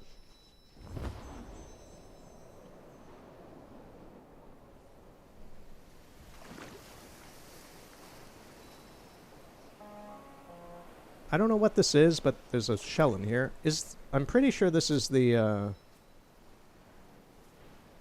Oh, did somebody, like, purify the toxic geyser? Huh. Okay. I don't know what that benefits, but sure. I see there's a conch shell in there, but it can't really interact with it. Anyway. Yeah. Anyway, I understand, like, physical pain pretty well. So, yeah, I don't know where to lead off with it. That's just my personal, like, that's just a personal anecdote about, like, shit in life can suck. Shit in life can really suck. But, you know, you're still alive, and that's great.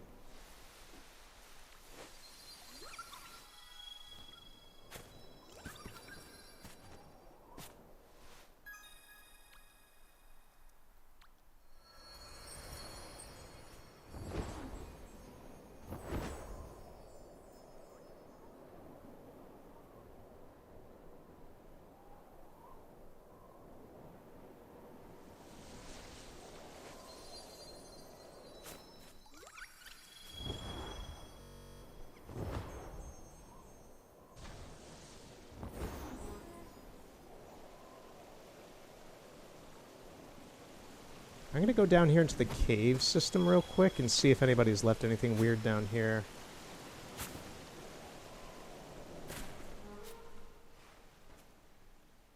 Also, if you take anything out of what I just said about my knee, don't let you... If you have kids, or if you're into football, don't play football, and don't let your kids play football.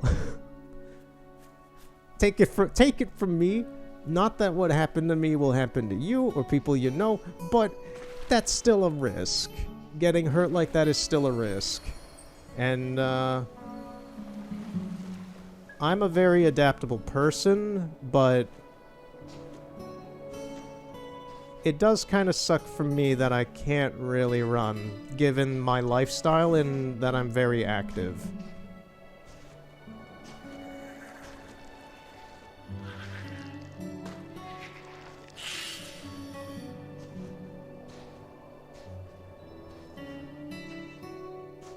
You know, walking's fine though. It do what it do.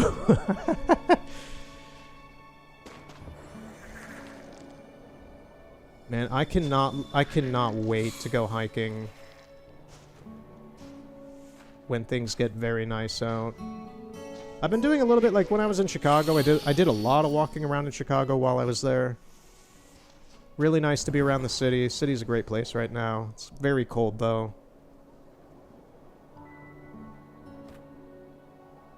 But I am so looking forward. So looking forward to spring, man. I am so looking forward to it. I don't understand people who like winter. I think they're just people who live in, like, Georgia and Florida that don't understand how winter sucks.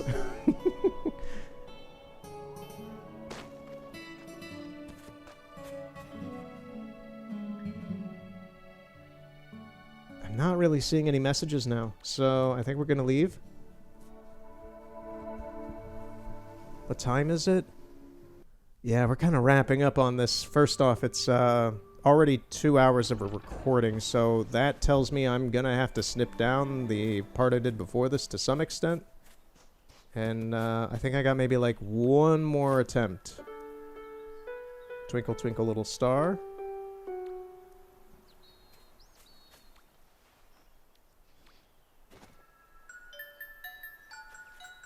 Somebody advertising something with YouTube. I don't know what that is.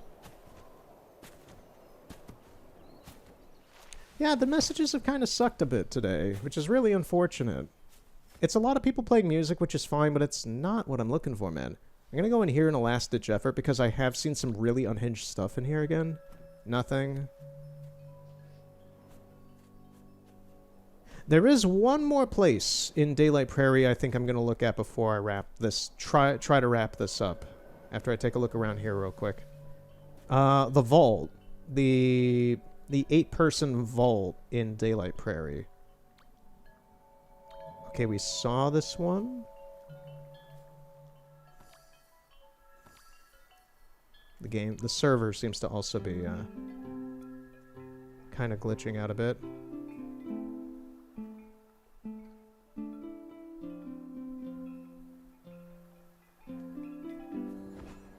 Right. We're going to go to Daylight Prairie. We're going to take another look once more.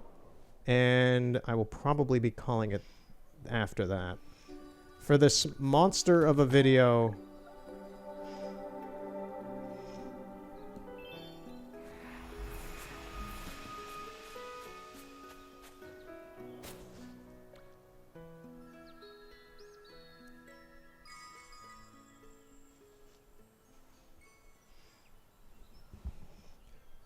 Okay, I think this is that same person who's doing another outfit check, but it loaded in like a previous one of theirs. They seem to do this like daily or every other day or something.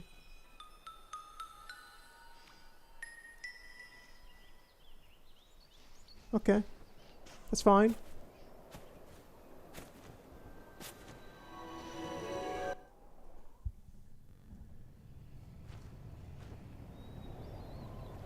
I don't know, maybe all the emo kids just went and hid today. I don't know. Flying Island. That's the one that we used to launch last time.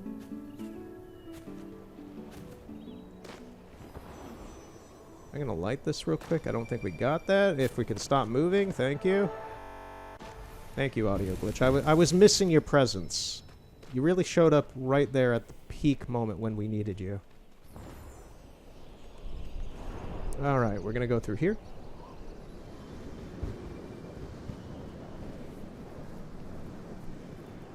Just trying to think, is there anything else that I want to talk about before we start wrapping up after we're done with focusing on the vault?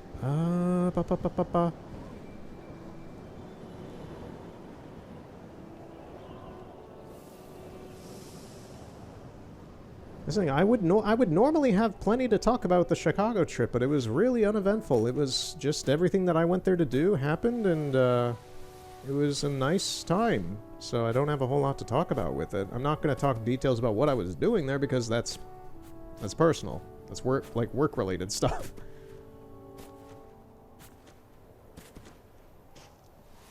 Let me grab these candles just 'cause. Is there anything else that is not related to me that I'd like to talk about?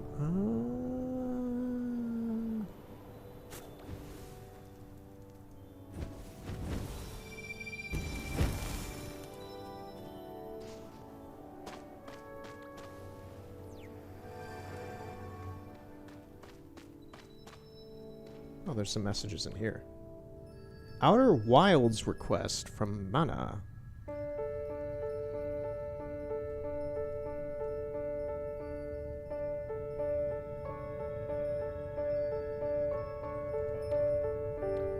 I have Outer Wilds on disc. I have the PlayStation 4 physical copy. Still never played it. I need to get around to it at some point. It's just been something in my backlog for, you know, the past 7 years or so.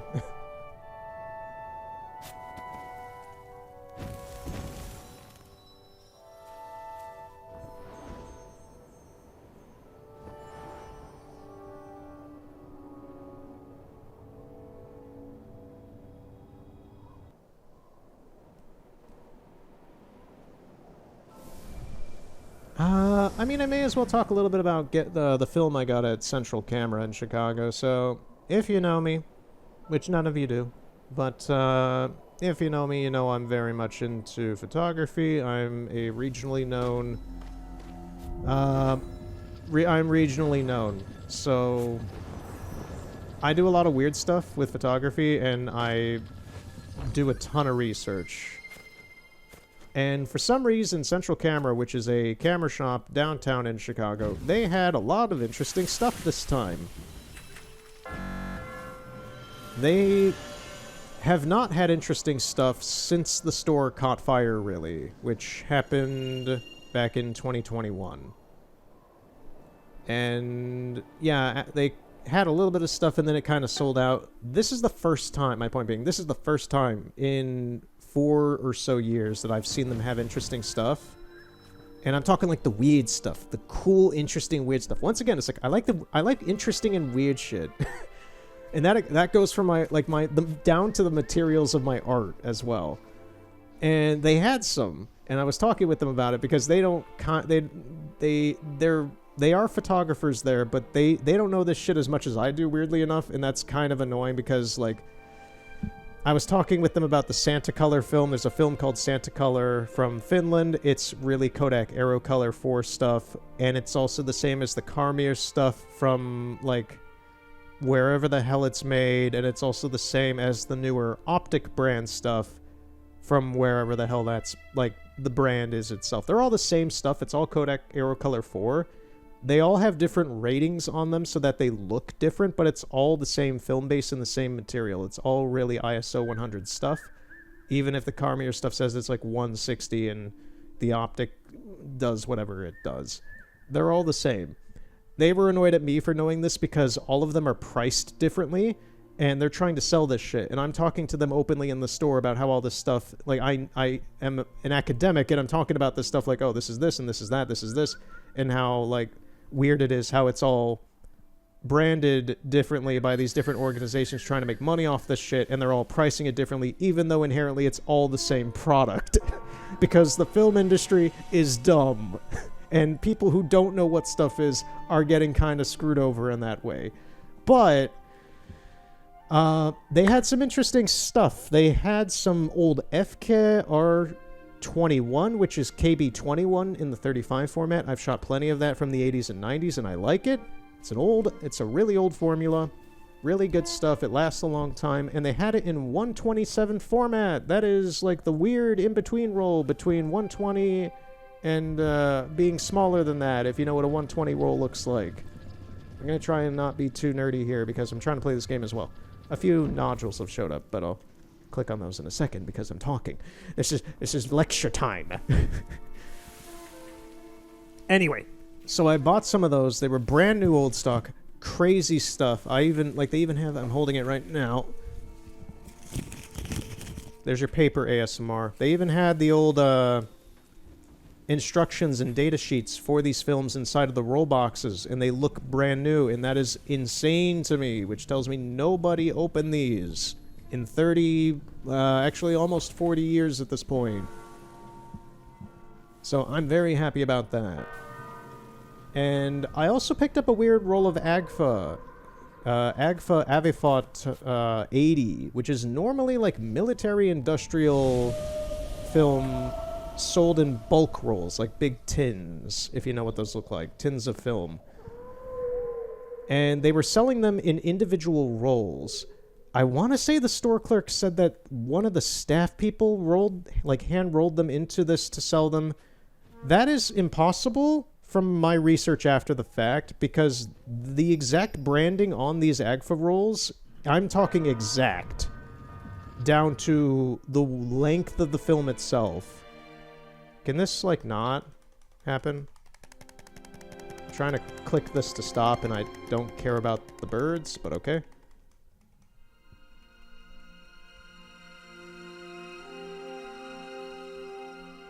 Kind of weird how you can't skip the birds, but you can skip the manta rays.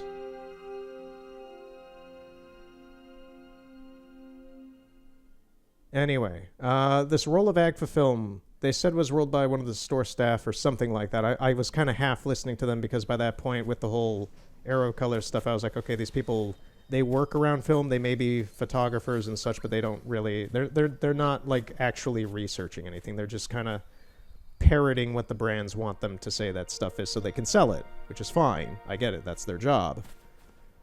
But I did some research on the roll I got, and it's from some guy in Eastern Europe who normally sells it to Russians, which I found very interesting. These are very commonly sold rolls in Western Russia, made by some guy. I'm not sure if he's from Belarus or if he's from Ukraine or somewhere out there in Eastern Europe, but that's the market for it. So my big question is, why do you guys have it? Where did you buy this from, and why are you lying about one of your staff rolling it? Is it to like hide the fact of that you acquired this from somewhere in Eastern Europe for some reason?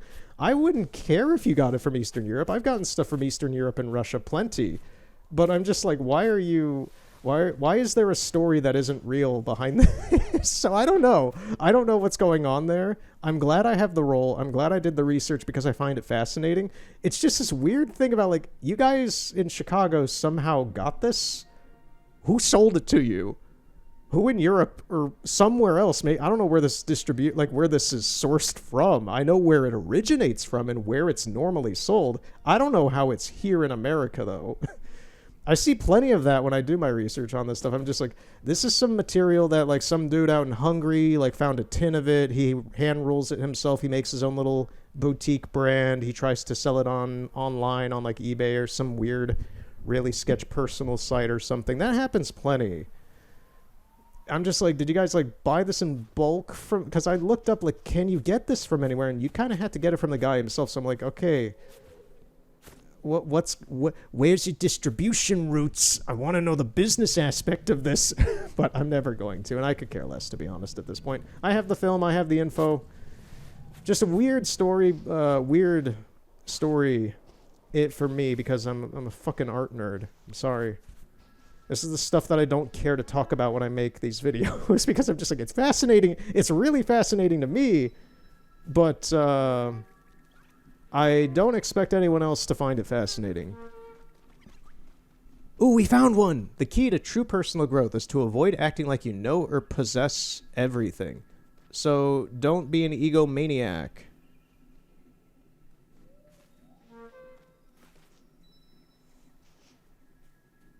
Do you have anything else to say? Do you have any more words of wisdom? I think not. Nope, that was it. Okay, we kind of got another one. We got another one. And that is very true. Don't talk about shit unless you actually know it. That's another thing of me being annoyed at those guys at Central Camera because they're trying to... They have a vested interest. They have a vested interest to lie about things, to sell you products. And I've met these people multiple times. I know the owner of the store is a Hungarian guy. He knows me because of the cameras that I bring in. Like, I don't like selling cameras, but like I wear a very distinctive camera when I'm there because the camera that I have is a very, very rare camera in America that I imported from Japan that I really like this camera. It's my main camera. But he knows me because I have this camera and he likes the camera. But yeah. Just like I understand these people are also here to run a business. So they will tell you things to try and sell you things. And I have no vested interest in that except for pure knowledge and art. So it's just like, I've done crazy research into this stuff for my own sake.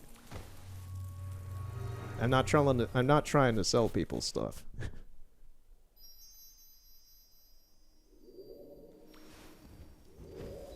I just want to know. I'm like Tarzan. I wanna know, can you show me? I wanna know about these strangers like me.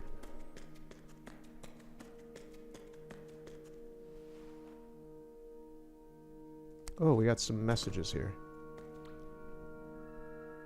Yuck.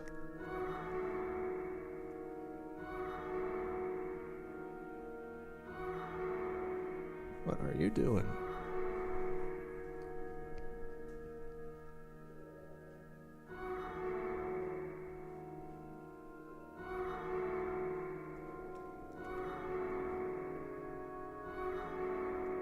I'm really sorry to say this, but with your Tomcat cattail and the pants you have on and the way you're walking, it really, really reminds me for some reason of Mike Myers' Cat in the Hat. It just has that kind of, oh right, vibe when he walks. If you've seen his physicality in that cat suit, it just reminds me of that. For some reason.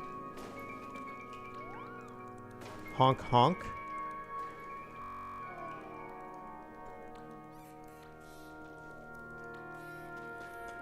And then B.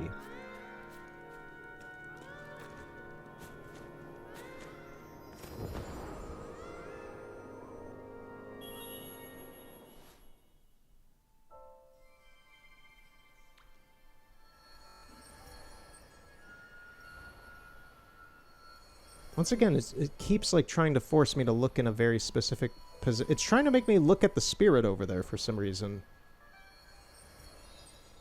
I feel like that's almost a glitch. Let me...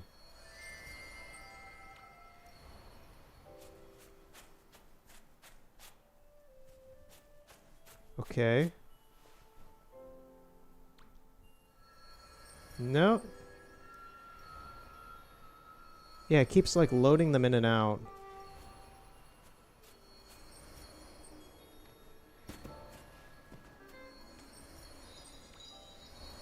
In any case, we're gonna go back in.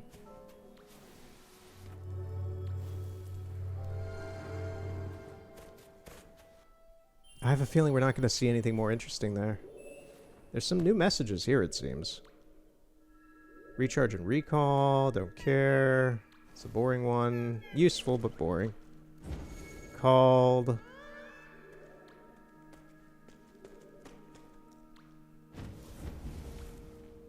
Lamau.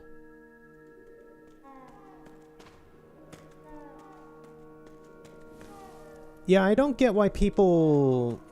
I know people get bored probably, but I don't get why people just come in here and just like spam the whole call feature and such when they're in here, because the rooms... It's not like new players are going to come in here and respond to the fact that you're making the call. As you just saw, it just kind of took me and loaded me into a room with a bunch of other people already known to the server to be in here. It just kind of partitions like that in a cascading style.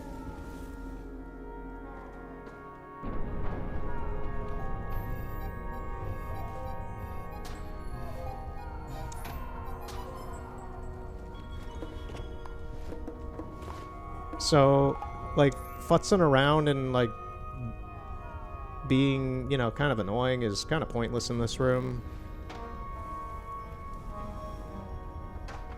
I don't know. I don't know, maybe I'm just too polite and I'm just like... It's like I'm on public transport and I'm just seeing people be kind of like dumb on the CTA or in a bus or something, and it's just like, guys, we're just in here waiting, just relax, be patient. Just sit in your chair and, like, I don't know, relax. The game will proceed as the game sees fit.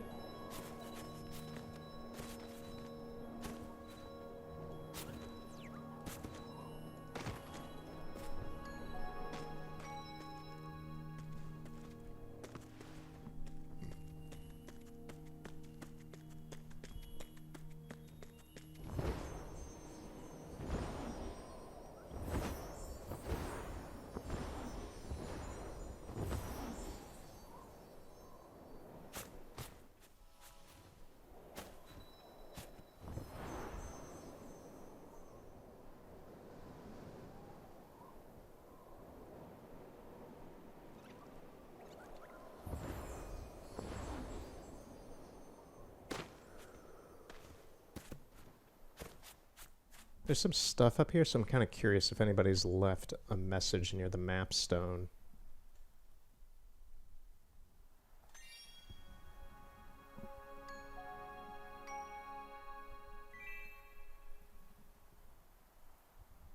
I gotta say, over the course of just a week, I've replenished most of the like half of the candles that I spent to get this outfit.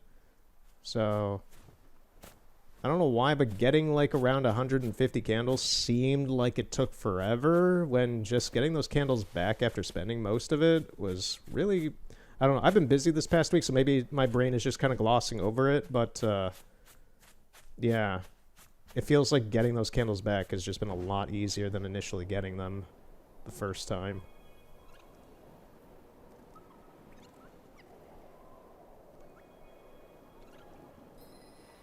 Once again, it's like, this is another social-esque kind of area, but I'm not seeing any messages, really.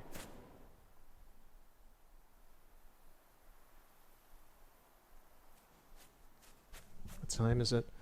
Yeah, I got like 5 more minutes I can do this. So...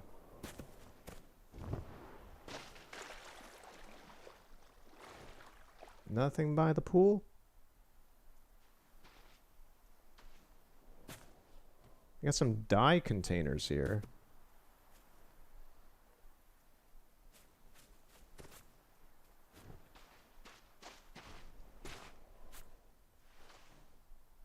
Yeah, seeing the book be, the art book be so expensive for this game is just, it was already expensive. It was already over $125 is what I thought it was. It was already so premium, and then it just became sticker shock. Just holy shit.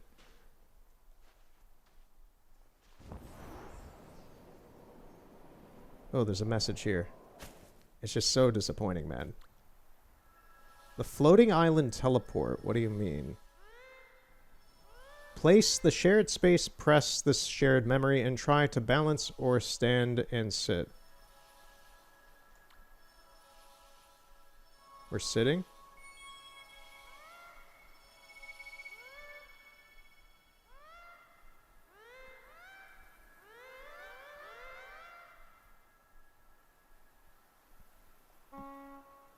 Nothing happened, so I'm gonna call you a liar. You're a dirty liar. I don't know who you are or why you're lying out here, but it didn't work. Yeah. Hola, hi, como esta? Okay, goodbye. Staring at the sky for absolutely no reason.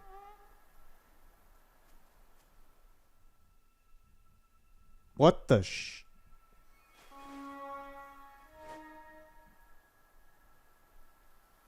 Huh? Don't grimace me. What is all that? What do you mean there's stuff in the sky up there? I've been in here dozens and dozens of times over the past few weeks. What do you mean there's stuff up there?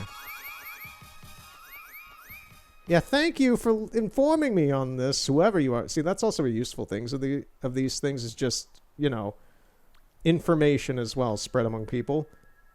Did you see the Sky Islands up there? Yeah, I just did. I never knew those were up there. Can we go up there?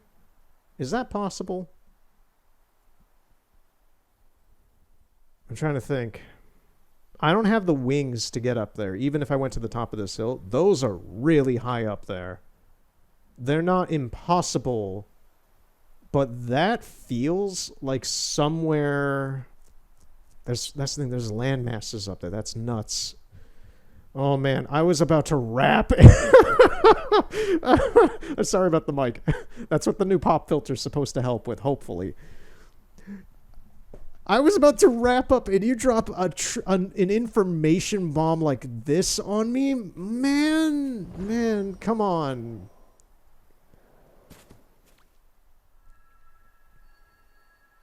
I don't know what you're saying.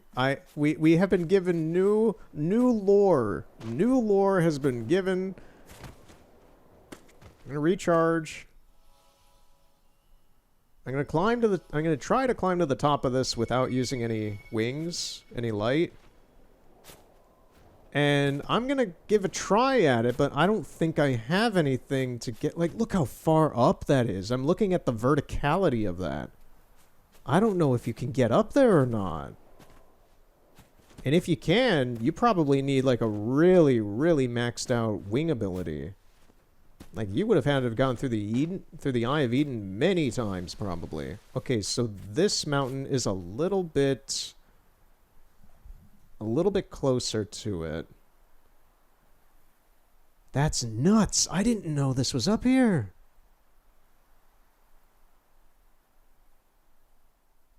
We had the forest treehouse earlier, a few days ago for me. And now we have this. Just like, I didn't know there was stuff up here. Alright, we're gonna climb this. As I point up it, like as if I'm pointing to you physically, like as if we're out hiking or something. We're going up there. We're going up there, guys. We're gonna climb that hill. We're running up that hill. And we're gonna see if we can reach the stars. There's somebody... Oh, that's actually not the worst idea. I don't know. There's someone out here flying. That cloud layer would actually give us a better uplift than this. Can we get out there? I don't know if we can. There might be an invisible wall. That would be a much better uplift than just dead rising from the top of that mountain. So far, so good. Oop, nope, there's a wall. Nope, there's a pretty strong wall there. Okay. I would need like 3 times the amount of flight that I have currently. That is insane.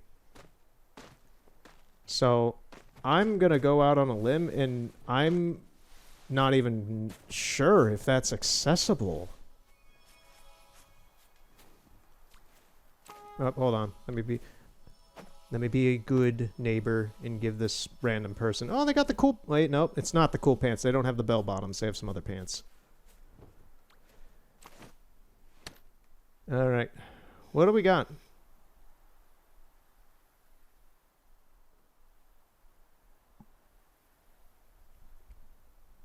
So, I'm gonna guess...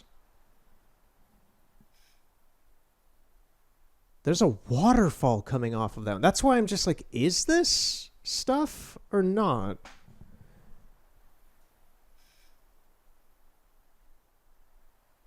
You know... I want to do a math. Okay, 1, 2, 3, 4, 5, 6, 7, 8, 9. I see 9. My confusion right now is there's a waterfall coming off of one of these. And from the ground looking up and zooming in on them, they don't look like they have flat, like, land on them. Like, you see these? They look very full circular. They look like spheres, but then you see that one has a waterfall coming off the side of it. So I'm just like... That was put by someone. That waterfall was put there by someone. So something has been done up there. It wasn't like they just put up assets and left it alone. Let's get another angle at it. This is the shit I would be doing by myself, by the way. This is free time. This is free time. This is recess with this game. This is us just kind of putzing around off of what I was intending to do. We're done with the whole investigating the social aspect of this and stuff. We got like 3 good messages. We got the one that actually set me off to take a look at this specifically, which is interesting. Glad I got that. Glad I got it on camera. It's recorded forever now, as long as YouTube exists. So we are very far away from them. Yeah, that is just so far up in the sky.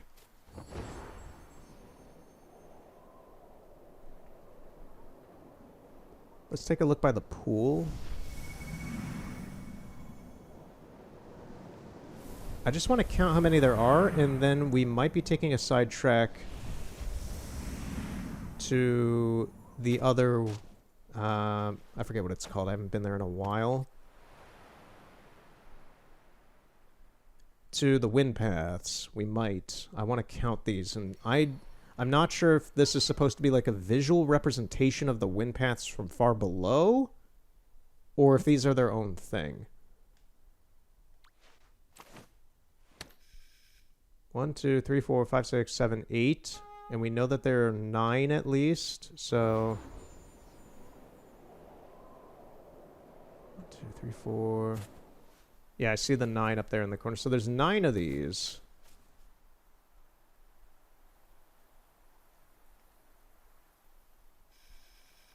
That is insane to me.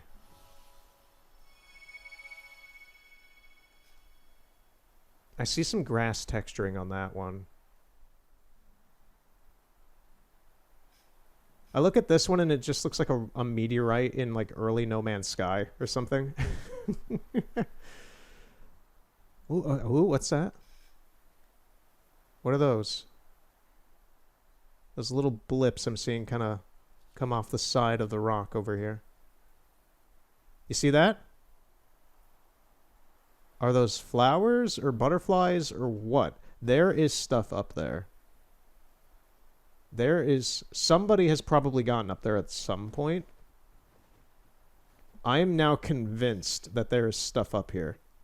I don't know what. And I have only very slight proof, like those little dots coming off the sides there. Might just be patches of flowers or something. But these are up here. Fascinating. Okay. So we have 9 rocks.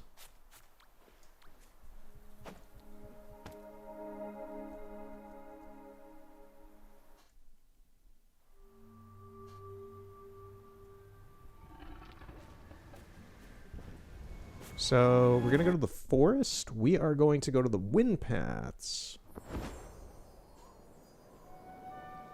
After we get this candle.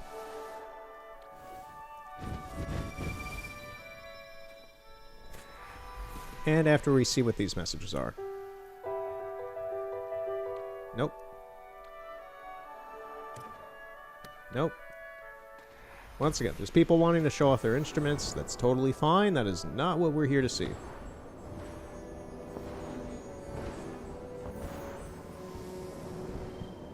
I'm guessing everybody wanted to be emo at the start of the year and then tapered out as the month has gone on.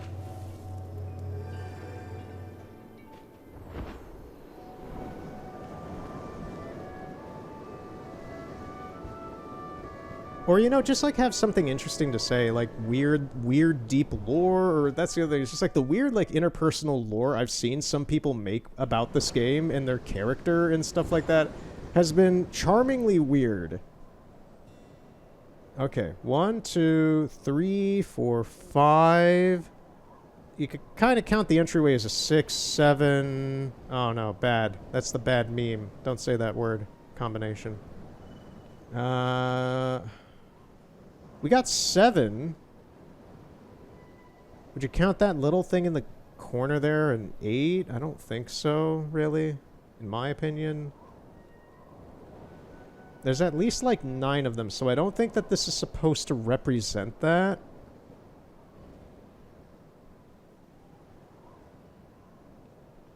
You know, I don't think I've ever been in here. Can I go in here?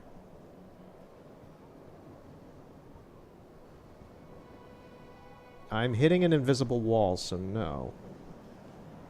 Okay, I think that's, I'm gonna take a quick look here to see if there's any, like, little interesting social things left behind by people. Yeah, that's pretty much it. Thank you for watching this. This has been a very, very weird part for me, between the fact of splitting it up over multiple days to the point where it's been a week now, and between me going on a traveling trip. I'm currently working on like multiple productions for things, and I'm getting busy again, so I'm kind of probably going to be starting to do these, recording these maybe like once a week or so. I don't know how that's going to go. Maybe once or twice.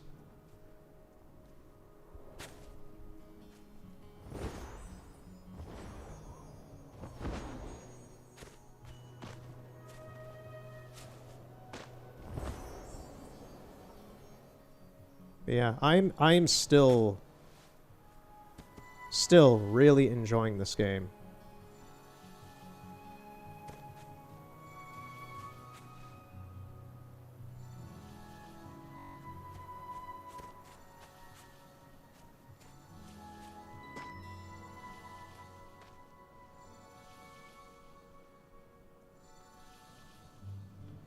Not seeing anything get left behind by anybody here.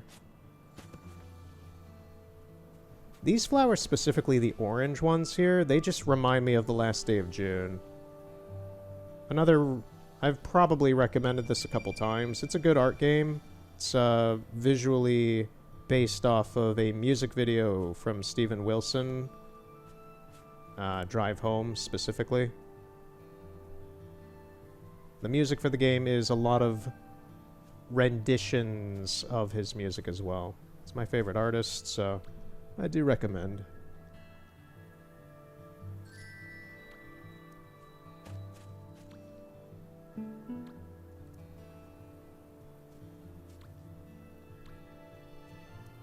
Also, I think I should be wrapping it up now because my voice is starting to give out a little bit. Is there anything else?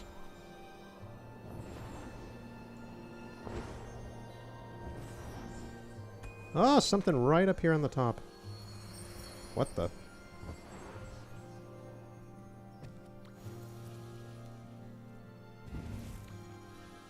Whoa. Okay. Well, this is a very nice way to end this, I guess, today. Very weird. So yeah, next time we will continue with more Sky. This whole aspect of today, I'm very glad we did it.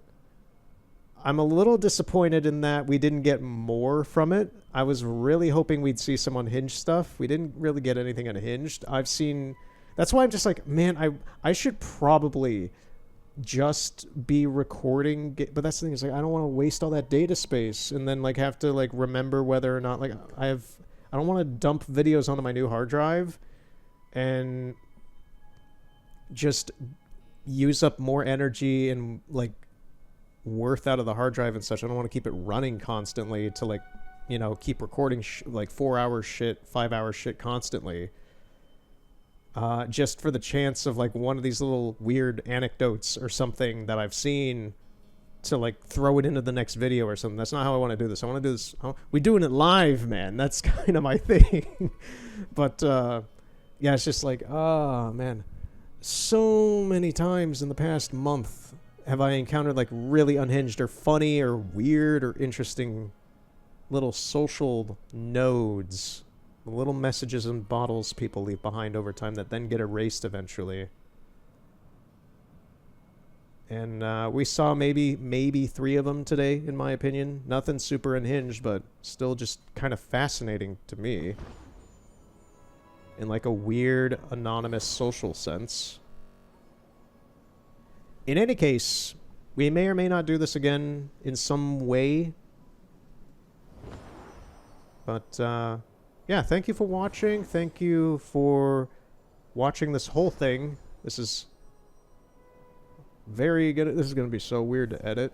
But, you know, that's my problem for later. But, yeah, we'll continue with more Sky. We'll continue with more Assassin's Creed.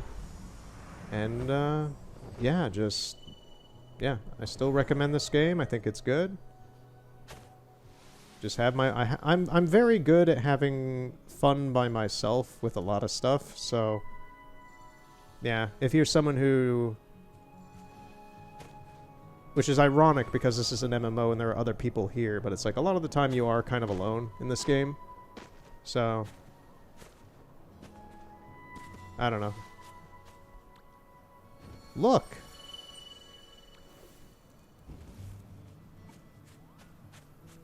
What? Look in the mirror and you will see a cutie. Are you talking about me? Are you calling me a cutie? Don't give up. Anything will be great. See, that's what I'm talking about, though. It's like, this kind of looks like a starting player, although they have a ton of props. And they seem well-orientated with the mechanics of this game. They're just, like, dressed really starter-y. But, yeah, just these, like... this is what I'm talking about. This kind of social stuff. Just, like, don't forget to eat. Get rest, please. You are so cute. Yeah, just that. That's just the fascinating stuff to me. Just stuff like that. This node is exactly what I'm talking about. And I'm glad I found this right before I shut this off.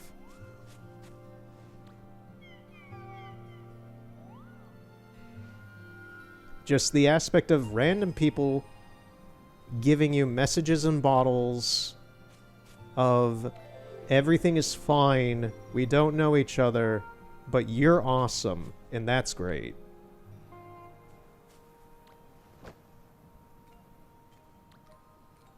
The don't forget to eat one is a funny one that, like, 7-year-old me would be, like, would take probably to heart. What is this one over here? Have a nice day. Yeah. Yeah, that's a great note. That's exactly what I've been looking for, man. Just now we're finding them as we're ending. Just relax and get some rest. Hello, everyone. It's so innocent. It's so funny and just like, oh, that's funny as crap to me. That's a good one. I don't think this person has anything really to say. That's funny. That one put a tear in my eye. That was funny.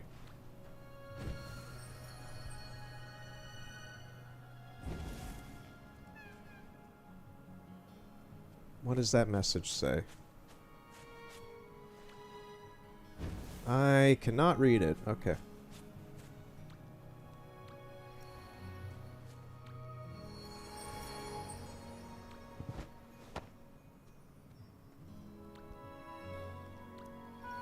Man, everybody's leaving the good messages here in the Wind Valley, and I did not even intend on coming here today.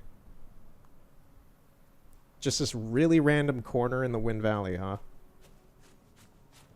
I think this might be the one we just saw. Yeah. I want to, like, sit back here and see if there's anything that shows up, because this is kind of a weird spot on the island.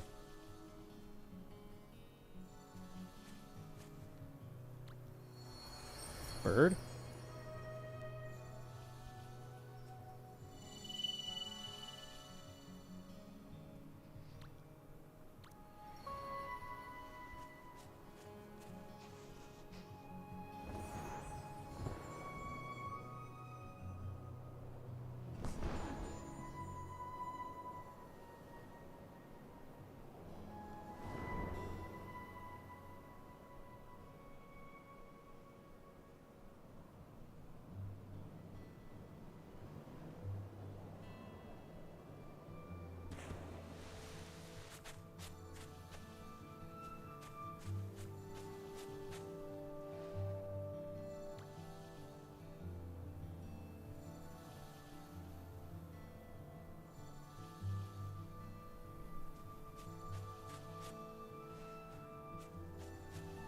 Okay, doesn't look like anyone's left anything. Nope, someone did leave something back here.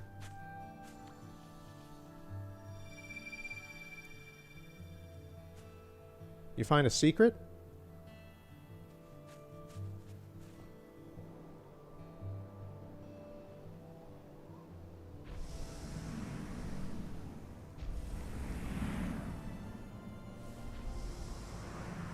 I mean, that was kind of a very easy path to get up here. It's not the biggest secret, I don't think, unless you're trying to show something off further out of bounds. The clouds actually go further that way than I ever expected them to now that I see them, and they're also weirdly geometrical. Like, that's just a square and a trapezoid over there. Okay, yeah, the clouds outside of this area are a little weird looking.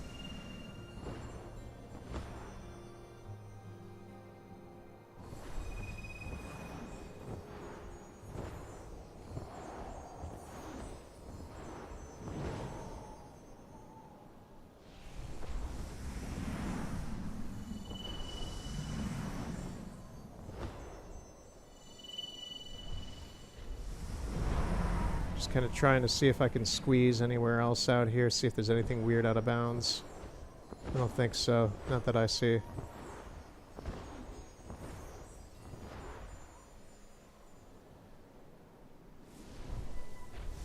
Alright, well if you want to stick around, I'm pretty much done here for today. If you want to stick around for some reason, I do have one out of bounds thing that I want to double check on.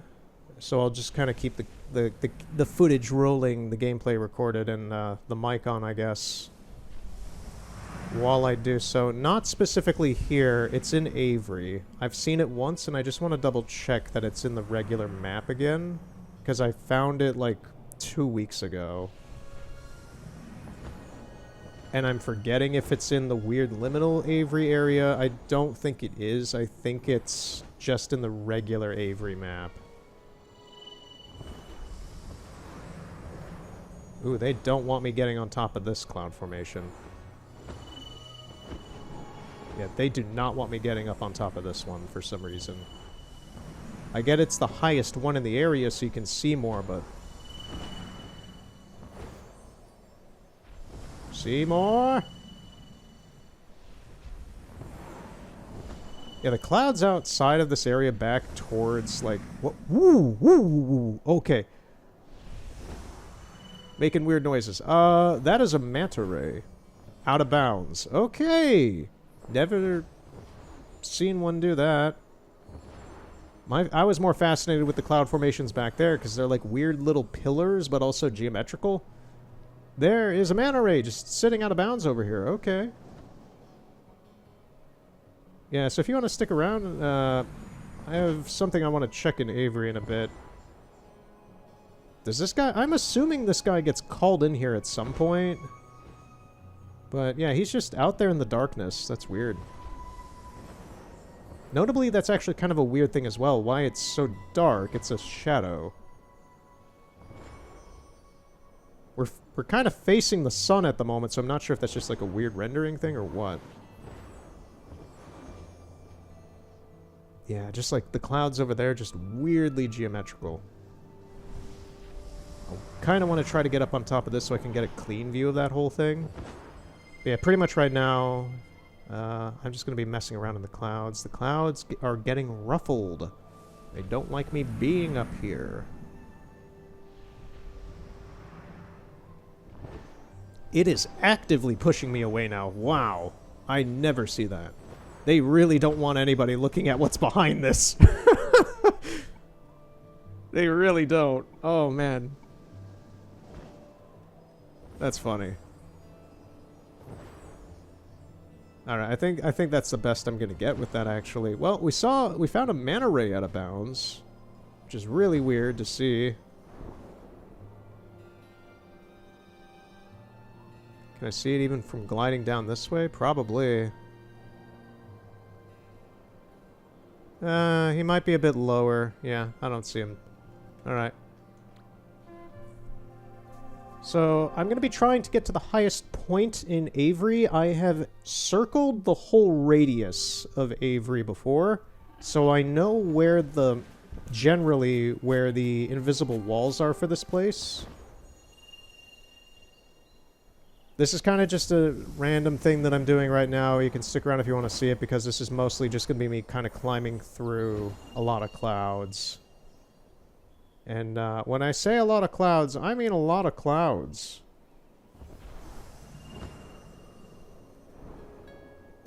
So there is a terminus to the end of the sea, and there is an invisible wall that keeps you from like going any further over there. This is not like infinite or anything. You'll see when we get up there, actually.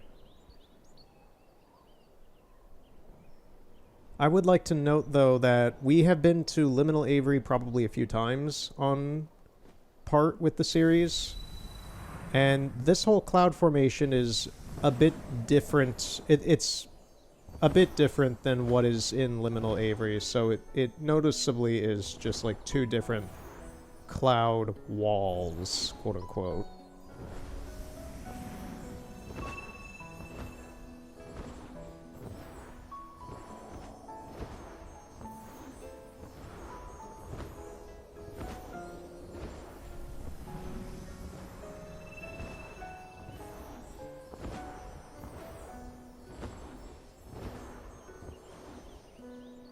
Okay, we hit the wall there.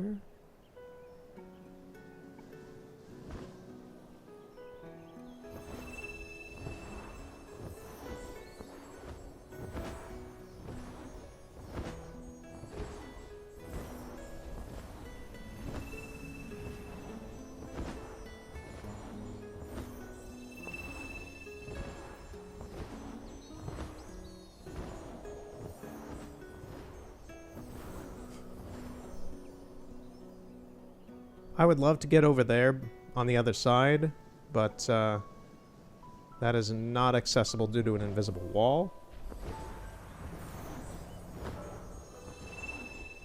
It's a lot like surfing. You kind of have to like just kind of ride along the side of the wave, in this case the cloud, and you might get to a drop-off point where you need to tunnel through it, and then you got to find that wave that raises you back up again on this thing. I played Surf's Up on the GameCube. I know how this works.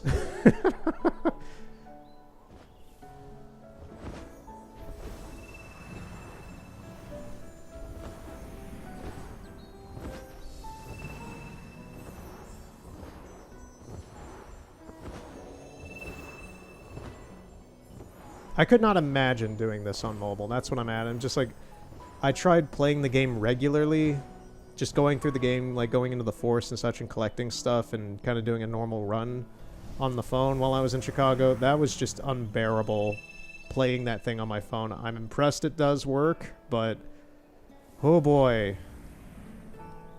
All right. We are at the top. The top is kind of defined by this weird little lump at the top of this cloud formation because you can't go any further back. There is an invisible wall for some reason all the way back here. I have, weirdly enough, spent some time up here trying to look for weird stuff, and that is why I am here. There is a big black square out of bounds, and I don't know what that is. I don't know if that's like a room for another area. I don't know if it's just an asset of something. I don't know what that is, but that is floating out in the void next to regular Avery. You may be wondering, well, why didn't you try to look at it from the cloud sea over on the left side so you can get a better look at it? You cannot. The invisible wall, at least without like breaking the game in some sort of way, just playing the game regularly, the invisible wall is way closer in the sea, the sky sea, the cloud sea, on the left side of the map, probably to stop you from seeing that. I cannot, like, I have tried everything on that left side of the map over there to look at this closer, and you cannot do it. So the only way that I have been able to really take a look at this has mostly been from the top up here. And if you want to see, like, where are we compared to Avery, Avery's way down there. So we're on, like, the weird giant cloud formation directly behind the village. And the easiest way to get up here is just to take, for some reason, the right side, you're really able to get up here pretty easy. The left side is actually a lot more difficult to impossible to get up here from there. So you kind of have to do a once round on the right side of the map to get up on top of this easy. It took us, like, what, 2 minutes? But yeah. I just wanted to double check this was here and not in the liminal map. You know what's weird is you can see like you can see like a line coming off the side of it, like as if it's either some sort of light refraction in the engine or something else. Like you see that? There's like a weird kind of crease there in the void. It's the void crease. I don't know. But yeah, I have no idea what that is. I don't know if that's like another room for something like the bazaar, but that also loads in as like its own realm similar to the cafe where it's separated completely from this map. And that's the thing, it's not like it's a low poly version of this map because like the whole Cloud Sea layout, everything else is like, there's elements like the weird cake out of bounds, the teleporting pads out of bounds. There's a lot of weird stuff out of bounds in those extra maps, so that tells me that they aren't really low poly versions like you would see in Skyrim or something when you go out of bounds in like Whiterun. It just kind of tells me it's kind of like The Witcher 3 where it loads in an entirely new area map. So, I have no idea what that is. But now you know that this giant black square is off to the left of Avery, out of bounds. Alright, let's fly down to the town. Ooh, it's dark down there.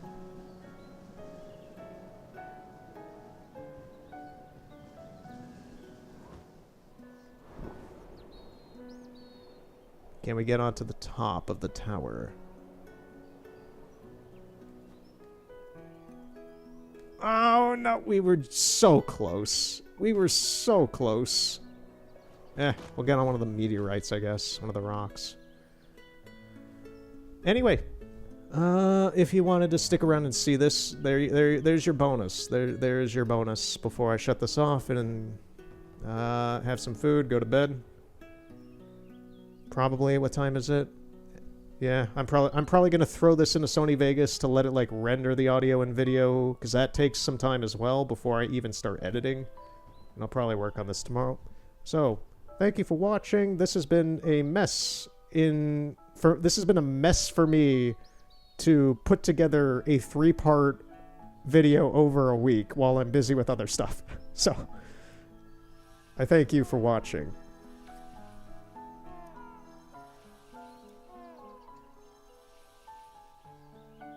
I'm so tempted right now to just, like, get up there. We're gonna end this at the top. And there's a message. Is this the message of legend?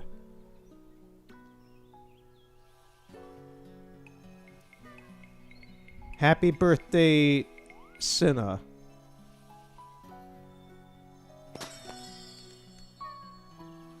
I heard from Lazaire that today is your birthday. What a wonderful day. We only just met, but he always tells me how amazing you are. I wish you great fortune, good health. Okay. A year full of love. Yes, I demand that this year be full of love to everybody. Everybody as well. I agree with you. Happy birthday again.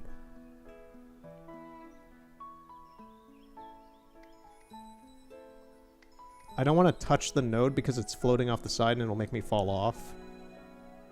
What? What? Okay. I was going to say, what was that? That was like a Kingdom Hearts intro animation.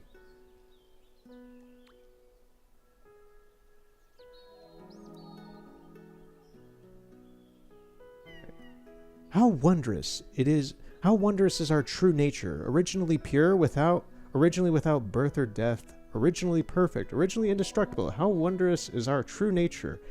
It can create all phenomena.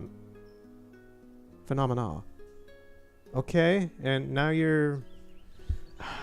it's probably gonna go away before I do it.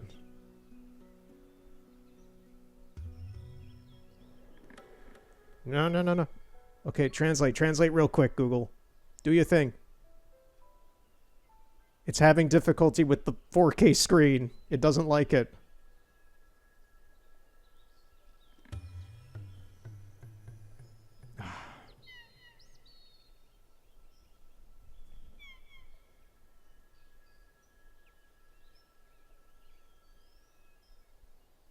Okay, it was something about immortality. I have no idea. Anyway. Whoop. I hope all of you live forever, and I hope this year is full of love for you. That is how I will end this. I hope you have a good year. We will continue next time with more Sky. Thank you for watching this weird little extra thing. I'm out. I'm done with recording this part of the video. Next time, it's going to be part 10. So, no more extra add-ons to this video, please. Alright. Oh, jeez, it's been 3 hours. No!